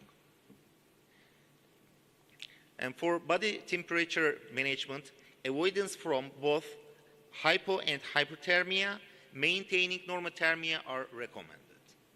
And hypoxia is an important cause of injury during acute ischemic stroke, and although oxygen supplement seems a reasonable approach to prevent hypoxia and supply penumbra oxygenation, and excessive oxygen may cause respiratory compromise and vasoconstriction, therefore leading to worse outcome. On the other hand, hyperoxygenation was not associated with either increased complication rates or better neurological outcomes after acute ischemic stroke. And current guidelines recommend close monitoring of acute ischemic stroke patients to keep oxygen saturation above 94%, and routine oxygen supplementation is therefore not recommended in cases with oxygen saturation above or equal to 94% spontaneously. Hyperbaric oxygen therapy is only recommended exclusively for strokes due to air emboli. Seizures after stroke occur in a wide range, and currently there are no evidence-based guidelines available regarding the prophylaxis or medical management of post-stroke early seizures, late seizures, and post-stroke epilepsy. And besides, treating all recurrent seizures with an anti-epileptic drug, regardless of the etiology, is recommended. And current guideline for anticoagulation, current guidelines recommend the administration of aspirin within the first 24 to 48 hours of acute ischemic stroke, and administering alternative antiplatelet agents in patients with the contraindications to aspirin. In addition, administration of dual antiplatelet therapy with aspirin and clopidogrel started within 24 hours after acute ischemic stroke. Onset is recommended for patients who present with a non-cardioembolic acute ischemic stroke with NIHSS score below equal 3 and who did not receive IVT. So how about management of cerebral edema and increased intracranial pressure? And brain swelling and edema formation after cerebral ischemia remains the major cause of death in patients with large infarctions, despite the advances in overall management of acute ischemic stroke. And patients with severe brain edema showed higher baseline scores, more often early infarct signs on admission CT, greater hypodensity volume, and higher frequency of symptomatic hemorrhagic transformation on the follow-up CT, higher mortality. As expected, particularly younger patients are more prone to neurological worsening due to fatal brain edema than older patients who have cerebral atrophy. So the initial general management of increased intracranial pressure after acute ischemic stroke includes elevation of the head end of the bed in an attempt to improve venous drainage. Additionally, factors that increase intracranial pressure such as hypoxia, hypercapnia, hyperthermia, hyperglycemia, and antihypertensive drugs, particularly those that can cause cerebral vasodilatation, should be avoided.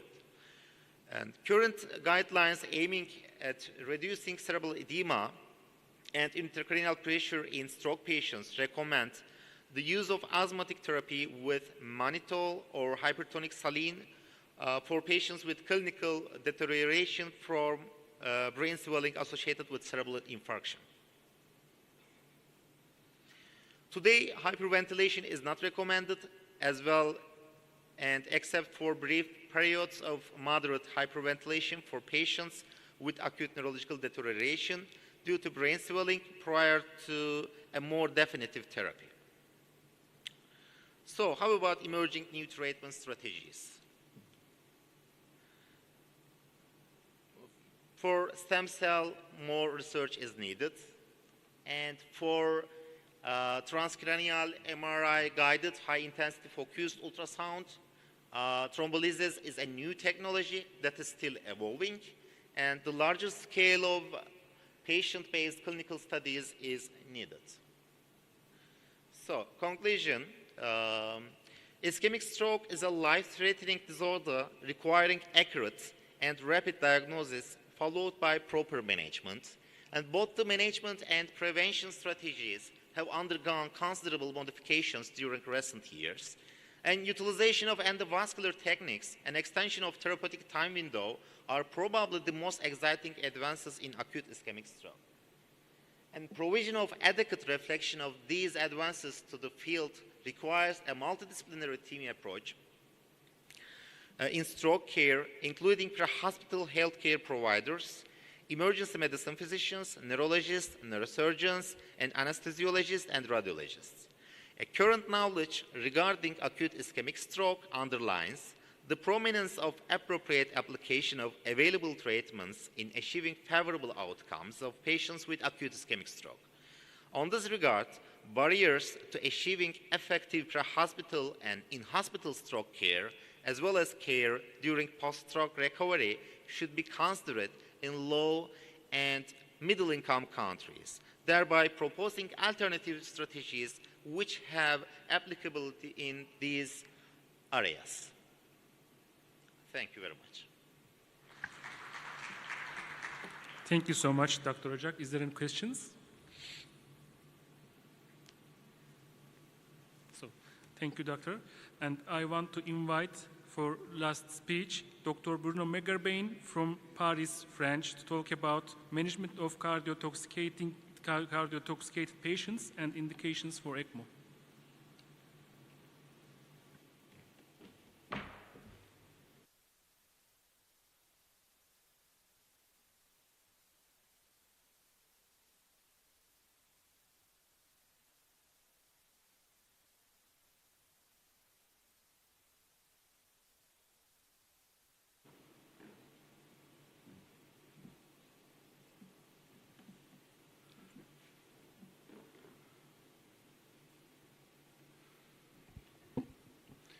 Okay.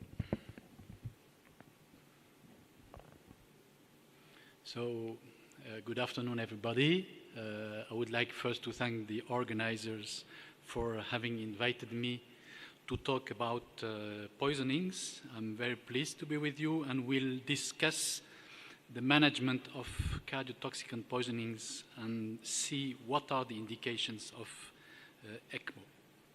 I have no conflict of interest. So, as you may know, cardiotoxicant poisonings are relatively rare. They represent, based on the data from the American Poison Control Centers, the 7th cause of exposures, but unfortunately the 2nd cause of deaths. Of course, by cardiotoxicant, we do not only mean cardiovascular pharmaceutical drugs, but also different compounds able to intoxicate the heart. One important issue with cardiotoxicant is the ingested dose. You see here there is a quite good parallelism between the ingested dose of ajmalin and the resulting toxicity with the onset of cardiac arrest. So the inter-individual variability with cardiotoxicant is very limited, in contrast, of course, to psychotropic drugs. So what is the strategy to manage cardiovascular failure related to drugs? First of all, you have to establish the shock. This is not so obvious because all these drugs are able to reduce the blood pressure, which is their function, but that does not mean that the patient is in shock. Then you have to determine the mechanism of the shock, to define the optimal treatment, and in some very selected cases, to discuss if the shock is refractory to conventional therapies, some exceptional treatments. So, how to establish that the patient is in shock? You have to use the same definitions as in the septic shock, for instance. So you have to rely on the reduction in blood pressure, but also you have to identify some impairment at the microcirculation, meaning that you have to use clinical and physical examination, but also ask for some biomarkers, including lactate.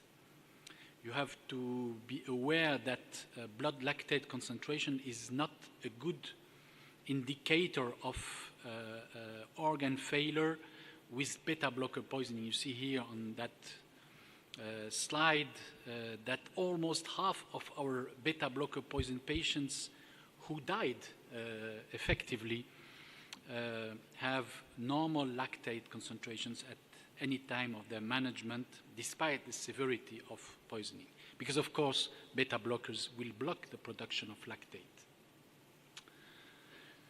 Once you establish the shock, you have, of course, to determine its mechanism. Is it a cardiogenic shock, a vasoplegic shock? So you have to measure the cardiac index, and you have to use the devices that you are used to.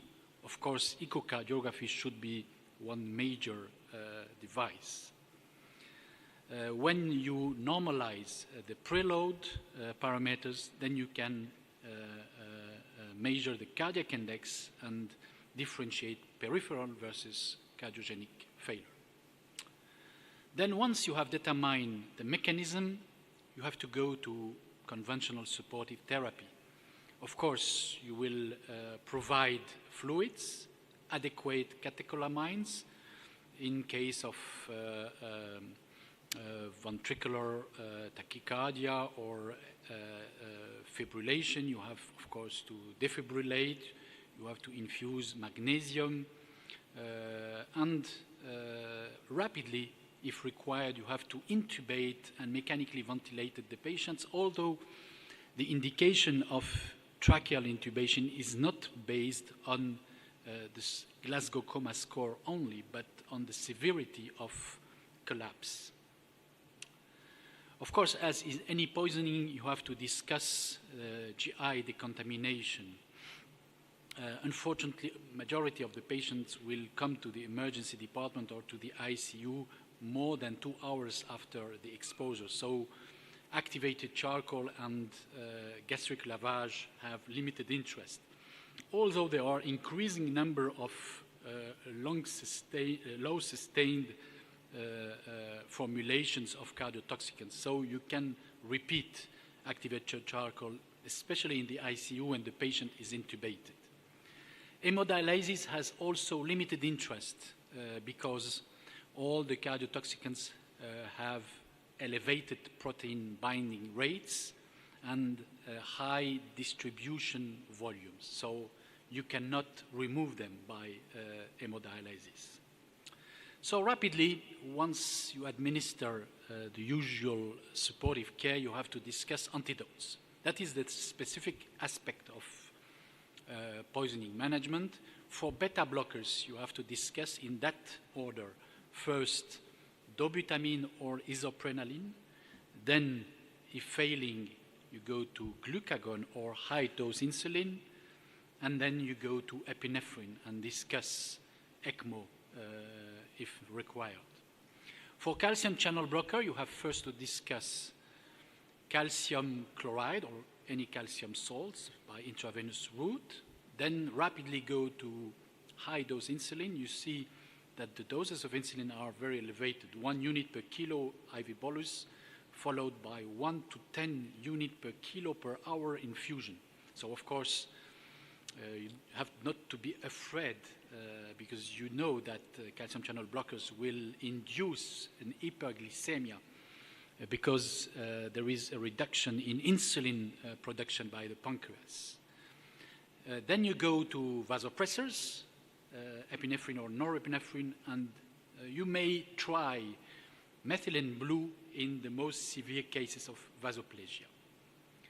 For sodium channel blocker poisonings, first infuse sodium bicarbonate in case of enlargement of QRS, and then go to epinephrine. For cardioglycoside, which is now only represented by digoxin, try first atropine in case of bradycardia, and then move rapidly to anti-digoxin FAB fragments. So these are the conventional treatments. Of course, as you may see, you require sometimes some advices from a clinical toxicologist. But in some cases, the patient situation will be refractory to all these therapies. And you have to discuss exceptional treatments, and I enumerated 3 kinds of treatment: lipid emulsion, veno-arterial ECMO, and albumin dialysis. So first, let's discuss about lipid emulsion. By analogy to the management of anesthetic, of local anesthetic overdose in the operating room, you can infuse lipid emulsion that will, as a lipid sink, alterate the tissue distribution of the toxicant. But this is only hypothetical. The evidence is relatively low quality. Anyway, the advantage of this treatment is its easiness, and you have just to infuse intralipid with the dose regimen written on the slide. However, as you may know, the American and European guidelines about lipid emulsion are neutral. The specialist cannot recommend you to give intralipid and cannot not recommend you to give intralipid. So it's only your advice, your opinion. Anyway, do not administer intralipid rapidly, just in patients who fail to respond to conventional therapies, because you may decrease the exact effect of the usual treatments if you administer the lipid emulsion too early.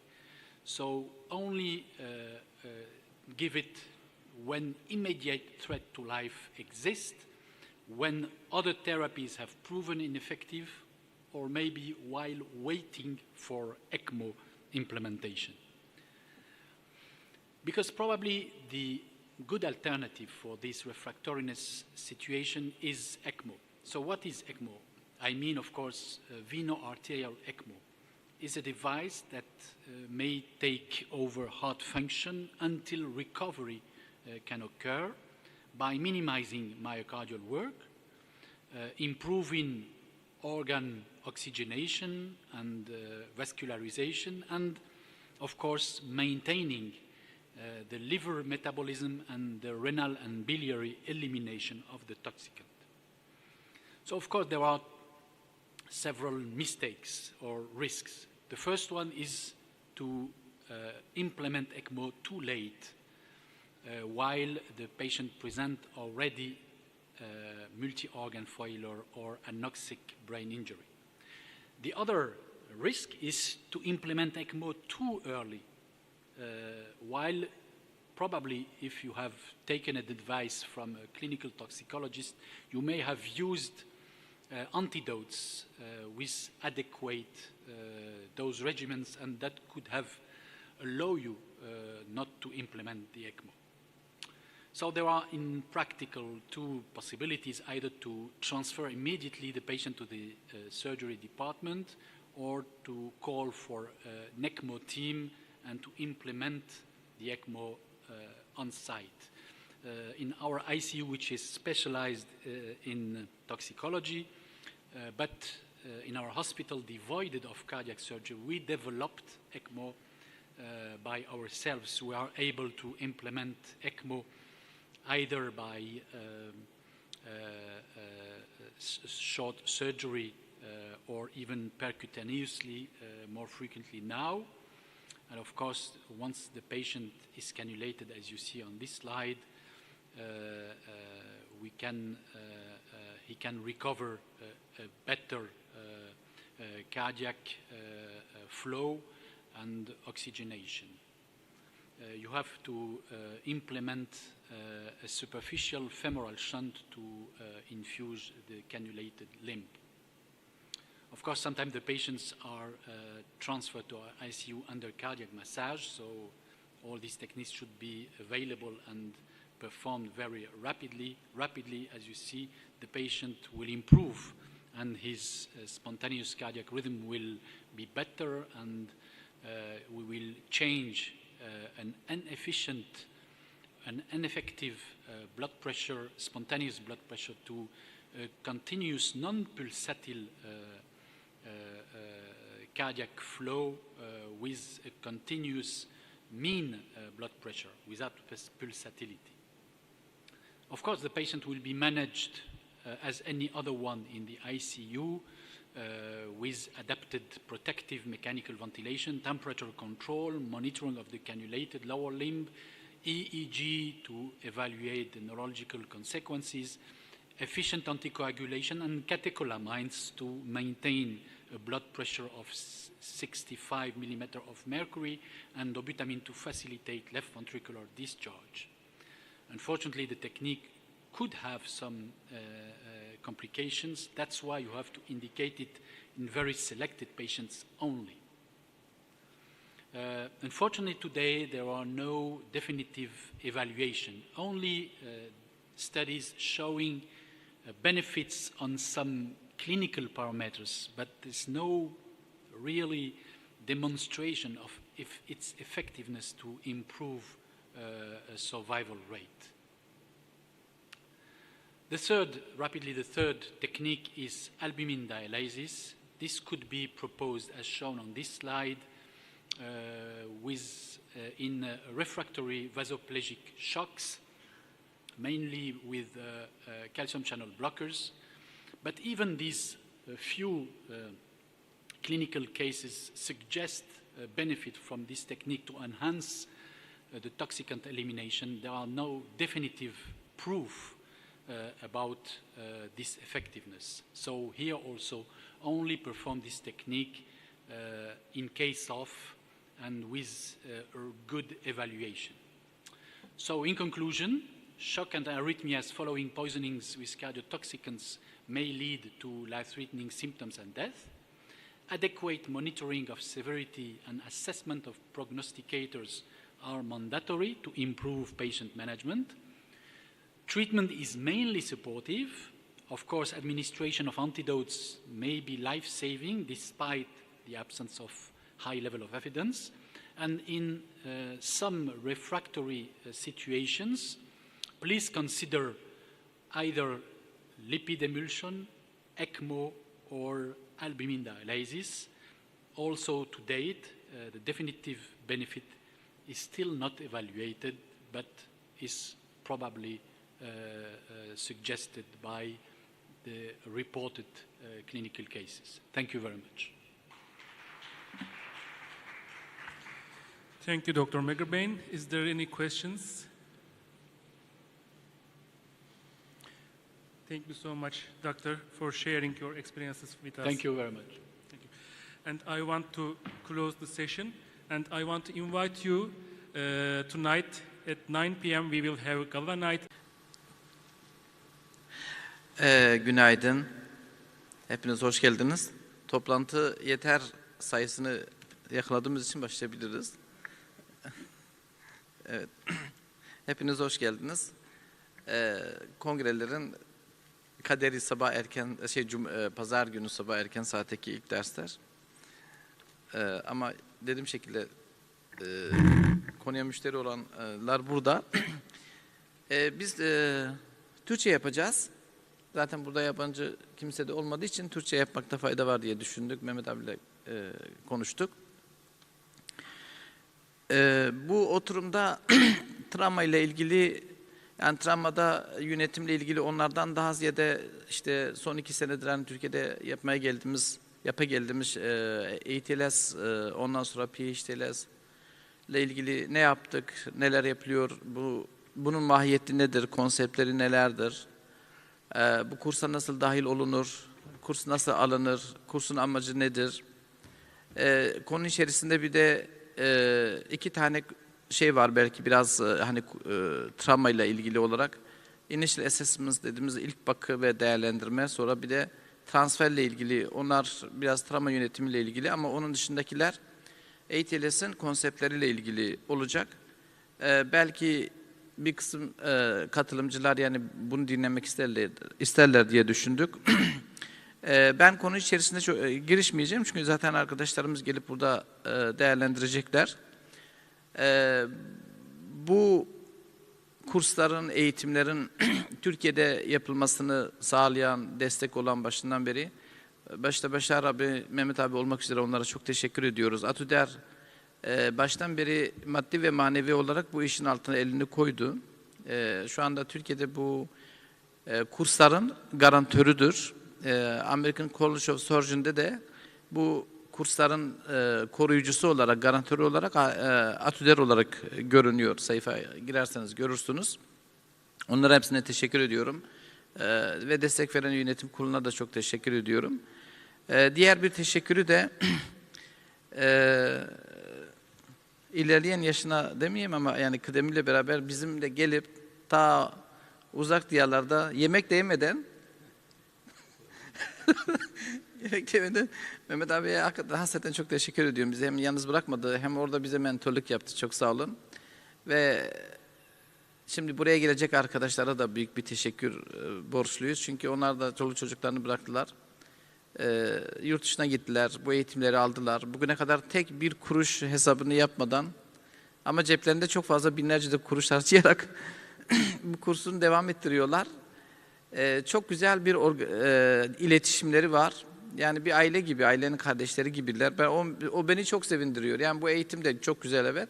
Ama ondan daha ziyade bu arkadaşların beraber olmaları, ondan sonra kardeş gibi hareket etmeleri, bir gürültü kavga olmadan devam etmeleri, inşallah da öyle devam etsin isteriz. En çok beni heveslendiren, duygulandıran, ondan sonra kuvvet veren, kuvve-i manevi olan şey bunu görüyorum. Onlara da çok teşekkür ediyorum. Umut ederim ATÜDER şemsiyesi altında bu arkadaşlar bu ülkede bu konuyla ilgili olarak çok ciddi şeyler yapacaklar, eğitimler yapacaklar, katkılar sunacaklar. Nitekim sadece EITLS'le sınırlı kalmadılar. Bir ülkenin yıllarca EITLS'ten sonra gelebildiği noktalara bu arkadaşlar 3 ay içerisinde geldiler. Yani hemen işte paramediklere, hemşirelere, ATT'lere yönelik bu kursları da, çünkü o kursun o konseptleri de var, onları başlattılar. Gene o kursun konseptlerinden bir tanesi olan tıp fakültesi öğrencilerine yönelik hemen onu başlattılar, sağ olsunlar. Gene bu kursun halka yönelik bazı şeyleri var, adımları var, onu başlattılar. Farklı STK'larla işbirliği şimdi yapacaklar. İstanbul'da. Belediyelerle, farklı STK'larla halka yönelik bu kursun şeyleri de var, adımları var. Onları yapacaklar. Yani tekrarlamış olacağım ama birçok ülkede bu kursun başladıktan sonra, yıllar sonra geldiği noktaya bu arkadaşlar 3 ay içerisinde geldiler. Tamamen onların gayretleriyle oldu. Hiçbir şey talep etmeden, yüksünmeden sağ olsunlar gece gündüz. Çünkü gerçekten çok ağır bir kurs. Yani katılanlar şimdi görecekler. Katıldıkları zaman görecekler. Sabah saat 7, akşam saat 7, non-stop 12 saat devam eden kurslar 5 gün. Çok yorucu. Benim hayatımda, bilmiyorum Mehmet siz de öyle misiniz? Yani diyorum ki acaba tıp fakültesinde böyle çalışsaydım ya da TUS'a böyle çalışsaydım kaç puan alırdım? Hiç böyle bir şey görmemiştim. Bir de yaşımız da ilerleyince daha zor oluyor. Evet, çok teşekkür ediyorum. Sözü Mehmet abiye bırakıyorum. Beşir Hocam çok teşekkür ederim öncelikle Sayın Başkanım. Yani pazar günü bu erken saatte fazla da vaktinizi almadan gerçekten bu ATLS ile ilgili Beşir Hoca aile gibi dedi ama o gibiyi kaldırıyorum ben. Çok değerli, çok farklı yerlerden, çok kıymetli, gelecek vaat eden, kıymetli arkadaşlarla birlikte olmak benim için apayrı bir mutluluk. Bir kere onu söyleyeyim, bu ailenin içinde olmak, ETLS ailesi içerisinde olmak. Yani kursun mahiyetiyle ilgili çok yapılacak şeyler var tabii ki. Çok geniş bir portföyü var. Hocamın da söylediği gibi 7'den 70'e. Bundan yıllar önce bir kurs yapmıştık. Yine buna benzer bir kurs. Kursa katılan bir tane o kadar işte farklı branşlardan arasında mikrobiyoloji profesörü vardı. Ben dedim ya hocam hayırdır siz burada yanlış mı geldiniz diye. Tabii sonradan kata orijinli olduğu için onların tabii ki bu konudaki şeyleri daha farklı. Hocam dedi ben yarın bir gün plajda birine bir şey olursa işte müdahale etmem için hemen yapmam lazım falan. Yani böyle bir şey. Dolayısıyla şeyi sadece sınırlandırmamak lazım. Nasıl ki ileri kardiyak yaşam desteğinde olduğu gibi travma yaşam desteği de benzer bir pozisyonda. Yani çok geniş bir yelpazesi var. O hedefi iyi belirleyip hem ülkemizde hem de tüm dünyada inşallah çok ses getirecek güzel hizmetler inşallah olacağını düşünüyorum ve o yönde de elimizden gelen gayreti göstereceğiz. Herkese başarılar diliyorum ben. İlk konuşmacıyı da sahneye davet edebiliriz. ETLS Tim ekibinden çok değerli Mustafa Sabak Gaziantep'ten bu ETLS ile ilgili bir genel bir değerlendirme, genel bir bakış açısını bizlere sunacak. Buyurun Mustafa Hocam.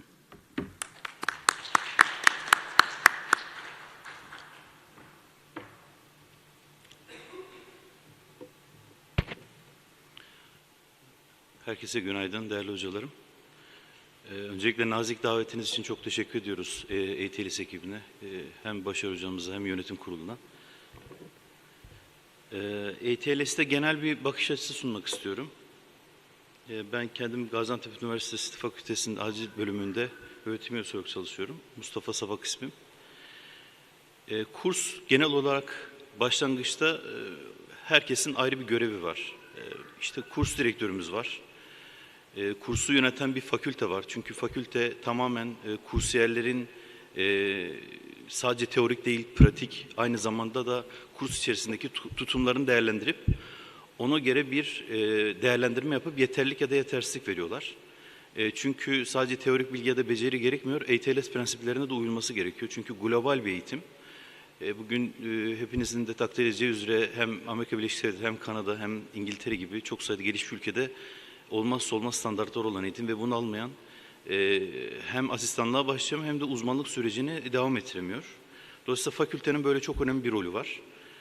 Kurs koordinatörümüzle konuşması olacak Erdal Hocam tamamen bu işin en başında ve altyapısını düzenleyen, en ufak bir aksaklıkta kursun ilerlemesini engelleyen problemleri çözüyor tamamen. Yani koordinatör olmazsa olmazlardan hakikaten.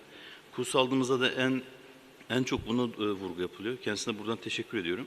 Şimdi kurs başladığı zaman öncelikle katılımcılarla tanışıyoruz bir nevi. Sadece isimle falan değil. Çünkü içinde cerrah var, anestezyolog var, acilciler var, göğüs cerrahları var vesaire bir sürü multidisipliner yaklaşım olan bir branş olduğu için farklı branşlar oluyor. Dolayısıyla bunların profesyonel zeminleri farklı.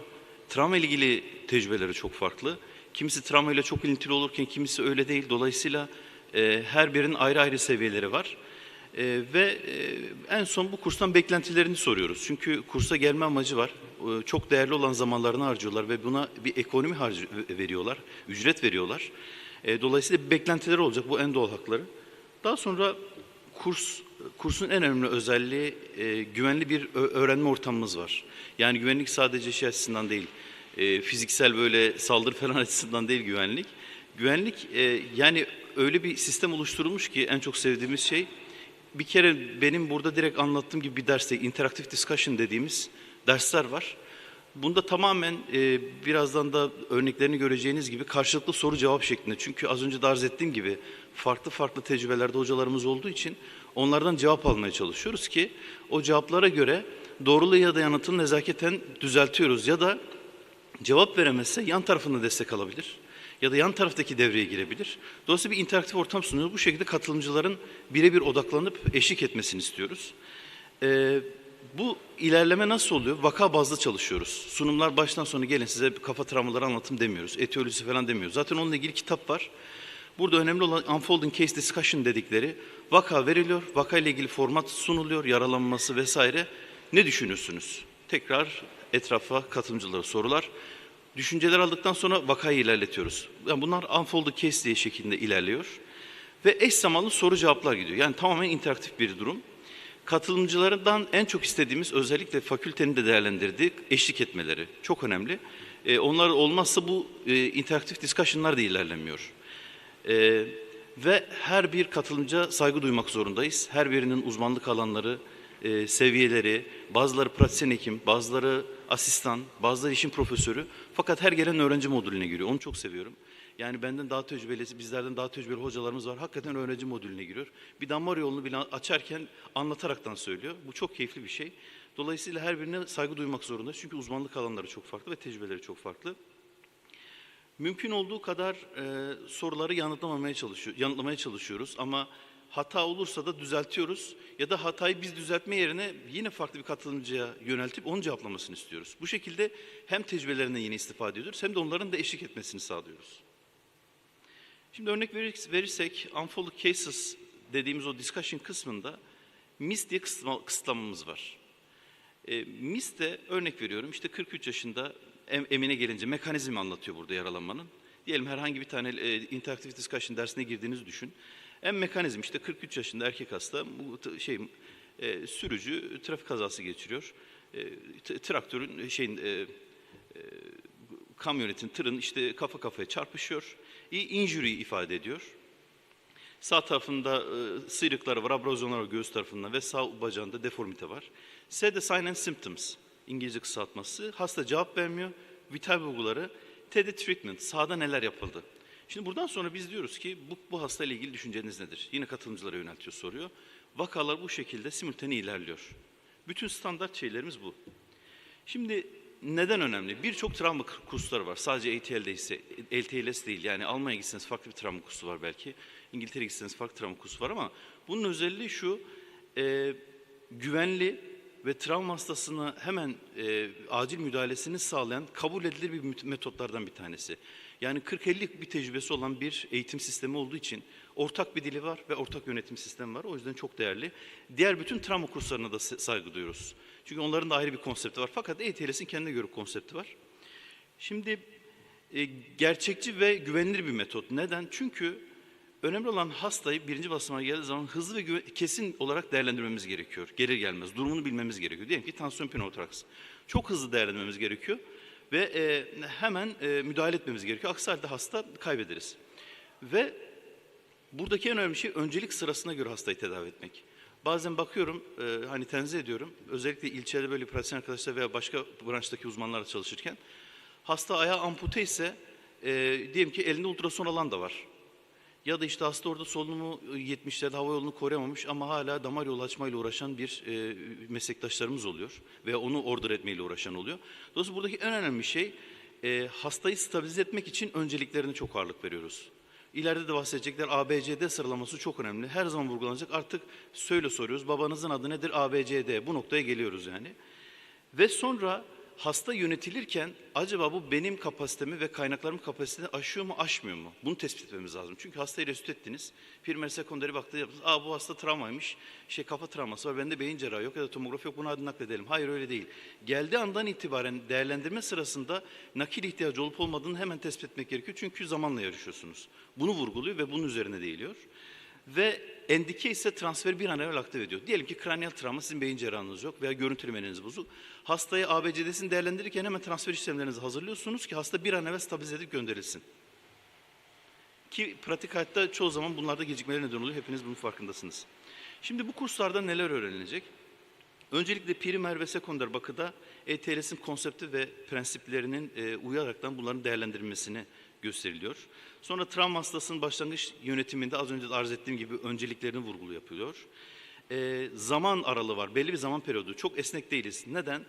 İlerleyen slaytlarda da izah edeceğim gibi altın saatler dediğimiz ilk bir saate ulaşmadan, çünkü o zaman penceresi mümkün olan en kısa süre ama maksimum süre, bu süre zarfında hastanın yönetimini bir an evvel başlatmamız gerekiyor.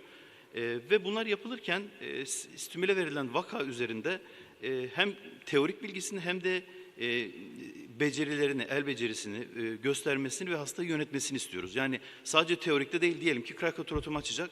Siz buna ne düşünüyorsunuz? Krakatorum açacağım. Açarsınız ama yapar mısınız? Yapmak zorundasınız. Bu kursta bunu da ediniyorsunuz. Yani sadece teorikte kalmıyor olay. Neden buna ihtiyaç duyulmuş? CDC ve Dünya Sağlık Örgütü'nün verilerine göre her yıl istenmeyen kazalara, yaralanma ve şiddete bağlı 5,8 milyon insan ölüyor. Ve aynı zamanda da her dakika 9 milyon insan ölüyor. Sadece yaralanmaya bağlı. Ve dünya genelinde aslında yük bindiren bir durum. Çünkü %18'e yakın bir yaralanma oranı var dünya genelinde. Bunların çoğunda trafik kazaları oluşuyor. Yaklaşık yıllık oranı 1 milyondan fazla ve belirgin